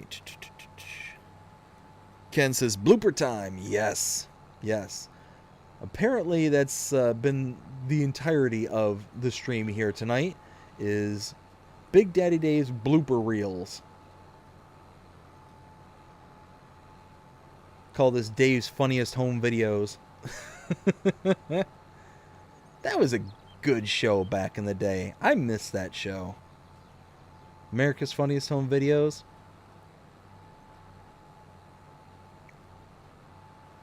That was a lot of fun. I remember, that's another one I remember watching on TV all the time and just really enjoying it. I feel like I missed a chunk right back there.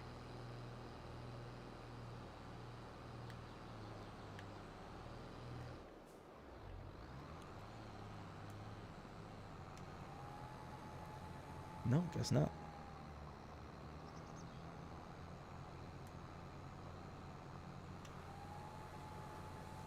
There we go. Benji says ion.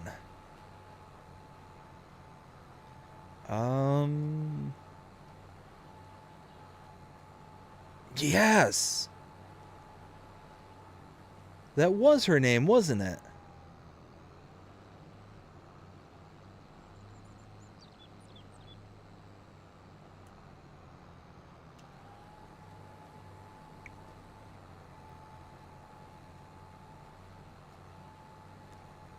I vividly remember being, I'm pretty sure if I remember right, it was 10, and I just remember being so insanely disappointed with her character, how all of a sudden she goes from like this, really cool kind of summoning character, calling down all these beasts and demons and stuff, to all of a sudden the very next game, she's like this pop star kind of gun wielding like kind of character. It's like, man, that's a huge departure from what she was. It just seemed really weird to go in such a hard shift into a single character like that.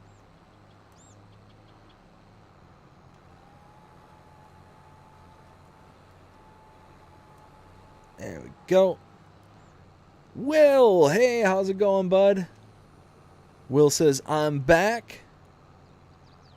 Well, thank you for joining us again. Hope you're having a fantastic night so far. Oh, come on. What are you doing? There we go.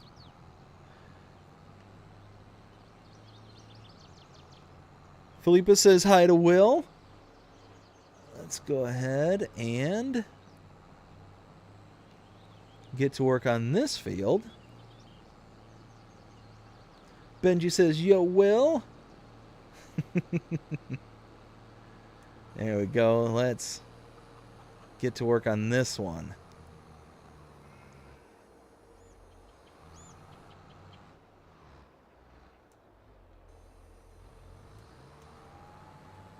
There we go. Now,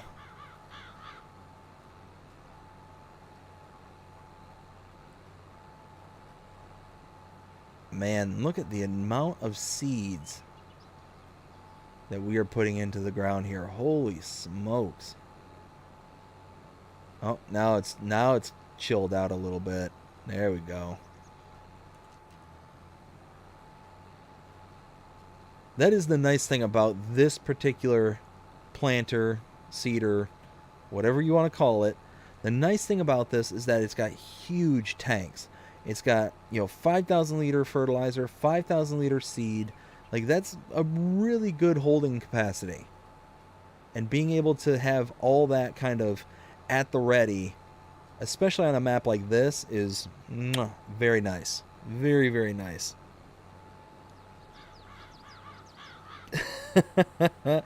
Will says, what up? The wife wanted chocolate milk. LOL. Well, gotta earn those hubby points there, bud.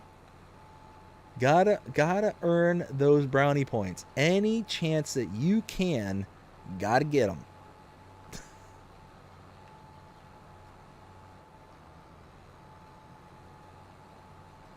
Oh, get back into the field. There we go. Let's see. Ken says, Will, I sent Dave some screenshots of my farm. Absolutely he did, and we displayed them earlier in the stream, and it's looking good. It is looking really good. Groot says, and I don't like the equipment that those I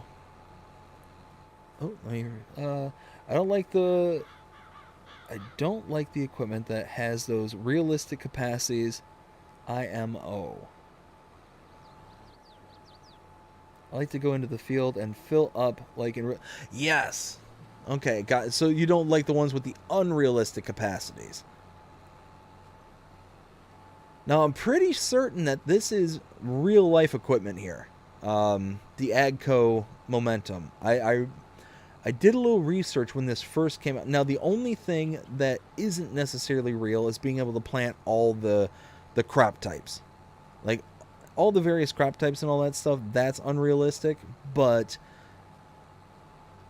if you saw this thing in real life, like, it's a legit, like I said, it's a legitimate brand. It's, labeled under Massey and Fent and pretty much all the Agco brand. I think it's what, Massey, Fent, and Valtra, if I'm not mistaken, is also the Agco brand.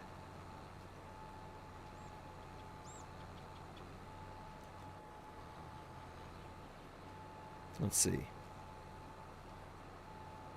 Sorry, yes, meant unrealistic. Yeah, so it's one of those, like, it really depends on the gameplay that I'm doing for that particular map. Because each map I do, I'll have, like, different parameters, different kind of things that I'm going to kind of set forth for myself to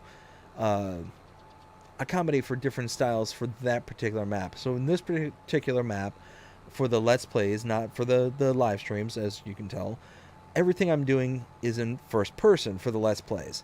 So it's kind of well, not even kind of, it's a very difficult thing for me to kind of compensate for, to be able to make sure that I'm doing everything in first person, especially when you're doing everything in the telehandler and in like those kind of things where you need to be kind of more precise and using pallet forks and stuff like that. I'm not using straps, with the exception of when I am using straps, it's specifically on the pallet forks, and I have to have multiple bits of equipment or pallets like stacked up on top of each other. I'm not just gonna like go get the big bag handler or something like that from the CSZ pack. I'm gonna have, the pallet in the pallet fork and then strap stuff on top of it if there's more stuff to be strapped on. Let's see. Ken says, I call that cheap farming, LOL. Yes. It's one of those, like I said, it just really depends on how I'm kind of setting it up on that specific gameplay. There's sometimes where I'll be like, you know what? I have no cares to give. I'm going to go ahead and just get things done just to get them done. But then there's other times like, no, I'm going to be more serious. I'm going to have, I'm going to use pallet forks. I'm not going to use the straps. I'm going to use, all the various bits of equipment. Now, the one thing I don't think I'll ever do again, I don't think I'll ever do this again, is strictly dedicate first person view. And that's not necessarily because I don't like it. It's tougher and makes for things to be a little bit more challenging, but I really don't think that it place the camera that well. It makes it very difficult to record the Let's Play series, which I never thought of until after I tried this. You know, because how interesting is just doing this throughout the entire Let's Plays? Whenever you're just looking around and you're seeing everything in first person view, like it eventually gets to be a bit much. So I don't think that's going to be something that I'm going to continue with going forward. But I think what I am going to do is, like other various things that I've implemented here on the farm is, you know, using only pallet forks, not using big bag handlers and stuff like that. From time to time, I'll throw in the big bag handlers and stuff, but not like an everyday thing. You know, we'll kind of play it out, you know, by ear kind of thing. Groot says, yep, it really makes me cringe when PC only people edit equipment and ECT to make it easier for them, like 40 mile per hour harvesting and a 100,000 liter capacity on older equipment. Yeah, it's definitely one of those things where, again, I don't mind when people do that. It's not my cup of tea kind of thing. Now, there are exceptions. I will say there are times when I need to expedite things for the sake of recording, and that is why I'm glad that these, you know, kind of ridiculous bits of machine do exist, because it's one of those, for time's sake and all that stuff. Like if I was having to, you know, perfect example, field 34 down the bottom left hand corner there, to do that, I had a contract. Again, I talked about it earlier, $150,000 contract for red beets. Well, for the recording portion of it, I did, you know, a couple of laps around in the stock equipment that they gave me. But then eventually I leased out the Pterodos harvester and did everything at 100 meters harvesting, 100 meter working with harvesting. It was one of those, you know, just to get things to kind of go along, and I wasn't spending hours upon hours upon hours to make that small portion of the video kind of thing. So it's one of those, you know, for my purposes, I'm glad that we have the unrealistic capacities, the unrealistic kind of, you know, working modes and all that stuff as an option to make the editing and recording easier. But, you know, if I'm playing my normal gameplay, my normal style, you know, I'm going to be leaning on the side of more realistic, but not ultra realistic, if that makes sense.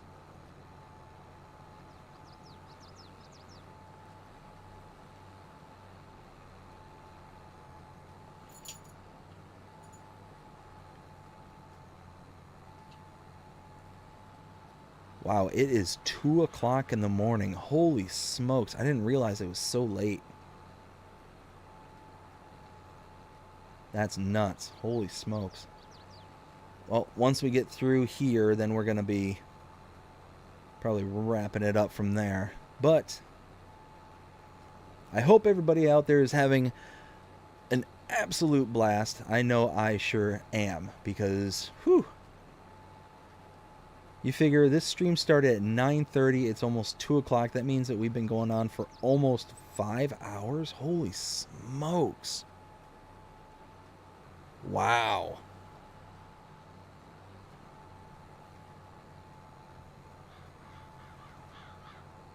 That's nuts. Let's see. Let me finish making this lap and I'll catch up with the chat here.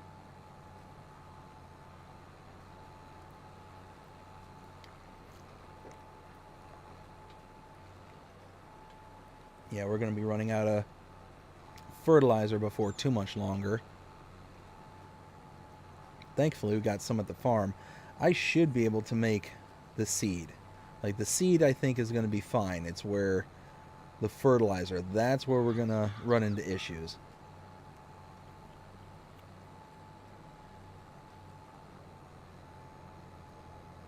And I think before I even get going on letting the worker go, I'm just going to go take this over. I'm going to fill up the rest of the fertilizer. I don't think I have any seed here at the farm. I don't think I have any seed pallets, I should say.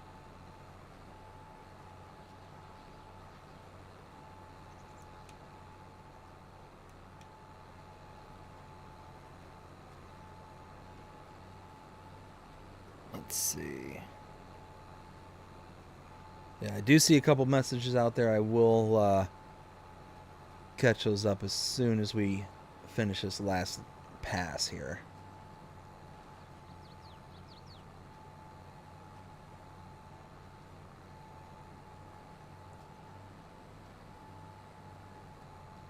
Let's see.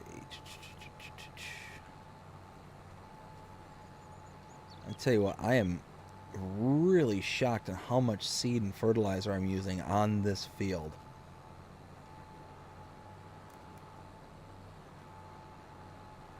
Wow, that is nuts.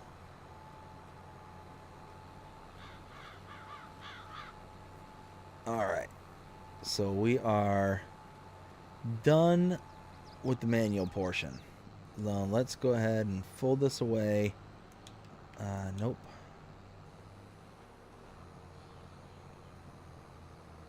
I just gave it a little tap. All right. Yeah, no seeds. I got lime and I got fertilizer. So let's do this. 1,000. So here. There's, nope, right here.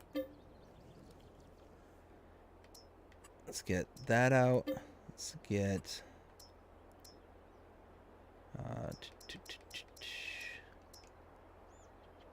wait. Okay.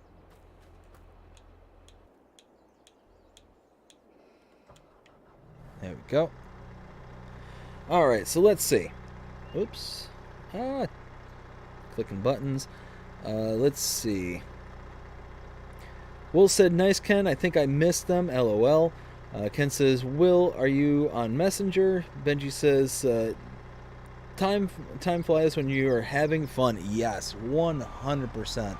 It is wild and how you can really lose track of time when you're doing something that you not only enjoy but you like genuinely care for. My my brother-in-law, who watches the channel every once in a while, he was on here a while ago, and he's like, "Man, you ought to do like a 24-hour live stream kind of thing." I'm like, dude, if I did a 24-hour live stream, number one, I'm pretty sure my wife would divorce me. That's number one. Number two, I don't know if I would have much to be able to say in 24 hours. It would eventually get to the point to where one or two things would be happening at that point. I'd be so wired on coffee that I'd just be speaking gibberish, or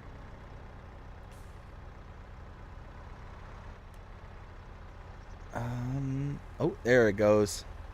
All right, nice. I'd be either just so wired up on coffee, or, you know, just not being able to do or say much of anything at that point. I'd just be so exhausted. The last time I did anything 24 hours, like stayed up for 24 hours straight, I was like a teenager.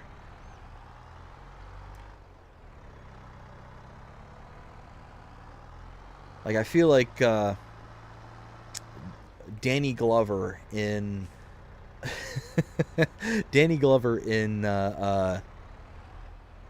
oh goodness, what's the movie? Why can't I think of it? Not Lethal Impact, Lethal Weapon. In Lethal Weapon, I'm too old for this stuff. And that's exactly how I feel.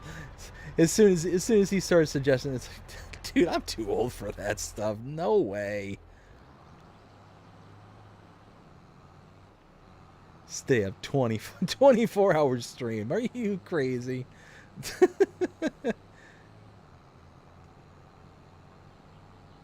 All right, now.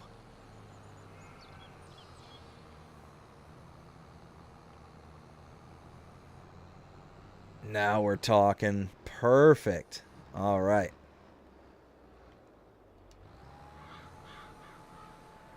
All right, let's catch up. So, where was I?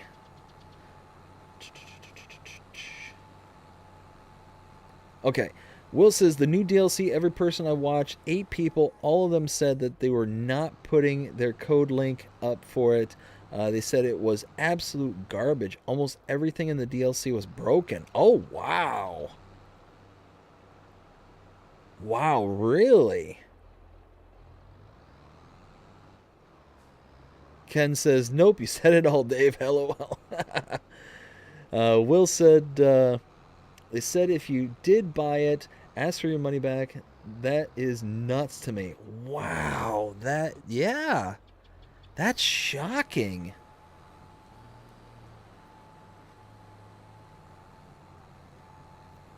I mean, that's really sad if that's the case. I mean, if literally everything's broken, then that's...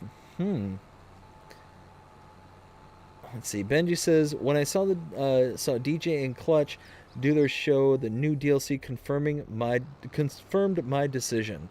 Will then says, Ken, I do have Messenger. My gaming channel Facebook page is Will T Gaming. Ken then says, I would be a good DLC if they tweaked it a bit. And I mean, ultimately, that's what it's going to boil down to. Is they're just going to need to tweak a few things, and it's going to be fine. You know, having DLC is a blessing and a curse. And what I mean by that is having the ability to have things added to a game. It extends the longevity and the life of the game, which is cool, but also makes it to where the game developers tend to... I'm not saying giants or anything like that. I'm just saying in general, they can be far more sloppy. Like, I remember playing games on the Nintendo, and you may come across one game where something didn't work. I can remember, like, E.T. for the Nintendo. That was the classic. Almost everybody went to that one as kind of like the point of, you know, finding a game for Nintendo that was broken, kind of thing. And in those days, you weren't getting a patch. You weren't getting anything like that. But the strictness on quality control was much better in those days. But again, the games were also far simpler. So it's one of those, like, it's such a double-edged sword when it comes to that stuff. There's way more stuff that you need to be conscious of. There's way more stuff that you got, you know, that can break, that could, you know, kind of send everything kind of down the line, domino kind of effect, and just make everything kind of just bleh. But it's also one of those where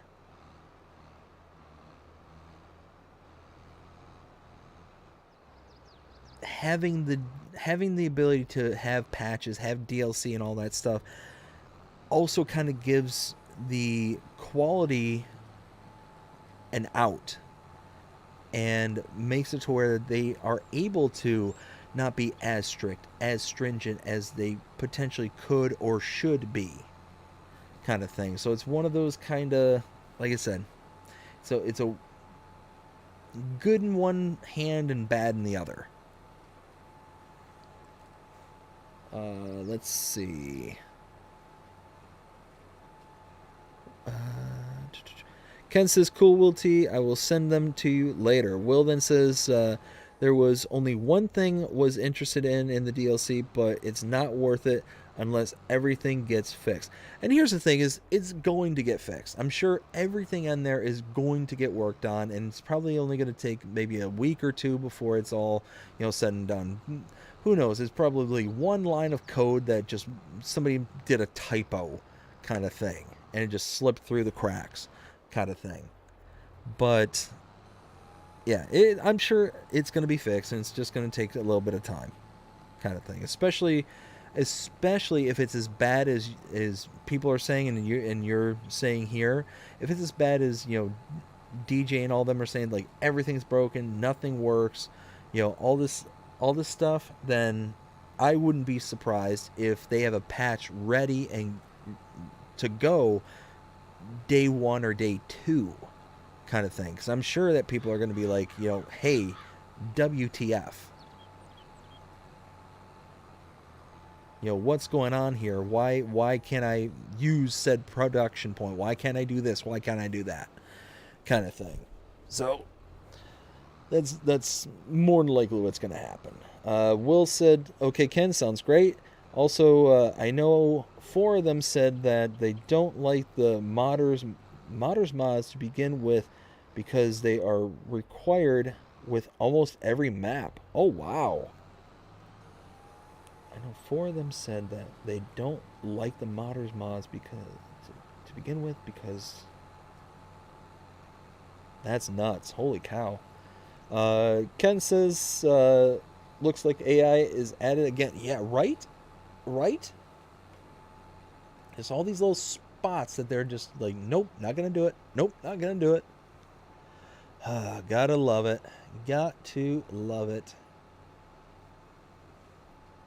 All right, and we are all caught up with the chat. So yeah, we're just waiting for this all to finish out there.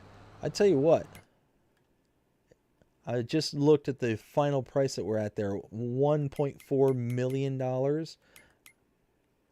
We made $331,000 today. Holy smokes. I didn't even realize we made that much. Let's see, sold vehicles, 61,000. Okay, that's when we sold our tanker and we bought the other stuff. Vehicle running costs, yeah. Sold milk, 30,000 in sold milk. Sold products, 251,000. Oh, I forgot. Okay, where is it? The juice factory sold off all that product. I completely forgot about that. So we got that big influx of all the lemonade and the orange juice, the pineapple juice, like all that stuff. We got a huge influx. That's where all the money came from, I bet. Is this, yeah, right here, the juice factory.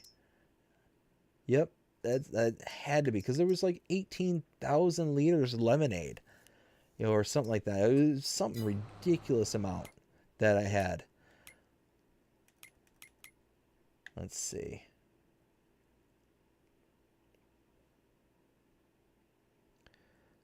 Contracts, 46,000. Yeah, so in miscellaneous, $10,000. So, whew, that's working out pretty good. Let's see. Will says, I personally don't like DMI, formerly known as Dutch Modding Incorporated. DJ and Clutch reached out to Giants. Giants said they were going to try and get a patch out for it. Awesome. So yeah, they're on it. As for Dutch modding, I mean, I typically don't use their mods, if I remember right. I'm trying to think of some of the stuff that they're associated with.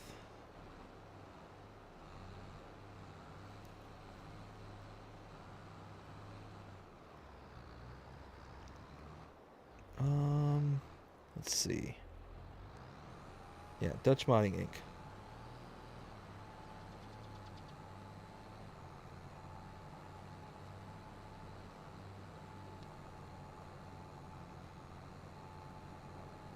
Yeah, I mean, I'm not seeing a whole bunch.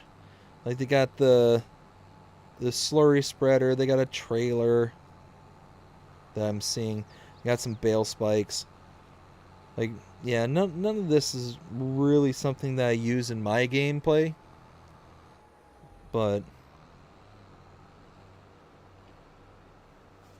see, Groot says, just wondering how come you don't put your seeds and fur in pallet storage? I think it's bigger capacity room than the racks. So I absolutely could, but I've been kind of sectioning off what's in what place, kind of thing. So if I go here, it's like I'm keeping all my bales, regardless of what bale types are in here. The only exception is I had a whole bunch of straw bales that I didn't want, or not straw bales, soybean straw bales. And I'm still trying to figure out what I'm going to do with those. I might end up buying a, what's it called? A mixing wagon and make some TMR by hand using these. But I'm just not sure yet. I don't know if I want to sell these off or whatever. But I've been keeping all the kind of farm goods in this one. The wool and the eggs. So it's just one of those that's where I've been keeping it for right now. And I don't ever normally keep a ton of seeds, lime, and fertilizer in hand on, kind of in stock kind of thing. So I just bought these the other day and decided, you know what, we'll go ahead and kind of go with this and roll with it. So I've got like a section for lime, a section for seed, and a section for fertilizer. But that's pretty much the mindset that I had when it came to that. Let's see. Will says DJ and Clutch also said that they were embarrassed to know Giant software for this to happen. They said that Creative Mesh never had this problem. Wow. So that's pretty, like, harsh criticism. Like, from what I've seen of DJ and Clutch, I know less of Clutch than I do of DJ. But it's not very often, at least that I've seen. He might do like more on the live shows and all that stuff with Clutch. I'm not sure. But it's very rare that I see that I don't think I've ever seen him give like a really kind of harsh, like negative opinion like that. So yeah, I mean that's says a lot when arguably the biggest, if not one of the biggest. Let's see, Jeremiah, thank you for subscribing to the channel. I greatly appreciate it. I hope you're having a fantastic day so far. That really says a lot. It really says a lot when somebody who doesn't often, give their opinion about things. It's different. Like I give my opinion on just about everything, kind of thing, for me. So I don't think that too many people, like if I were interacting with it right now and if I was saying, good, bad, or indifferent kind of thing, it wouldn't become as too much of a surprise. But if you get somebody like DJ, or if you get somebody like Mr. Sealy P, especially somebody like Mr. Sealy P, there's been one or two times I can remember Mr. Sealy P being like, this is unacceptable. This is like bad kind of thing. And one of those where I'm an avid watcher of Mr. Sealy P. So to get him kind of fired up about something, get him kind of, worked up over something, that's kind of a big deal. Kind of thing. That's when you really pay attention to what's going on. So let's see, how's this looking? We're just below halfway. We might not have the seed capacity I thought we were going to. So that's a bummer. Let's see. Groot says, okay, gotcha. How much does that hold? So I think each rack holds 14 pallets, if I'm not mistaken. I've got 3 racks. Yeah, 14. So each one of these are 1,000 liters each. So you're talking 14,000 liters at any given time of fertilizer. Let's see. I think these come in 2,000 liter increments, so you're talking, 28,000 liters of this, and then seeds. I think there's another 1,000, so I don't have any seeds just yet, but one of these days, maybe. So yeah, no, one of those where just kind of the organization that I've been kind of going through on this particular build, as opposed to, ooh, another pallet. We have 500 chickens, and they're now flying through. Eee! Now we got scrambled eggs.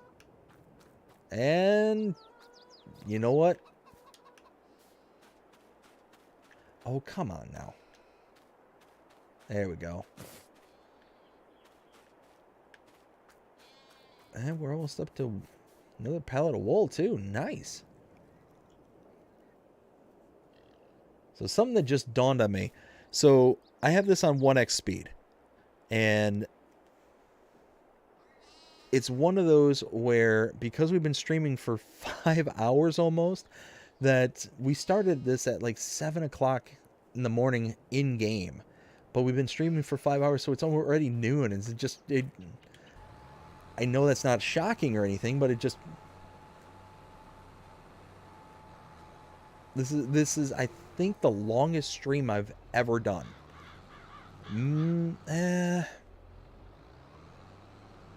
We're up there. We're definitely up there for the longest stream. So, let's see. Will says they also known... Oh! Oh, I didn't realize. Okay, so DMI Dutch Modding Incorporated. Oh. Oh, yeah. No. Okay. I didn't realize they were the same group. Or the same, yeah, 20mm Normandy. So, yeah, there's almost... not a whole lot of their products or their mods that I tend to use, because a lot of them tend to be like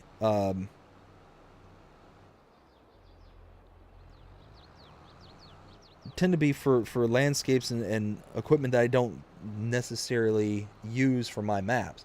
Like, I don't play too many European maps, or at least too many like Dutch style maps, which tends to be kind of their heavy focus kind of thing.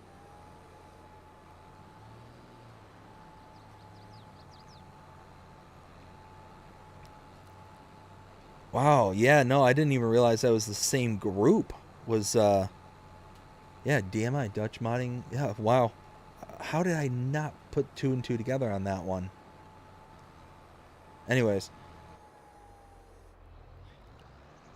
I was 40 years old before I learned. You know what's funny is there's a YouTuber I've been watching here lately, and basically does a lot of shorts. I think they mainly do TikToks and stuff like that. But I wish I could remember their name off the top of my head. But basically, he starts out pretty much every single one of his shorts is, "You're telling me for 40 years I could have done what now?" And then he goes on to show what it is that he just learned, kind of thing. Like, he basically... The one that I remember, and I've actually tried this because I didn't believe it when I first saw it, but it was when it's like, yeah, I'm going to try it, is that he took eggs, and he was telling this story real quick about his grandfather and calling him Shell growing up, because every time when he was growing up, he would make eggs, he would always find shells in the eggs, kind of thing. So he'd always get to that crunchy bit whenever his grandfather would eat the eggs that he made, kind of thing. And it was one of those where the video showed him taking eggs, and you just drop it in the pan, and then you can pick up the egg shell whole. Like, it doesn't leave any chipped eggs or any egg pieces or anything like that. I'm like, there's no way. There is absolutely no way that works. And I tried it, and it legitimately worked. I was shocked. So if you've got like a bigger pan that you're cooking up a mess of eggs in, and you just drop them from, about, I don't know, 6 inches to, about 6 inches, you drop it and it busts open kind of thing. Don't like slam it into the pan to where it just explodes, but just drop it from, about 6 or so inches. And then when it pops and you can pick up the shell and the egg, the yolk and all that stuff comes out and it doesn't break the yolk, I was shocked that it actually worked. And I tried it like 2 or 3 different times to see, like, okay, maybe the first time was a fluke. Okay, maybe the second time was a fluke. After the third time, it's like, okay, there's something going on here that it isn't a fluke. So let's see. Let me catch up with the chat. So where was I? Jack, hey, how's it going? Sorry I'm late. No worries, Jack. Hope you're having a fantastic day so far. Will says, I was talking to Mr. CLP and he said that he hopes it is fixed by release date. He said that he is up in the air on whether or not he wants to do a review on it. Wow. See, that there is even more powerful of a statement than him. Again, I think from what I've seen of Mr. CLP, it takes a lot to get him kind of worked up and fired up about something. But for him to kind of say, that is, I don't even want to do a review on it, that's a powerful statement, all of it in itself. Like, almost like no words kind of situation. I don't know. That's brutal. So yeah, that's really a shame. That's a real shame if it's that bad to where it's so broken that it's beyond saving, and that it needs like a patch so quickly that nothing works, nothing's. And I can only imagine. Here's the thing: is all these people are on PCs. Every single one of these people are on PCs. So if they're having issues on PCs, imagine how it's going to be when we get it on consoles and we try to use it. It might just completely take out the whole console kind of thing. Who knows? Like, that makes me nervous. Let's see. Farmer Groot says, but hey, I got to get to bed. Big day tomorrow. We'll catch you in the next stream. Good night, everyone. All right, Groot, I hope you have yourself a fantastic night. You take care, and we'll see you next time. Will then says, a lot of their mods are broken. I've used some of their animal barns and had nothing but issues with them. Yeah, no, absolutely. I've run into the same thing. There's actually one of the cow barns that is on a lot of their maps, like, or at least maps where their mods are used. I think it's like I think it's a pig shed, and it's just one of those where it's just not very user friendly. It works per se, but you've got to open a gate in order for the icon for the loading of your animals to actually become functional. But the problem is that the icon's outside of the gate, and if you were just kind of passively trying it out, and I've only reason I've learned that is because of the map tours and stuff, and having to interact with their stuff so often. So yeah, that's really bad. That's really, really bad. Let's see. Will says later Farmer Groot, and Groot says later Will. Will also says all the people watched our DJ Go Ham Clutch simulation, Daggerwin, Farm Sim Guy simulation for the Nation, Virtual Farmer, and Farmer Cop. Kermit doesn't even like it. He works for Giant Stop. Yeah, no. I was actually talking with Kermit the other day in email. I had a couple of questions regarding the Giants Partner Program, and it was one of those where, I was sitting there asking a bunch, not a bunch of questions, but 2 or 3 questions, because there was some things in the background that I needed clarification on. And he actually replied to me. I was actually shocked because I actually recognized the name. So it was one of those like, whoa. I just thought it was cool. Cool little story. And Benji says, take care to Groot. Let's see. So we are back, caught up with the chat. Awesome. Let's see. Will says, Daggerwin doesn't complain about any DLCs. So again, it's one of those where if you can get somebody who is not somebody who often renders their opinion, like I said, like Mr. CLP, I use him as an example. It's very, very rare that he will actually like say something, or if he does say something, he often will sit there and couch it in the I'm not complaining, just explaining, or whatever the case may be. He doesn't very often kind of, you know, let things be known, for lack of a better word.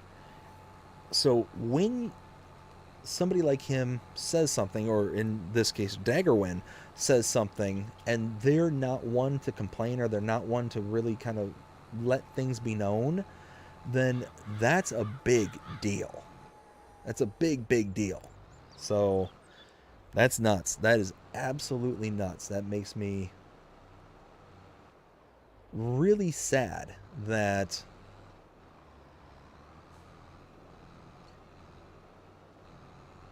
it makes me sad that for a modder who is known for putting out issues with their mods, that wasn't kind of taken into the kind of scope before having them build it out, kind of thing.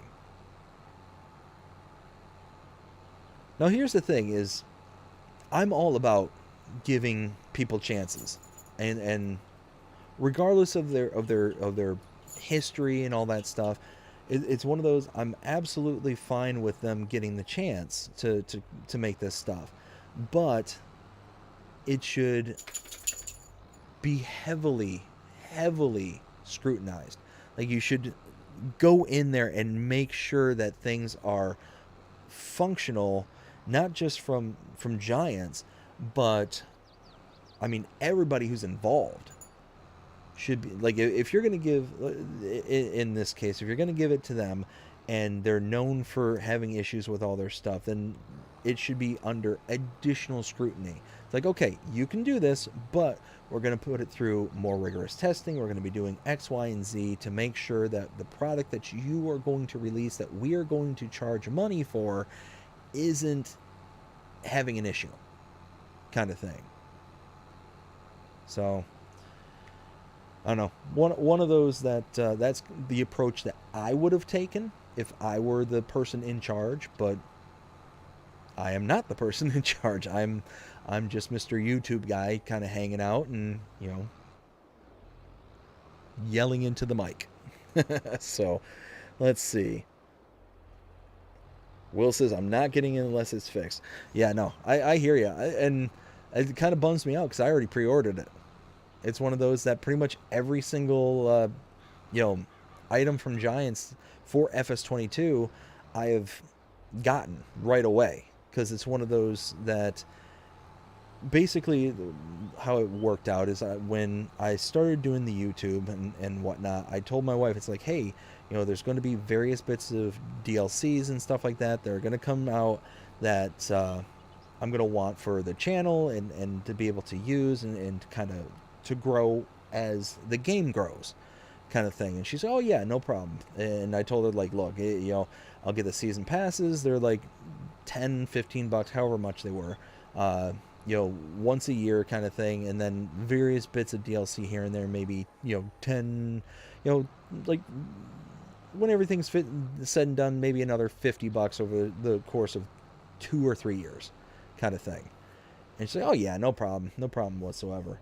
So that's what I've been doing, is as soon as DLC or stuff comes out, I just immediately get it, pre-order it, and just kind of go from there, kind of set and forget kind of thing. And honestly, I'm so disconnected from this particular DLC. I haven't done any research on the new DLC, with the exception of kind of looking at everything at a high level. Like, I went into their blog and I saw the various bits of equipment, the production points, the washing stations and stuff like that. But I mean, it was just one of those, like, just kind of going through the motions, just to kind of go through them, if that makes sense. Let's see. Will says, so do I. Give everyone a chance, but when their mods are always broken, then, well, you know. That's it, dude. I'm right there with you. It's one of those... It's sad. I mean, it really kind of gives Giants a black eye. You know, especially when you've got pretty much every big creator. I mean, Dagwin is a huge creator. Mr. cLuki, huge creator. DJ Goham, Clutch, all those people that you listed are huge content creators, and every single one of them pretty much unanimously are going around saying, no, this is not good, not good whatsoever. So yeah, that's nuts. That's absolutely nuts. Oh man, we are gonna be so close when it comes to, are we going to have enough seeds and are we going to have enough fertilizer? This is, wow.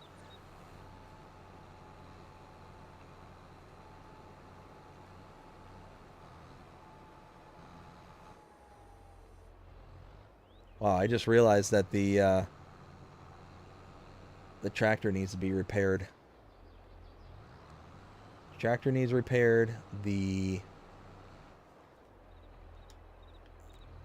let's do this. Let's go repair it. Let's get that just kind of out of the way. And when I do that, I can kind of clean up all these little bits leading up to it.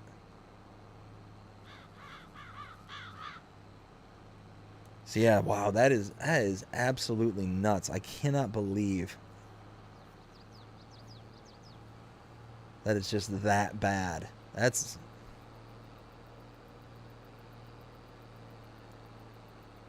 But I mean, it's one of those things too that going from FS19 to FS22, I mean, FS22 has been plagued with issues, like from the very beginning. And a lot of that I know has to do with, you know, Giants kind of doing everything on their own and, you know, all that stuff. And I can accept that and understand. But it's one of those things too. It's like, you know, people spend a lot of money to get this stuff. And, you know, the last thing they want is like day one fixes.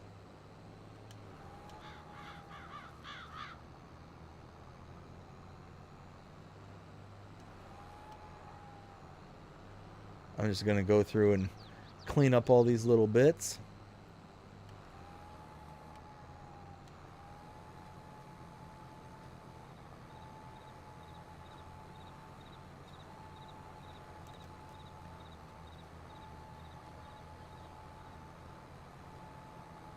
Let's see, where was I?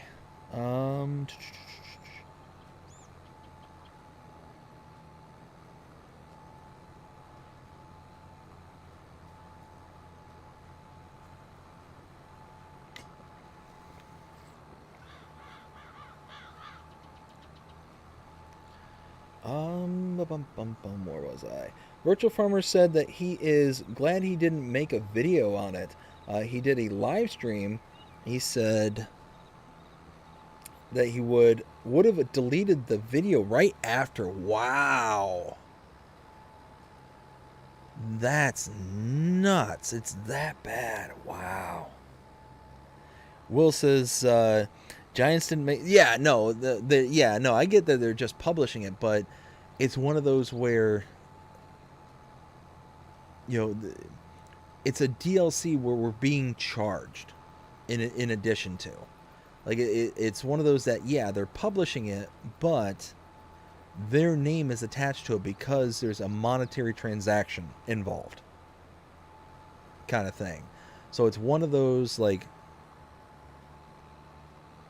at the end of the day, people are not going to care. Like, the average person is not going to care that, oh, hey, DMI was the creator. They're going to look to Giants, and Giants is going to be the one held responsible.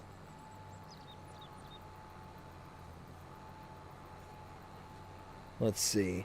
Brady says, how is your stream going? I mean, I think it's going fantastic. One of those where we've been plotting around for 5 hours now. 5 hours we've been going at this, trying to get everything up and running, trying to get the farm back up to snuff. And yeah, we're just chugging along, trying to get there. Let's see. How's this looking over here? Boop, boop. Yeah, see, look at that. We got field 2 done. We got field 4 done. I might roll these. Let's see something real quick. Get out of the way. You know what? Do I want to roll these for 1 percentage point? 1 percentage point? I don't know. I'll see. Here's 2. I don't know. Will says, they all said paid mod pack or a scamming DLC. Oh, wow. The last DLC for FS22, I believe. Yeah. Yeah, and that's, honestly, that's the worst part about it, in my opinion, is that, this is this is where we're going to leave off, kind of thing. Like, this is what everybody's going to be talking about when they leave FS22 to go to the next game. Is they're not going to be talking about, oh, what about the platinum DLC or the premium DLC? No, they're not. People aren't going to talk about that. This is how you're going to put the kind of final exclamation point on FS22. And whoops, I didn't mean to push that. And it's going to be, pretty much people unanimously, if this doesn't get fixed immediately, as just people kind of just writing it off. And that's sad. That's really, really sad. So, I don't know. I just, like I said, you would have thought that Giants would have put more scrutiny on it when putting it out there.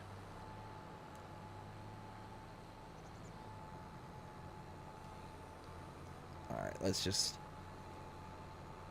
get through this real quick because we only got a little bit left here. I really hope we have enough. Oh man, it's gonna be so close.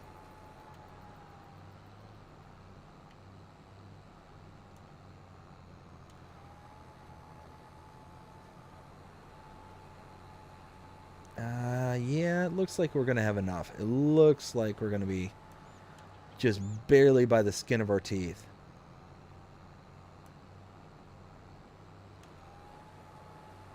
All right. Oh, yeah. Yeah, we'll have enough. We'll have enough.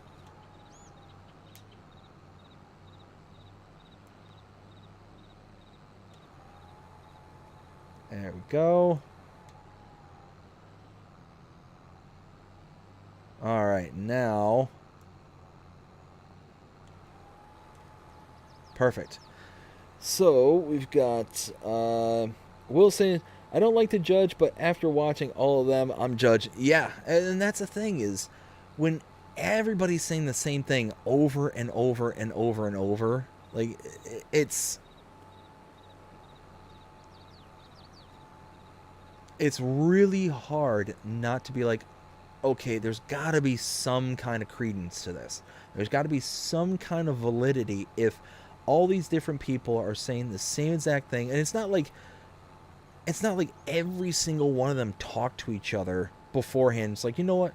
Let's crap on this DLC for whatever reason.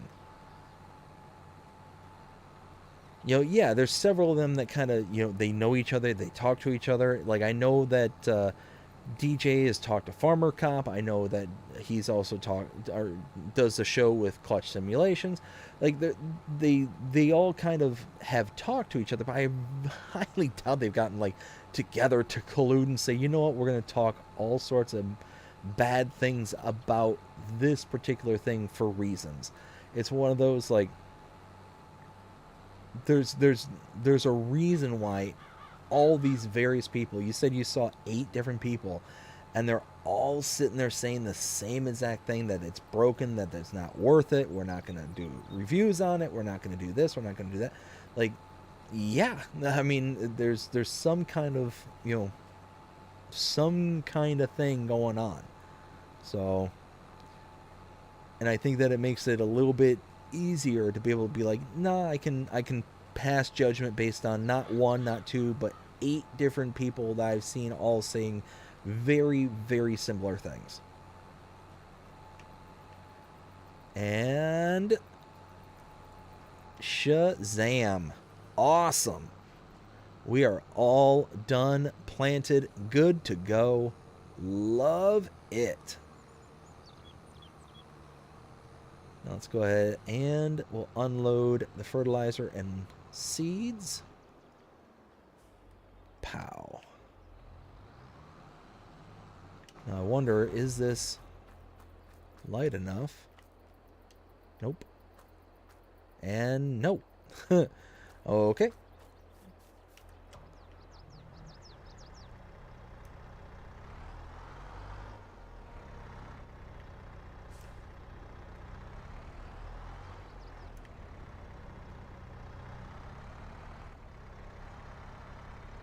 All right.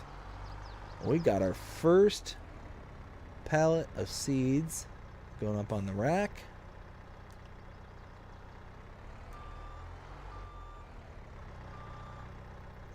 And pallet number 2.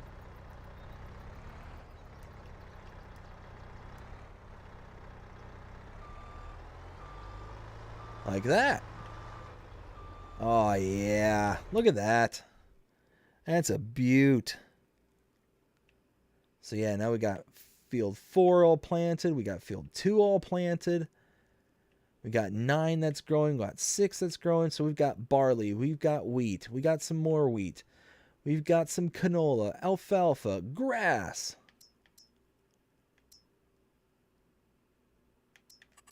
Oops.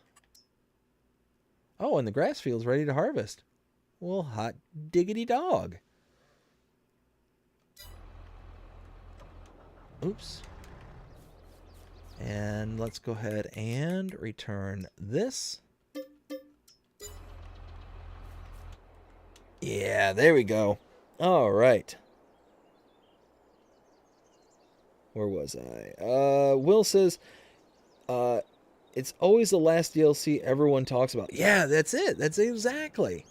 Yeah, dude, you're 100% right. It's how are you going to be remembered? You're not going to be remembered by the totality of the events. It's how you're going to go out, kind of thing. And if you're going out with, you know, the last bit of content that you're releasing as a, you know, massive part of your update schedule, you know, the last DLC in this case, I mean, that's all people are going to talk about, is that's how it's going to end. And that's going to be really, really sad, because at the end of the day, this is an amazing game. It's an amazing game, but you're basically shooting yourselves in the foot, you know, by doing that. It's sad. I feel really bad for Giants, because like I said, nobody's going to care that it was DMI. Nobody's going to care. No, like I shouldn't say nobody. People like us who are very deep into the game and very much into like the behind the scenes kind of stuff, we will care. We will know.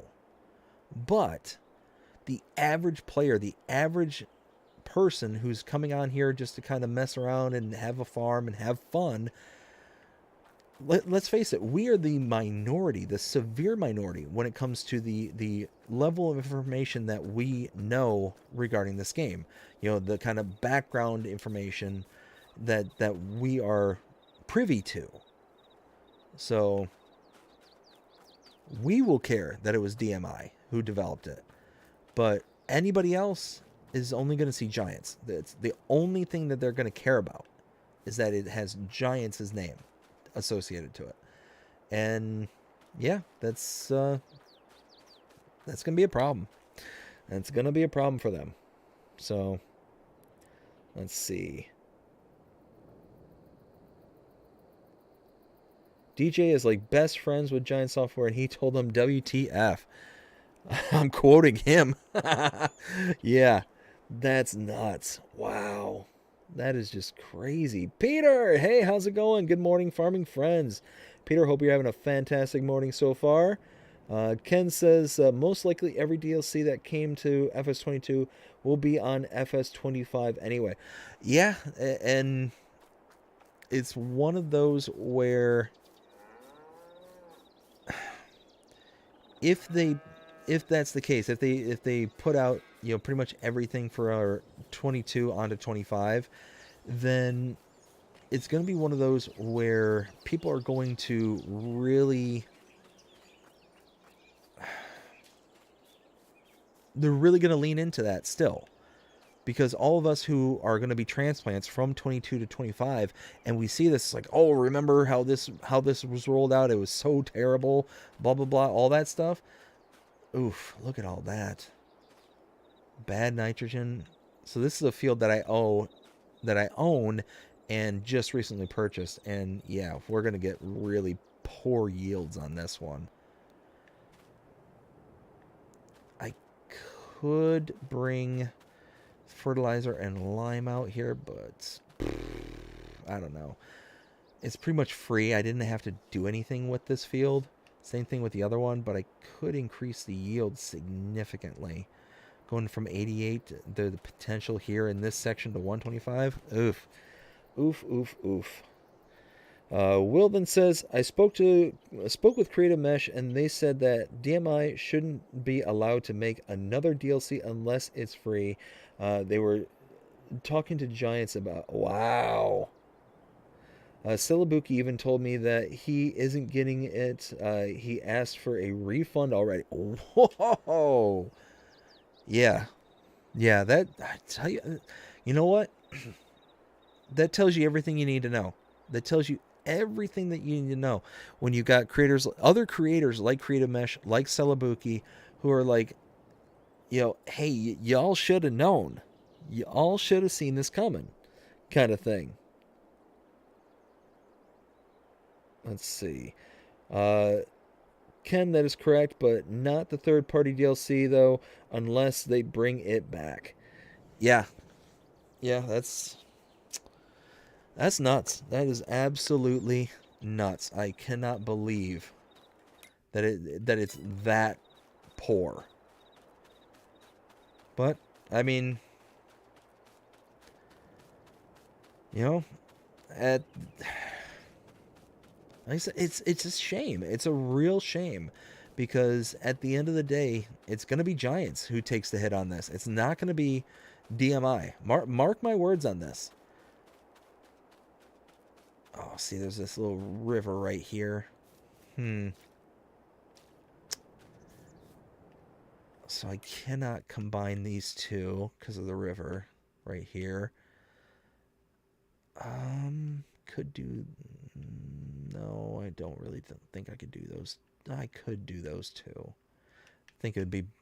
Sorry, I'm thinking out loud here, and I'm sitting here thinking about how to further growth here on the farm, and I'm thinking about combining certain fields, and maybe 4, 10, and 9 would be good ones to combine when eventually I get 10, and then maybe the homestead field here, 1 and 2 would be good ones. Let's see. Let's go back. There's a farm.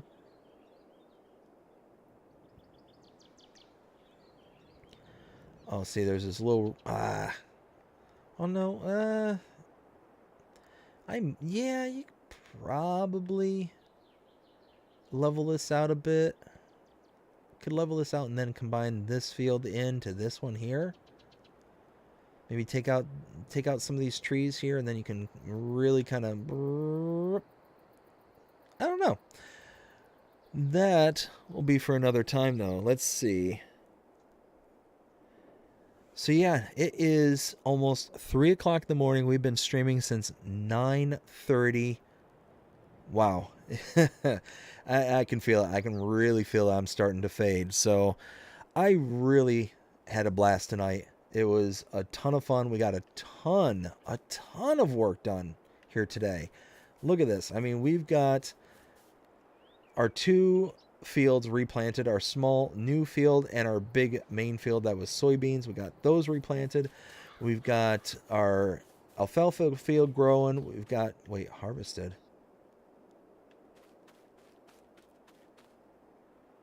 Shouldn't this say growing? Or maybe this will say growing after this month.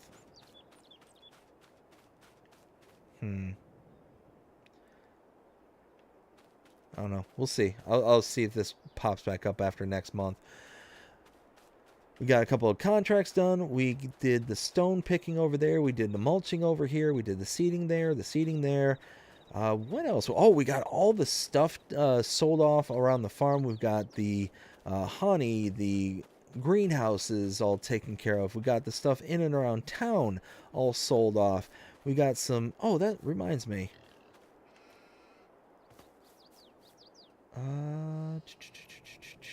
21,100. I need to pay attention to the straw here and to see if if straw goes down, then that tells me that they're going to be putting manure in here. But if straw stays the same, then I don't know. Does anybody know? Does straw still go down if you don't have a manure heap associated to the barn? What I'm curious about is I put straw in here just to see if possibly we get more manure into this heap here. Now, this heap is technically associated to this, but I don't know if this will still count as an extension for this one over here. Maybe? I don't know. I have no idea if that's going to work or not. So, I don't know. We'll see. We'll see how that works. Where was I? Will says there are a lot of false or there's a lot of false or deceiving things about that DLC. Oh, really? Let's see. Will, can you do me a favor? Do you have a link by chance to any one of those creators? I would love to kind of listen into what they're saying just to get some more information, because if you're saying there's like actually like false and deceiving things in regards to the DLC, like I'm actually really curious. I want to kind of better educate myself as to that level of detail, because that's one thing. Like, it's one thing if something's broken, but it's also like a whole new level if there's a component of it that is like misleading, misinformation, or whatever the case may be. Like, if there's like something like the next layer deeper of it being broken, because broken can be fixed. It's one of those, like, yeah, it being broken, that sucks. That isn't cool, but it can be fixed. It can be made whole through an update kind of thing. But if there's something that's like deceiving or deceptive or false or all those things, then that's in my opinion, that's an even bigger problem. So let's see. Ken says, sounds like that Giants have gone these guys rep to release or should have tested it more intense. Yeah, it definitely sounds like they should have tested it and put it under a lot more scrutiny. You know, because especially if their reputation is that they make broken stuff. Like if they're not good at quality control and their stuff is constantly broken and they have this kind of reputation throughout the community, that I would have a very hard time believing that Giants isn't at minimum aware of that. Because I'm sure Giants has logging systems on their mod hub that indicates, this has gone through this many iterations of fixing, or this, this has been reported as broken X amount of times. Like, I'm sure they have tracking for this kind of stuff. I mean, I'm guessing that they would, but again, that's just me kind of talking out loud. I mean, you're basically paying for selling points and sheds. Yeah, that's what it sounds like. That's wow. Just sent you a link to DJ's video. Awesome, bud. I appreciate it. Thank you so much. Yeah, like I said, we're going to finish on this bombshell of news. The new DLC, proceed with caution.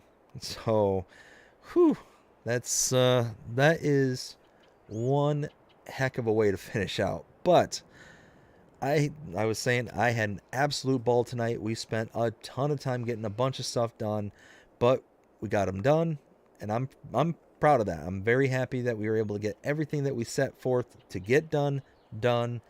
I hope you all enjoyed it. If you did, please show me by liking, sharing, subscribing, following, commenting, doing all the things. The algorithms enjoy you doing it. Shows you're engaged with this channel, enjoying the content. And that being said, I hope everybody here has a fantastic day, evening, night, wherever you are in the world. Take care. Oh, and before I sign off, hope you enjoyed the new end screen. Take care.